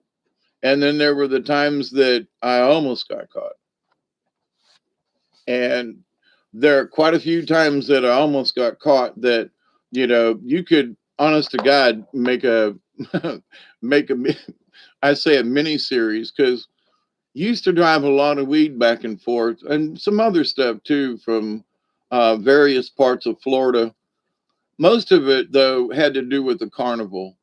We'd travel back and forth and around the state with, Alabama, Georgia, Florida with the carnival. And there was always somebody on the show that I knew over the years that needed something.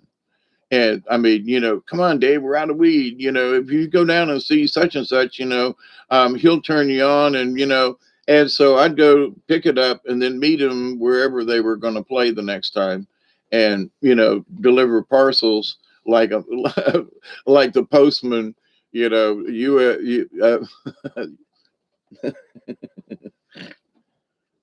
It's true. They see me coming and go, oh, thank God that Dave made it. They called me Hawkeye back in the day, in the carnival days. So they said, Hawkeye's here, man. Yeah, all right.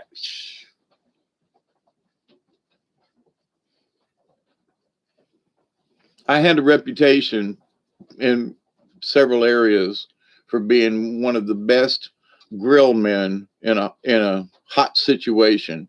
When you got lines of people stacked around the cookhouse or whatever, and just keep them coming. Just my brother said, when Hawkeye gets here, meaning my brother, he said, just get out of the way. He said, let him run the grill, and he's got you. You give him the order, and he'll make sure it's there. And I was never behind.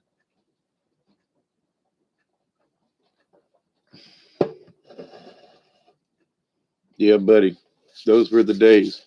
Those were the days, my friend, we thought they'd never end. We'd sing and dance forever and a day. We live the life we choose. We fight and never lose. Those were the days, oh yes, those were the days. La, all together now. La, la, la, la, la, la. La la la la la la, those were the days. Oh yes, those were the days. Anyway, so that's my musical ending to 4.5 hours here. It's 4:26.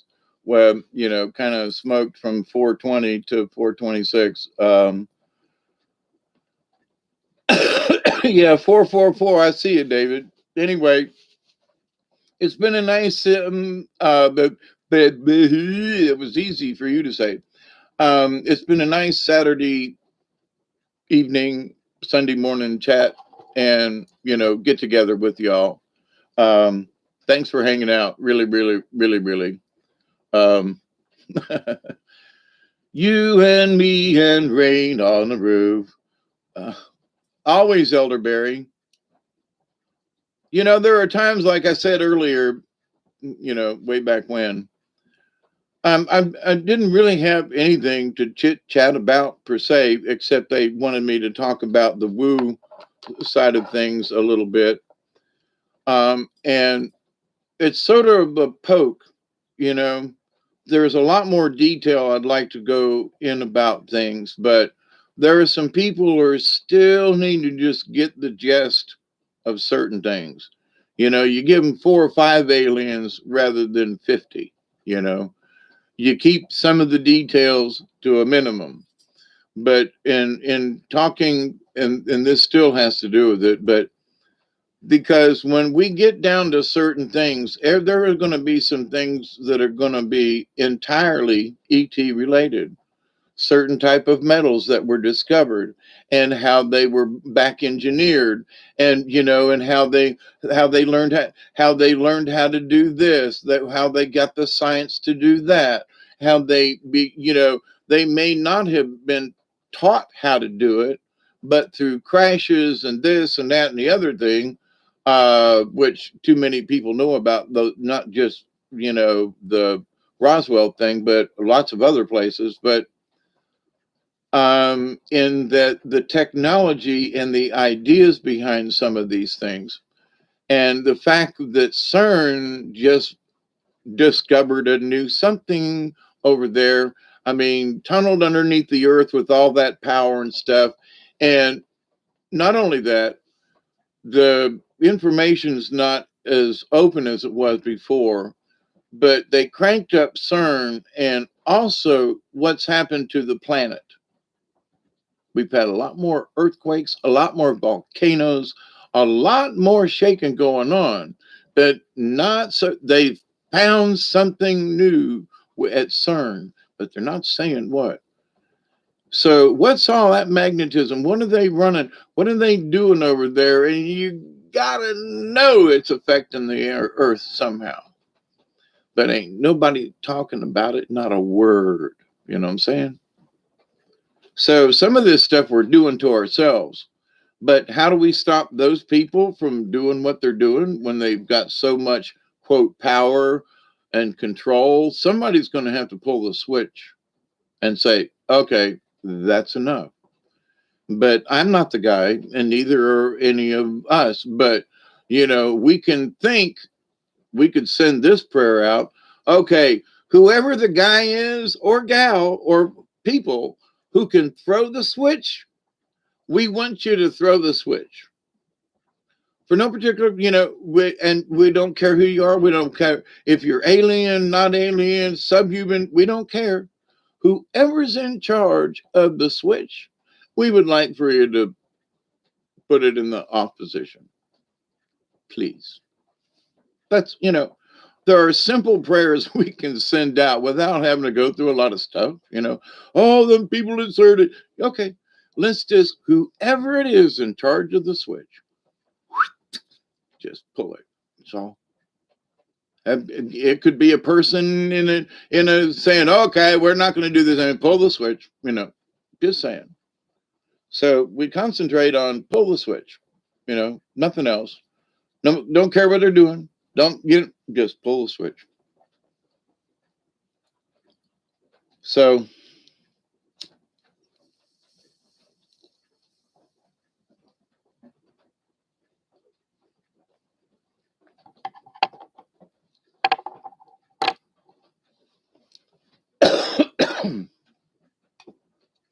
and to top it off, I mean, I'm sitting on the ground here, and there are telephone poles that go into the concrete and down into the ground. And so when a vehicle goes up on the road, it vibrates all the way downhill. So there are times when Duggar and I both can feel a truck near in the neighborhood simply by the rumbles in the ground on the floor in here, and it'll vibrate at certain frequencies and stuff. But anyway, recently here in the middle of the night, there's been these rumblings and vibrations, and ain't no trucks on the road. There's also been some kind of low noises, like a rumble. Now, back in certain times of the year, farms will have dryers running on, or grain bins or something like that. So noises in the middle of the night of machinery running is not necessarily but these are more like a low sustained home, and it's like, but there's nothing around here that where the sound carries that would make that kind of hum. Because I'm thinking of, I've worked in cotton gins, I've worked in cotton pickers, I've worked in different manufacturings. Used to make the parts for uh, carpet backing, and worked on some looms. And anyway, so extrusion, plastic extrusion, metalworking, uh, lost casting. In other words, you make a piece out of wax and then you coat it, melt. It's called lost wax. You dump the wax out, pour the metal in, or whatever it is. And did a lot of that for a year or so. Worked mauled aircraft for several years, building doors and tail wheels and sections, whatever needed to be built in the machine shop. And so worked in different areas in a lot of different manufacturing settings. Worked in several places, the high speed grinder. I mean, you had to blow the the thing up 100 times and show it on a comparator to be able to check the dimensions and so forth. They're, very close tolerances, and we were making jet engine parts for Pratt and Whitney and them kind of folks. But anyway, so have been on the high tech issue of a lot of different things. But in seeing that, though, and having been with this high tech and have worked with titanium and different kinds of Inconel and different kinds of grinding wheels and so forth, and Brown and Sharp at one time said that there were 10 people who knew how to run this particular grinding pentagraph machine. And I was like fourth. The guy that came to install the machine, he came back and did a checkup and adjustment 6 months later. He goes, man, you're better than me. And he said, you've only been doing this 6 months. And I was like, man, I know how to do this. He showed me and gave me some tricks, but then I took some LSD and had a conversation with the machine, and we got along real well after that. And that actually is a true story. But, the idea, though, that we can communicate even with machines. And if I don't know, there are times when I have wondered whether or not I had superpowers, because there were certain things that I could grind that nobody else could do. And I mean, nobody. Even the guys that taught grinding would come in and go, that's such a tight tolerance. How do you do that? And I was just like, you just have to feel the machine. You have to understand if you go like this, you go like that, when you're putting the pattern in the grinding wheel. And, and when you're talking about literally the size of a grain of grit in the wheel, that would make the difference, seriously. And so, but anyway, I got off on it. I was really good at it. Minutia detail to the 100th degree, where other guys would just, couldn't get close to what I did. And it was easy to me because I allowed my energy to get involved with the machine and the wheel and the thing and and so when other people say, well, there is a magic in that if you allow it to happen. Like the old Indian woman that I've talked about, it was 90 plus years old and used to bead without looking at the beads. She'd have them in her hand, and the next thing you know, she'd have her, something beaded up. And she goes, I've just been doing this for so long, but there are so many things that your brain already knows how to do, like the split and wood thing I've talked about, but all of this is connected. And in this understanding of what we can do, and when we allow ourselves to do it, then it's going to be easier for those of us who get that when it comes time to having some chit chats with our, God, I hate to use the word alien friends, but when the different races, because there are going to be some that we're going to be able to communicate with. There are going to be some that we need to understand the basics and the courtesies involved with, like, wait a minute, I don't need to be listening to this conversation. Excuse me. And you don't need to tell me that I don't need to listen. You know what I mean? There are certain courtesies and in that there are protocols. So if you're introduced to someone, one of the best things to do would be to give them a slight bow to honor them, that you don't put out your hand like us Americans do, because we don't want to spread germs between different species and so forth. That might not necessarily be the best thing. So to give honor to someone, as people say, well, I'm not bowing down to anybody, as the Japanese, the Chinese, and those folks do over yonder. There is a lot to simply bowing without being, I'm going to kiss your ring. That ain't what I'm talking about. It's bowing in simple honor, because then you can show the other side that, hey, listen, look, I get you, all right. Tomo arigato, misto roboto, or doing this little thing that they do when I watch the Chinese, hey, take home, whatever. So, and I'm sort of being a little, joking, but not in that in those traditions that that you would show honor to whoever it is.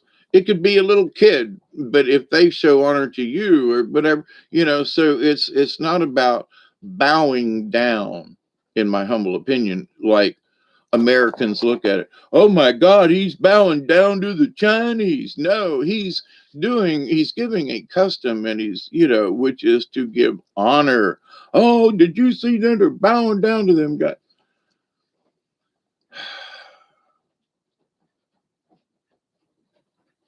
Now, there are some other things that in relationship to what some leaders have done, but the idea of to bow is not to say that you're giving up your somehow your sovereignty or that they're better than you are. In some cultures, that may be true. But if you're in the true understanding of honoring another person, then a bow or a nod or whatever, or a this, if you're doing the, and there's nothing wrong with that. So, but because cultures are different, and so one of the things that I'm looking forward to, and we'll see how this pans out, because if you've noticed, there's a lot of these, triangular shaped ships that are that folks are discussing. There are a lot of other of these things that look like spider. Uh, um, Wait, they look like jellyfish to me. And Dante has talked about those on the channel, about how those spider they're not spiders, but they do have tentacles, um, much like the Kraken. And so, and they're, they go about in outer space, so they don't need ships. Um, I don't think, but anyway, they float about on their own. So we have to understand that there are those things that um, science fiction has shown us as one of these shows the other day I was watching. There was this space creature that they ran across, and it was sort of like a kraken, actually. And they were way out in some deep space, something. It was interesting how they, got a hold of this thing. And I was like, no, wow, that's just interesting. And that they're floating around way out there in space. Well, there have been the um, Spider Woman in space that takes care of all things, and is like one of the keepers of the strings between the planets, and you know, and so that there are these, literally large beings that tend, the universe like that. Now, if they eat anything, or maybe they feed off the energy between, or maybe there's space junk that the spiders catch, in the web, but the web of life and the web of the universe, and they've got pictures of this stuff, so it does exist. So, but in terms though, are there really big giant creatures? Seriously? There are billions. There are probably a million spiders on my property, my 18 acres. Not joking. I can walk up in different places with my flashlight headlamp at night and saw all these pairs of eyes glowing from all these different places around there. There are spiders everywhere, you know, and I would bet you a million spiders on my property with all the 18 acres up in trees and all. I would bet you. So anyway, because there's a lot of habitat for them, for one, but and they're here to teach me a lesson too. But the idea, though, that there's this spider web on Earth, And wouldn't there be a,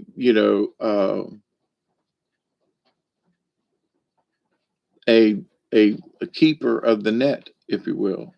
So, but anyway, plus, Miles, on Basis Project, they have talked about many of these folks were seeing these spider-like beings from other dimensions, and the new 5G was interfering with these interdimensional beings, and that they wouldn't even be here if it weren't for the frequencies that some of these towers that were putting out. So some of the guys who were working on uh, the transmitters and equipment and so forth would open up a panel, and there would be this, you know, bigger than your hand, maybe twice as big octopus looking spider thing that would be attached or around some of the high voltage.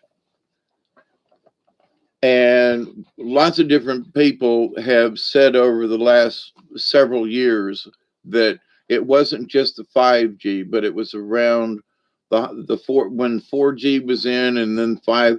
So, but the idea though that there are these interdimensional beings that are spider-like, that are very much affected by these frequencies.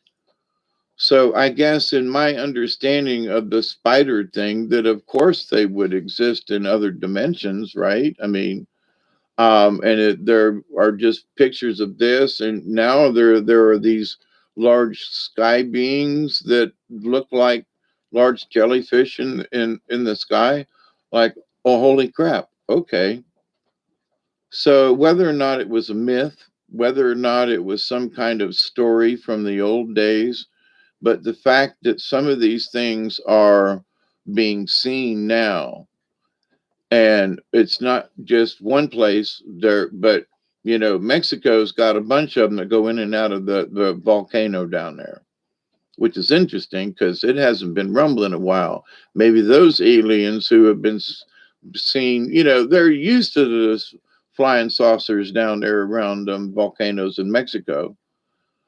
So, and maybe it's those guys that are keeping that thing from blowing up, because there's like 30 million, or there are a lot of people in Mexico City.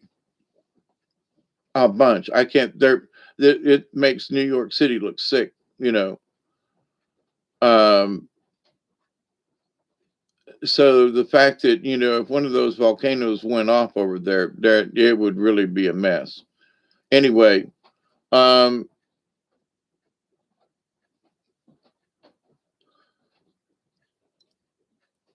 not counting Area 51, but here this last, um, it's been a couple of weeks ago, in observing my southern skies, there have been some really interesting, very bright stars that are in the wrong place. There's not supposed to be a star there, and they just sit there and twinkle. And it looks like a tetrahedron, it looks, triangular on both ends, like that, like almost like a diamond. um, and um, and sometimes it's out there, it's unmistakable because of how it glitters.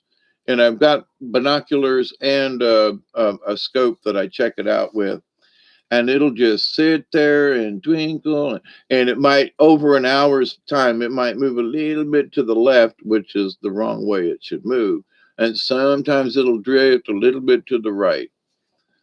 And it's a very narrow window that I can see this through, but it's very consistent. Now, it's not there all the time. Like, it's cloudy tonight, but it could be there. But there are other times when it's clear and everything, and it's not there. But it could be in the southern sky, but not within that window that I have, because of the trees here. But anyway, um, there's been too many things that I've seen, other people have seen, to say, nah, there's nothing going on.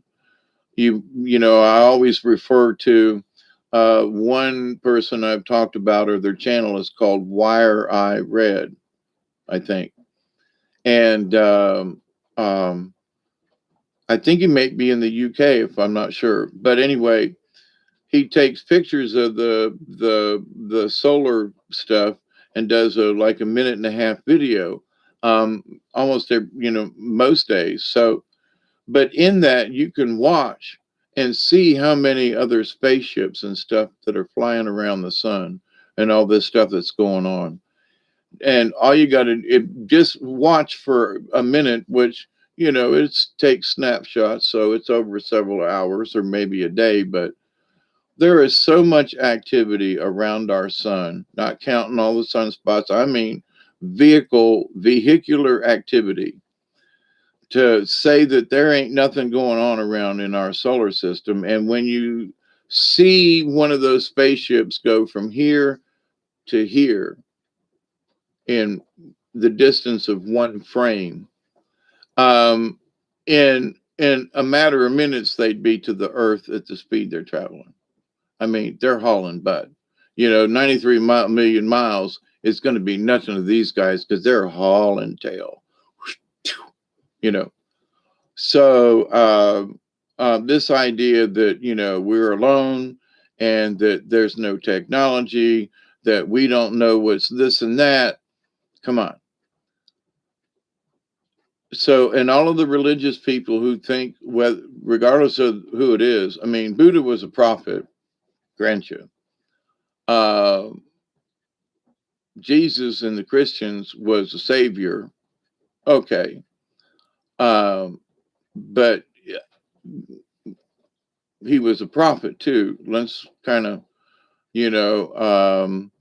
some of the old masters in China and Japan, in their old age, they tried to impart their wisdom. So, and all of it is so closely related that it's like maybe it's the universal law, the law of one, to do no harm, to help your neighbors. So, and it has nothing to do with religion. But Christ didn't start with a religion, they made one after him. Confucius was just a philosopher, and they tried to make that a religion. Buddha said, don't do it, and they made a religion after him.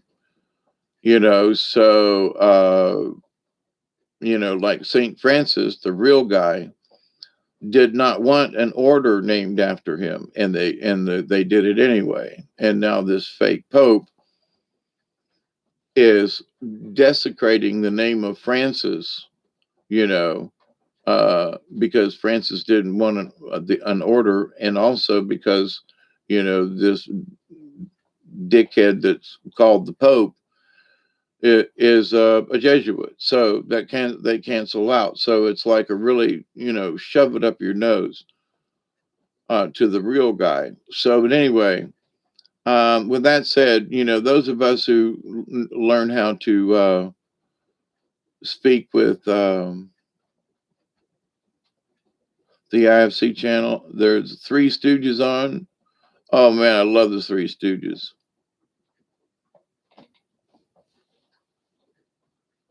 Tooling is it? Tooler? Nyuk, nyuk, nyuk, nyuk, nyuk. Good night, good night, good night, good night. Me too. 5:10. No, and I'm not staying for another 10 minutes.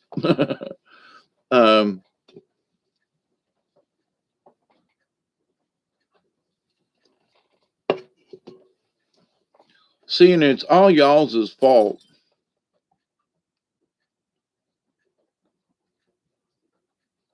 Electronic Ventura. But anyway, okay, that's enough yakking and getting stoned. It's still raining again. Going to have to check the radar and see if we got anything bad coming. But with the way the weather is working at the moment here in South Georgia, this is my speculation that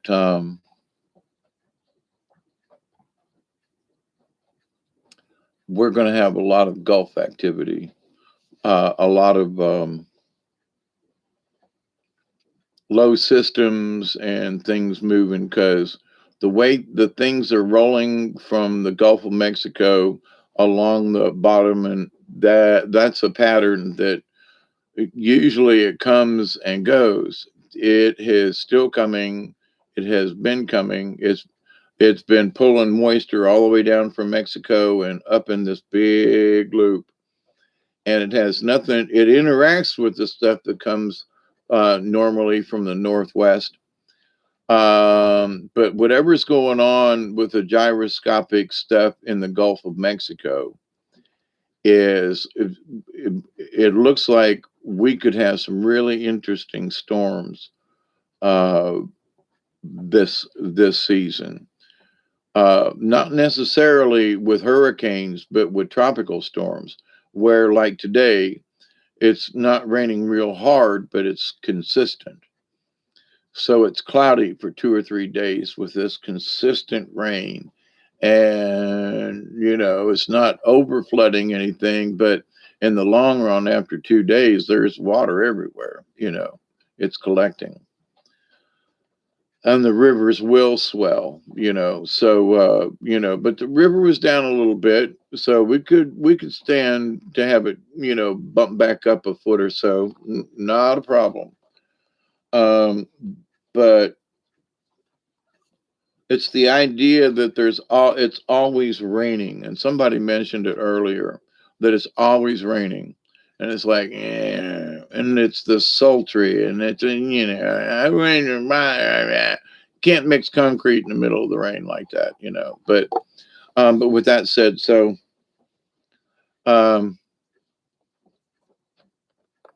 I guess maybe I'll make it to 420 one more time. It's only a couple more minutes. Curse you, elderberry, and whoever else. I'm kidding. I'm kidding. Wouldn't it be nice if we were older and we had a drink or two to go? Wouldn't it be nice to...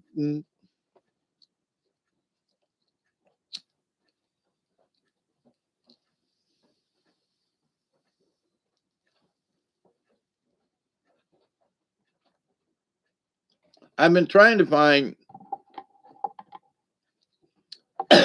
Much love, Castle Dave.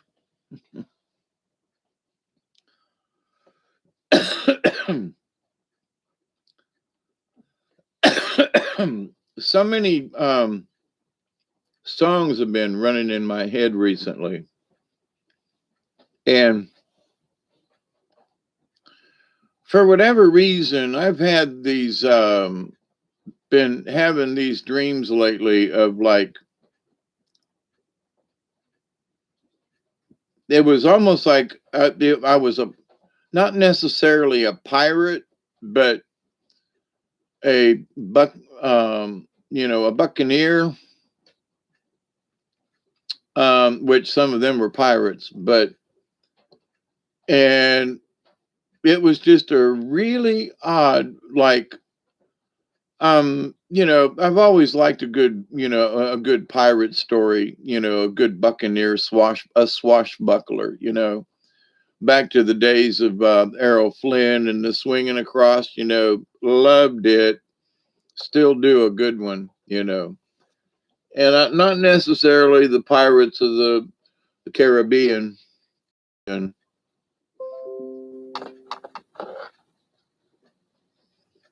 there was something running in the background.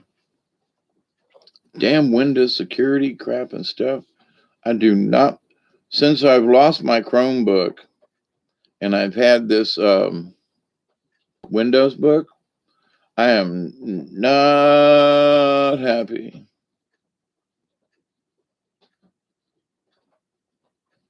So, just to check it out, just in case, they scanned it 3 times. So, anyway. So, 516. We got, how high is the water, Mama? She said it's 3 feet high and rising. How high is the water, Papa? She said it's 3 feet high and rising.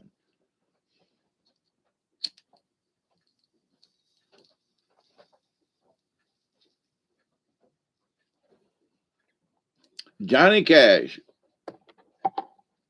The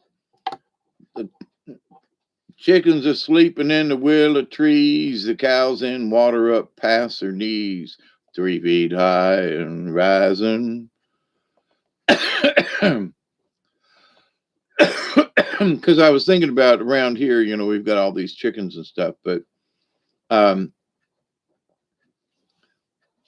you know, after this nice little rain, I'm considering going down to the river. You know, of course, me and Doug going to have to go, but um, you know, instead of worrying about whether or not I can get somebody to go with me, I just go to the river, see what it's like, paddle down a little ways, paddle up a little ways, whatever. But go take a look at this river because um, I've been wanting to so bad or so good, and I'm always, you know, I want somebody to go with me, you know, and it's like, yeah, well, I got Doug, so why not just take Duggar uh, and we'll go, you know, down to the beach and should be able to get a little ways up or down the river. Or, you know, if it's going, I always like to go upstream first because, you know, if for whatever reason the current's too strong or it's difficult, then going downstream and then trying to get back up home is not going to do you a bit of good, you know. So, but anyway,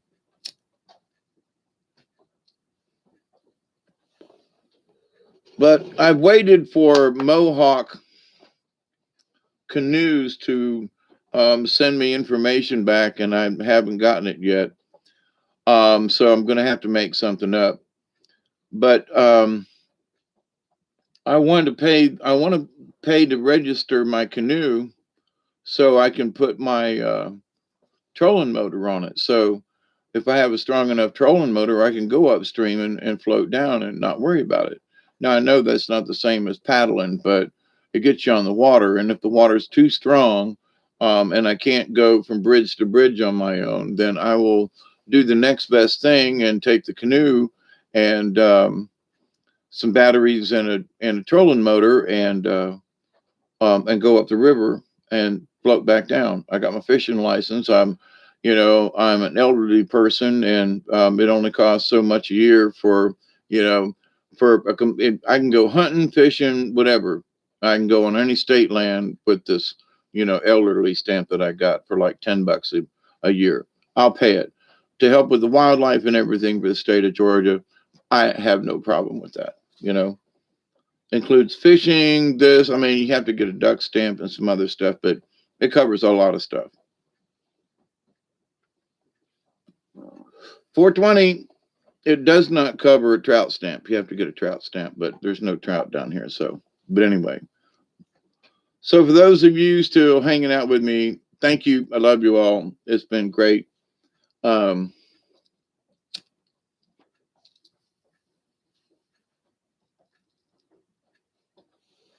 and I know it's 420 somewhere because it's 520 here. So you all have been gracious. You all are gracious people. All of you subscribers and folks who participate. Keep an open mind because whatever's coming next is really going to surprise some folks. And I'm sure that I'm going to be surprised. So I'm not being left out in this idea of, you know, all of these new ETs and stuff and this and that and technologies. You know, I'm going to be surprised. I hope I am. Because of, you know, having been an engineer and looking at things and being participating in some exotic things in my lifetime with the manufacturing that I was in, I can't wait to see some of this stuff. And would I be surprised and all that? Oh, hell yeah. So, you know, there have been stories, for example, that they have let's see, is it the Avengers or the X-Men or it's the one with the, anyway, um, they have this large carrier looking device that, you know, is in the air. And you can land on it, land in it, you know, it's a big carrier. Well, that they have those out outer space and that they've had them for several years and that they're ours. And, you know, and there's a lot of stuff that goes on up there. There was one video that I took myself years ago from a live feed from the ISS. And it was this humongously large craft that just came out of nowhere over the horizon and the feed quit. And I was making a video about it. This is way back. I don't know if it got published or not, but and I was watching the TV and the live feed, and I think it was through the Roku box. I mean, I was just watching it and had the camera up, and there it was. It appeared again a couple of minutes later while I was bitching about not being able to see it. So then there's this little video clip of this big object coming right up on the ISS, and then they cut the feed again. So I've witnessed it twice myself. And like I say, but that was years ago. So somewhere in this, I quit. Everybody said, "Oh, look, there's another one." You know, I'm kind of like, yeah. Now, isn't that a shame? Like, yeah, there's another one. Yeah, there's one back over there. Yeah. Yeah, there's one over there too. Yeah. Oh, look, there's it. Yeah, but I guess I've been seeing them on the videos myself on their live feeds, watching all the spaceships coming in around the sun for the last 15 years at least. It's sort of gotten not necessarily mundane, but it doesn't freak me out anymore. There are people out there that are going, I can't believe those. You mean those are all spaceships? Yes. Well, you mean that's a spaceship too? What? Yeah. Well, I've gotten over that part. And not to belittle anyone or wherever they are in the understanding of things, but my point to this, the woo is in the seventh house. Wait till it gets to the eighth and ninth house. And there are things that are really going to freak some people out. Now, to the idea, to them folks who are thinking that Jesus or whoever is coming back, that's going to be a really big adjustment for some people. And when they understand, the anyway, that it has nothing to do about religion, but it's how we feel and how we act and our mannerisms in life and whether or not we follow that one rule. Um, so wow, there's going to be a bunch of confused people. And I'm concerned about it. I have been for a while. I guess that's like one of my missions here is to we're going to have to because whatever I believe and but it's what the intention of these folks is to uh, you know tell the truth about all this stuff. I can't think of the word right now. We lost an exploration module in the 80s. Yeah. Yeah, it's actually 420 there. Yeah, right. Well, it's not anymore. 425 now, but yeah, to that point. Yeah, and elderberry in that same vein, I've watched a bunch of stuff and there's been some things that were going up and you could see the right on the video feed from NASA or whoever it was that something shot, one of them one of them rockets before it ever took off. It was a spy satellite, secret mission, blah, blah, blah. And it's like,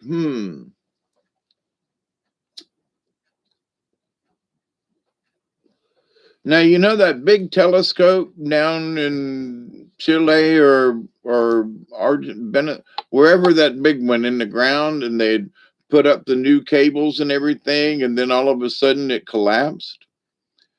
That didn't happen on its own. There were pictures of one of the somebody's spaceship snapped one of them cables because there's no way it should have collapsed. There are too many safeguards for that kind of shit to happen. And they had just replaced some of the, like a lot of the cables and updated it. And then it got, and down it went. Um,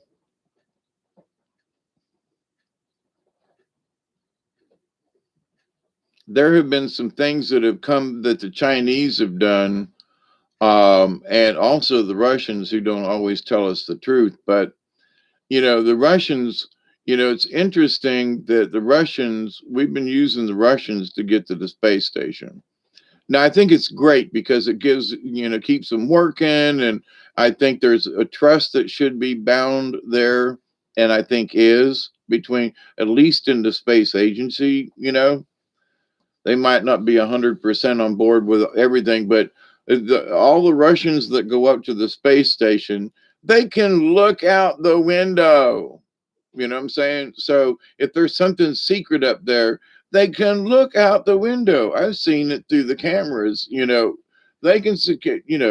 There was years ago when they did an Apollo, not an Apollo flight, but a shuttle flight, and you could hear one of the lady astronauts going, "Oh my God, they're real!" And they cut her mic off.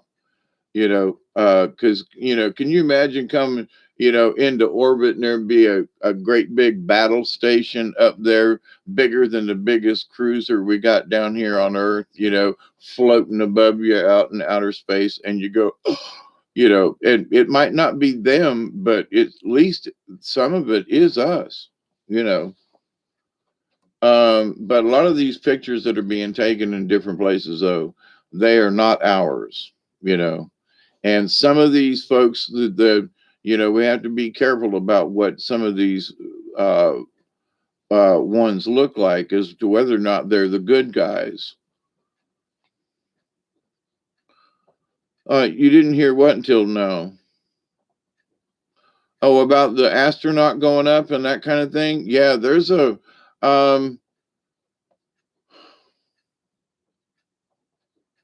You know about Carrie Cassidy, Elderberry, or any of y'all out there. But anyway, I'm trying to.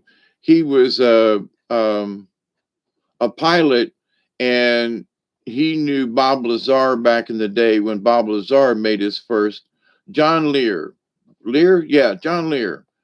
And so John Lear, was involved with stuff and as a test pilot for years and years and being connected with stuff. And he has claimed for years that there are very large carrier type uh, space stations, that are basically controlled by the Navy because they're ships.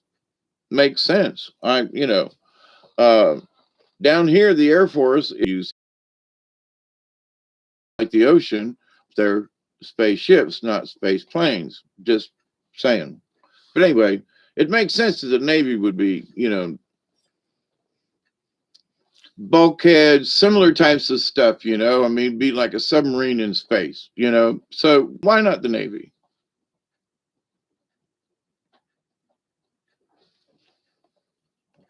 So in the ancient movie that I discussed a couple of hours ago here, when they went to the interesting stuff that goes on with the planet Jupiter, by the way, and some connections to the Christos. But the moon Io was being mined for titanium. Now, titanium is a very light metal and it's very durable. It's used in a lot of different kind of fan blades and jet engines and high speed things, and they're molded and stamped while they're hot, and they're very light and very indestructible. There's got to be something wrong in the stamping, which happens, but they go through lots of these things go through process to make sure there's no cracks or anything like that, the way they're made. But anyway, with that said, they're light, they're uh, long lasting, they're tough, and depending on the application, they'll last a long time. At least we don't know how long they'll last, but and in a lot of ways better than aluminum, non-magnetic. So There's none of that steel kind of thing going on. So if you built something, that was mostly out of titanium, and you knew some kind of special way that apparently they've known because they've been letting, the secrets out through WikiLeaks and things, that they've made, they're able to make these polycarbonate kind of skins to go over these things, right? And how they've got polymers and different ways of using, that light. You can get that glue that sets with light now. You know what I mean? That's been out there for. Where did that idea come from? It may have trickled down literally from outer space, in not necessarily the aliens, but in the technology that's developed to put some of these ships and things together. So, there's not a lot of pressure on a ship, not like in the ocean, like a submarine is. So you can build a shell that's relatively light, comparatively speaking, and if you make it out of polycarbonates and things like that, or you've got a new way of manufacturing that maybe, as John Lear has suggested, that they actually make some of this stuff in space because it's easier to manufacture because it's lighter and this and that. So ore gets brought up and they manufacture this stuff in space. And so that could be the reason why sometimes and I've seen it myself, where it looks like there's a big prism in the sky and there's another sun. What if this was a giant collector that was used to power a furnace, in an outer orbit from the Earth, so that they were literally manufacturing these exotic metals in space and using the sun with a focused beam, because I've seen some really odd sunsets. And so could they be doing this and directing it at another point somewhere, and we're seeing that fractal, the lens in the sky effect? It looks like a second sun. So what if they've got a big blast furnace up there and they're making this stuff, and that's the secret space program, the all the soldiers and people that have, are claiming that they signed up for it and have come back, and there's a lot of similar information making you want to scratch your head. And so, in one of the things that in this disclosure, if they come out and say, yeah, all these people are telling the truth, what's that going to do for people? You mean these people aren't bullshitting? They really were part of the secret space program? Yeah. We couldn't tell you before, but they really have been to Mars. And yes, these people really have worked in this program. And yes, there are other people that have signed on to this, and we're going to disclose this to you. You mean we've already been to frickin' Mars? Yes. We have technology. Yes, some of the conspiracy theory stories out there are true. Yes, there are jump rooms. Yes, there are technologies. Yes, we can get to Mars in a couple of hours. This going for months is bullshit. Yeah, when all of that comes out,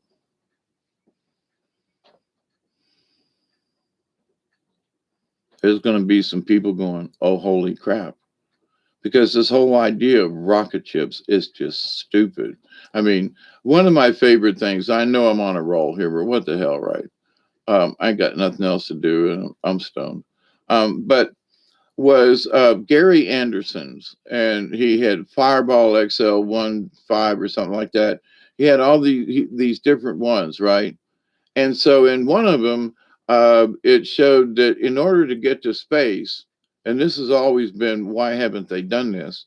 Years ago in Popular Mechanics, they were talking about how this was the new way to space that they were testing with rail cars and so forth, like they do on aircraft carriers with airplanes to this day. They use different types of propulsion, but the biggest thing is they create steam, and this big thing shoves them off the end of the down the runway and off the end of the ship. so that they were going to take and do a vertical velocity with a gradual uphill slope, and that they were going to launch this thing. And when it reached a certain velocity at the right apex, then the rocket engines would kick on, but they would all automatically have gained all this velocity before they ever kicked on the rockets, which would save one hell of a fuel bill and capacity. And if it were winged, sort of like the shuttle, but a little better, and that it would soar out of it wouldn't go straight up, it would go at an angle, but it would, because of the initial velocity that would make, that they could make, achieve on Earth, that it would save that. And they don't even think, but here's the thing, I think they're actually doing that. I think they're slingshotting things from different places on the planet to get raw materials up into space. Now they've got better technology, but what it only needs to go one way.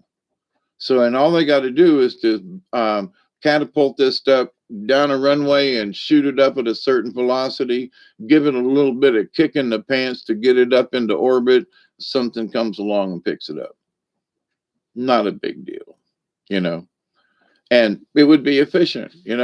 So, but I don't think they're telling us some of this stuff because, oh my God, you mean you've been doing this for how long? So just saying, Ian, how are you? We stayed up just for you. I'm fixing to get out of here. It's been 5:20, 5 hours and 20 minutes. I noticed that the Dragon capsule disappears inside outer. Yeah, did you watch that one? Watch the other beings in the universe be here to make sure we don't make it off this rock. Yeah, like a starship. Yeah. Yeah, John Lear said this years ago with Kerry Cassidy, because anytime John Lear's been on, I'm like, I want to listen to what he has to say.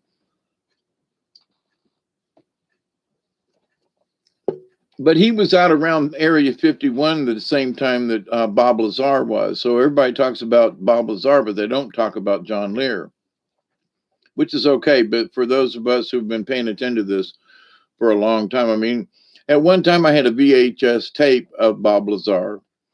When it first came out, we were able to rent it from the local, not every video store, but there were a couple of video stores back in the day with VHS tapes that you could rent the video with Bob Lazar and him and talking about the spaceship and all that, the original video. But anyway, so I've been tuned into this stuff for a very long time, where some folks are really just kind of catching up. I'm not trying to say that I'm better than anybody else, but I'm just saying my experience and my lessons and who I've been listening to and watching and paying attention to, and then also what results from that. Over the years, little things that trickle out that they discussed 15 years ago, or they sort of let out in one of those, these old space movies. I'm watching a couple. I'm going back into the 50s again because they're talking about certain materials and things. And I'm like, now, why would they be talking about titanium way back in the day? I mean, aluminum was like the big deal. And now all of a sudden it's titanium, and there are these gamma rays and these proto thingies and changing DNA. And I'm like, what? And not, I actually rewatched The Mummy again with Boris Karloff, the original. And there were things in that movie I had not caught before. And I watched that movie a bunch of times. But they were discussing how he was going to take her soul and, and turn it into a mummy like him so they could live together, and how the essence could be taken. And I was like, wait, whoa, whoa, whoa. There's something about essence that's been coming around. But In that, though, we were talking earlier, in that we may have the essence of some space being, but that's okay. That's our heritage. All native peoples on this planet all know they come from the stars. So why shouldn't we just go ahead and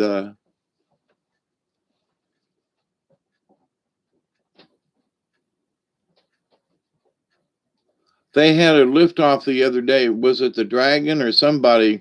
And anyway, it went up into the atmosphere, did its thing, and then turned around and just came straight back down. I thought that was very interesting to watch. That they were just gonna, you know, that it was gonna just do it. The whole process at when the capsule landed took 10 minutes. It took 10 minutes to shoot it up that high, and supposedly they had dummies in it to mimic people being in it, and that pretty soon that they're going to try this with some human folks. And I'm like, okay, looks like they got things under control, and they've tested this thing a bunch of times. The parachutes came out and everything and all that kind of stuff, like all right. It looks about as safe as a carnival ride these days, the way they've got things done. But, all right. Looks doable, Um, there's doesn't seem, I'm not sure if these folks are, intending on going into orbit, but it'd be like a high price carnival ride. You remember those that they still got them where they take you up with the parachute thing and then they drop you, you know there are different kinds of rides like that, and I like to do them, but they scare the shit out of me, to be quite frank. Hey, Frank, how you doing? But and Bob, we love you. The computer isn't glitching as it was before. Man, this is going to be a record long one here, Elderberry, Ian. But with the ET contact and the woo woo, it's going to be so much more than reptilians in tunnels under the ground.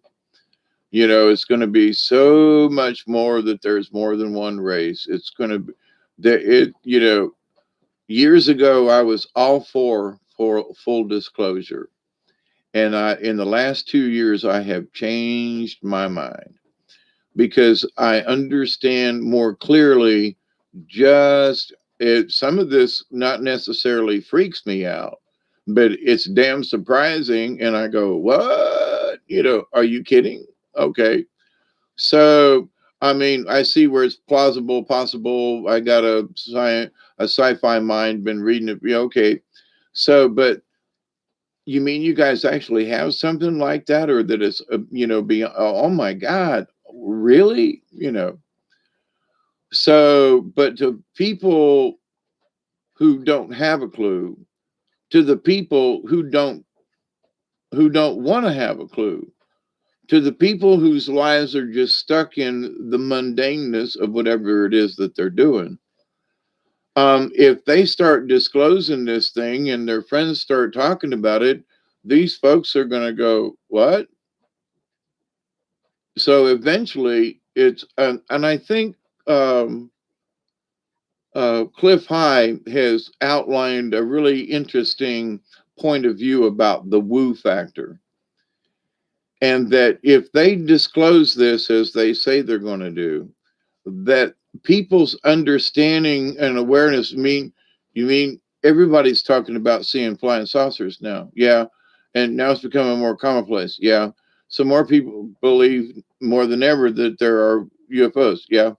More people believe than ever. Yeah. More people. Yeah. Okay. So that right there is like a really big step.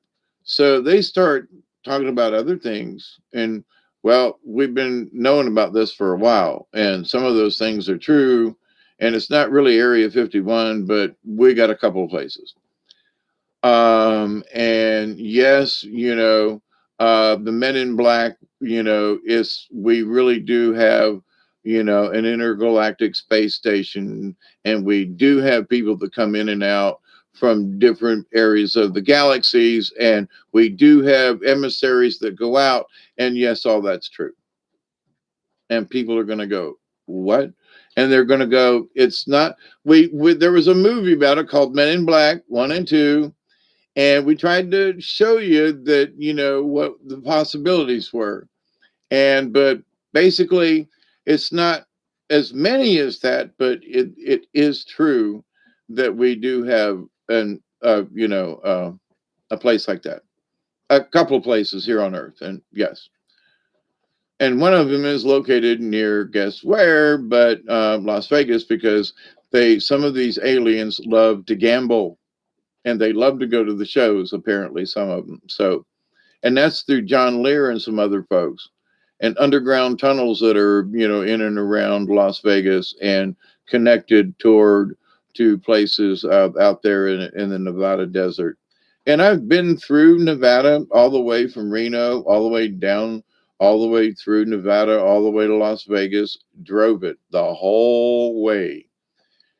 And I'm here to tell you, stopped several places along in the desert and looked at some things, and I'm like, there is freaking nothing out here.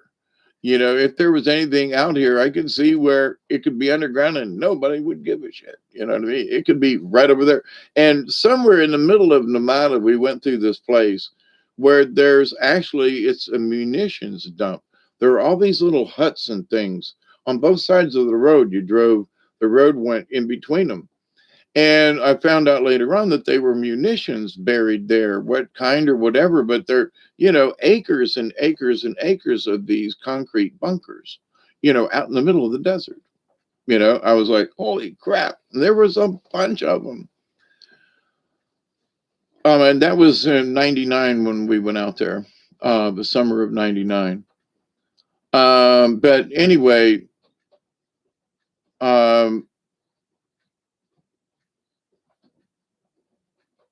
but having seen some of those places and been in the desert, I would have liked to have went down a couple of roads. Later on, I was listening to somebody talking about certain places in Nevada, and that they're not on the maps anymore, and they're hot spots for aliens and stuff like that, right? And I was like, going down through that section of Nevada, I kept wanting to go down this road over, had looked on the map, and I was like, I wonder what's down over there. And then, and that's been years ago. And then I found out later on, like just here this last week or so, there's a hot spot in that same place that I was looking at on the map. And I was like, wow, that was 20 years ago. And I was being pulled in that direction, if you know what I mean. So I don't know what that means. But I always think there's some kind of synchronicity in that. I've seen too much debris fall out of the sky when they tell me to go outside and look up, just some amazing shit I've seen. So, I have been promised if I make it that long that I'll get to see one up close, that they know I really want to go for a ride, like nothing special, but I really want to go for a ride. Because my imagination and some of the things, because there have been times where I feel like I was a pilot flying in some kind of, I can feel the instruments, I can see the panel. There was one time that was so clear that I was in the middle of driving, doing something. It was really important, and I had to pee. And I remember going to the bathroom and going, I'm still in the cockpit. Would you get done already? We got business, And I was like, holy crap. I was in two places at one time, and this place I had to go pee. And it was funny, but it wasn't, because whatever I was doing, and it's being in that cockpit of whatever it is that I was, I don't want to say it was like a starfighter or something. It was some kind of craft, and I was in outer space. So, but like I've said before, I've asked them to, if I'm off doing some kind of something like that, if I'm on doing an Avatar dual kind of mission or something. I don't really want to know what's going on up there when I get back down here. You know, we'll leave that there and me here. But recently, my dreams have been a lot different. And so there's been some really strange stuff. And um, um, I'm wondering what the pirate ship swashbuckler thing. I'm not in the water, but I'm on a ship, and it makes no sense at all. So, you know, however, I could understand that if I were in outer space and, you had a pirate ship, that the last thing you'd want to do would be to go blasting holes in your spacecraft. You know what I'm saying? I've always thought any kind of phaser or something like that, that would do damage, that you would not fire it inside a spacecraft. Too much stuff that can go wrong. But so with that, so maybe the old idea of pirates in space with swords and a little bit of swashbuckling, like you better do what I say or I'll cut your gizzard out, versus I'm going to hit you with my blaster because, we could all die if something, went wrong. So what we see in the movies with some of this stuff may not necessarily be, I mean, the Klingons might actually, with the swords and the thingies and, batlats or whatever. But anyway, Deborah, how are you? It's a hell of a title, and we're surrounded by rodeo clowns to distract us every time we shake the writers off our backs. That's disclosure. Hi, Deborah. How are you?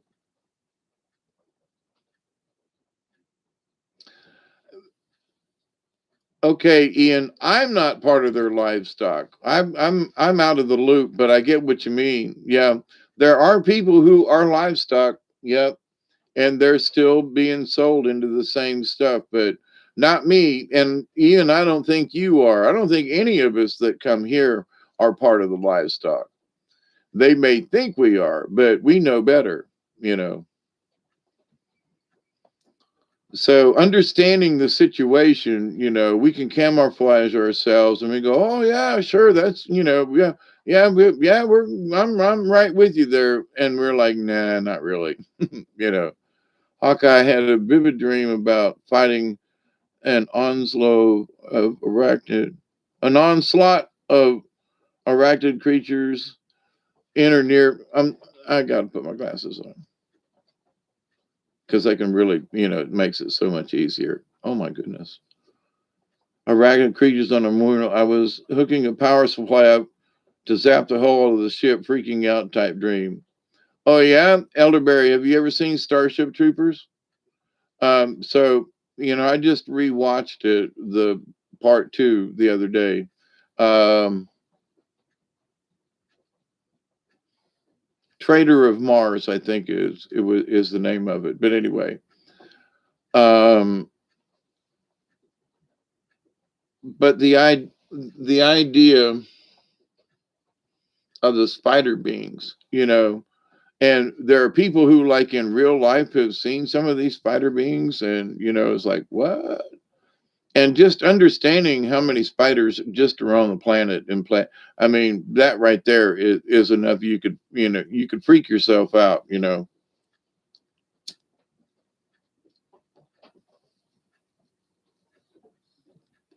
But there are some, that have crossed my path. I have given them the order: stay out of my way, stay out of my space. Oh, and the other thing too, is the ants are going nuts this year. I mean, in the last 3, 4 weeks, the ants are going crazy. They're trying to get into everything. And I mean, fire ants, ants, ants. And I do not like to put poison down, but I'm telling you, hey, Michelle,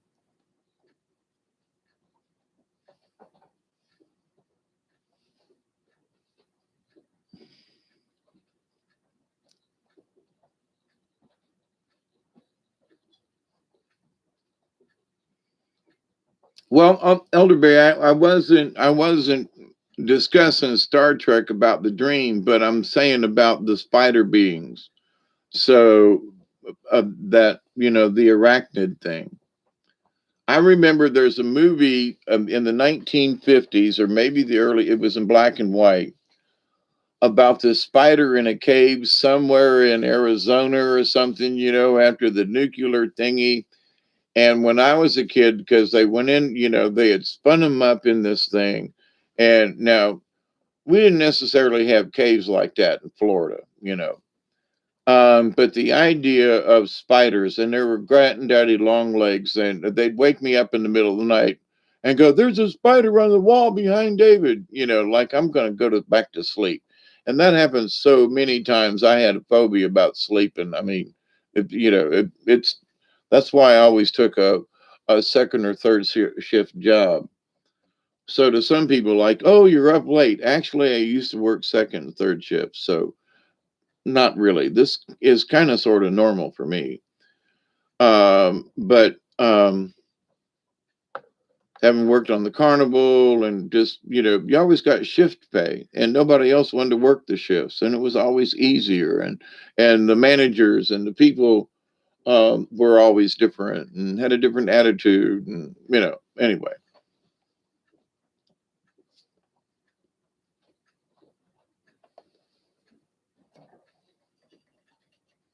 But the understanding that there are spaceships that are ours, that are as big as four or five of our largest aircraft carriers put together, and there are several of them in different orbits of in space. But elderberry, yeah, Michelle, spiders from Mars. Spider is one of your animal totems. Long time ago, I had a spider dream where spiders grew bigger than houses right in front of our eyes. Driving out of town, there's a red light. If you stop, you got some programming to undo. Oh, wow, that's interesting.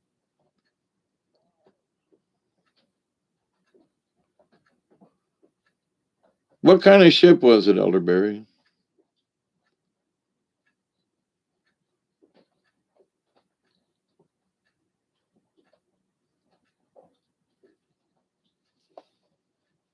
Like a ship on the water, ship, pirate ship. Did I miss that?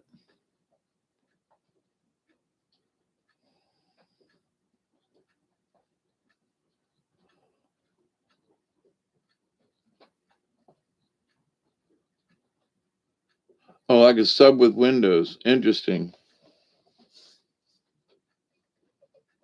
That's interesting because that kind of sort of dream I had. It was like I was out of ship, but I wasn't.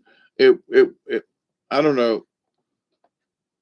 There was wood, but that was the interesting part about it.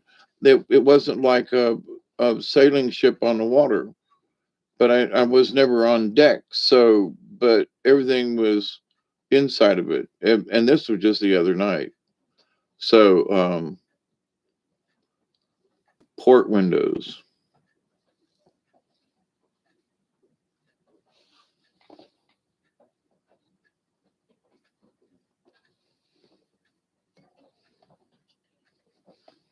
I'm up late and y'all are up early. That's really interesting. Spirits were telling me the other night that I needed to do get on at 4 o'clock in the morning kind of thing. And I was like, yeah, but here I am after 5 hours and 43 minutes just for you, Michelle. um, Spiders are really knocking on the door of the ship. Um, so roughly, how big were the portholes and how big were the spiders?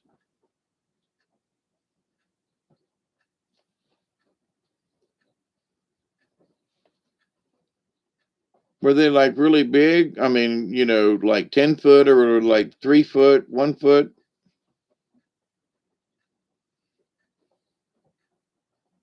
Different ships, different boats have different portholes. Love you too, Michelle.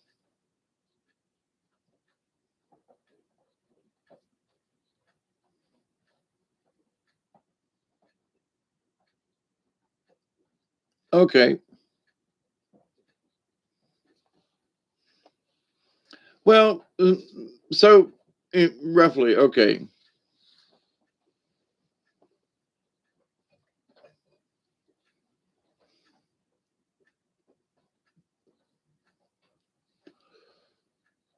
And I was thinking about a foot, so okay.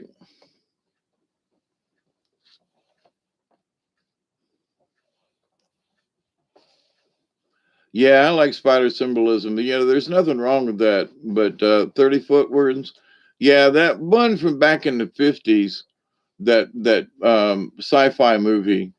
And I mean, I saw it later on as an adult, and I was like, it still made me cringe a little bit. Um, but the spider came out and dragged him in, and wrapped him up in this thing and sucked the juice out of him, and oh yuck. And the fact that there were spiders in my room all the time, down in Florida, that I was not a happy camper. You know, and then oh, speaking about some crazy things, you know, this is off topic of spiders, but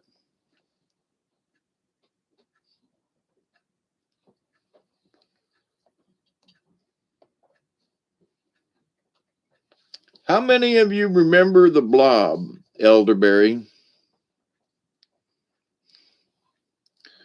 Beware of the blob, it creeps and weeps and glides and slides across the floor, right through your door, and all around the walls, a splotch, a blotch. Be careful of the blob.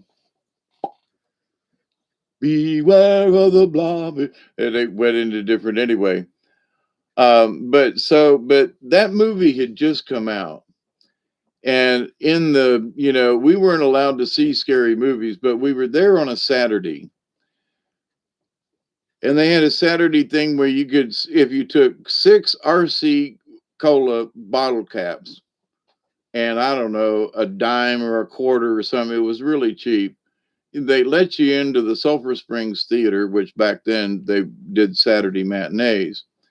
And we watched Hopalong Cassidy and cartoons and, that kind of thing. And a bunch of kids, the neighborhood kids, we went down there.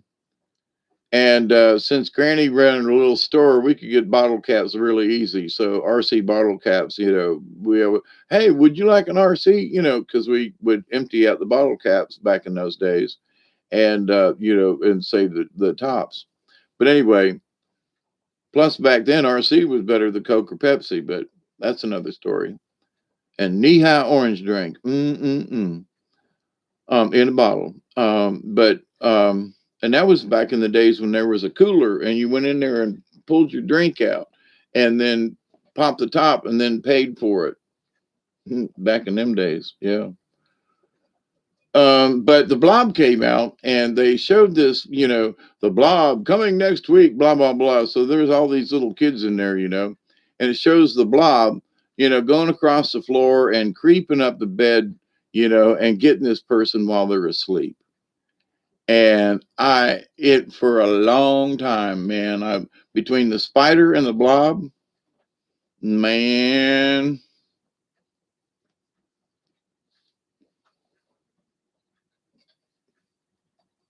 the thing was the first time, yeah.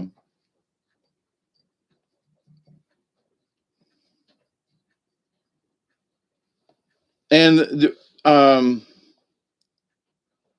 remember the Tingler?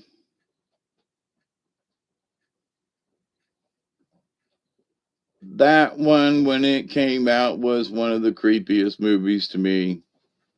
The Tingler. If you haven't seen it, watch it. It's a creepy old sci-fi. It's a good one though. Oh, and I remember when the first King Kong came on TV. We were still living in Ohio, so I was a little kid, and I wanted to see the monster. And holy crap, it scared the shit out of me. King Kong, the original one with Fay Ray, Vincent Price, absolutely.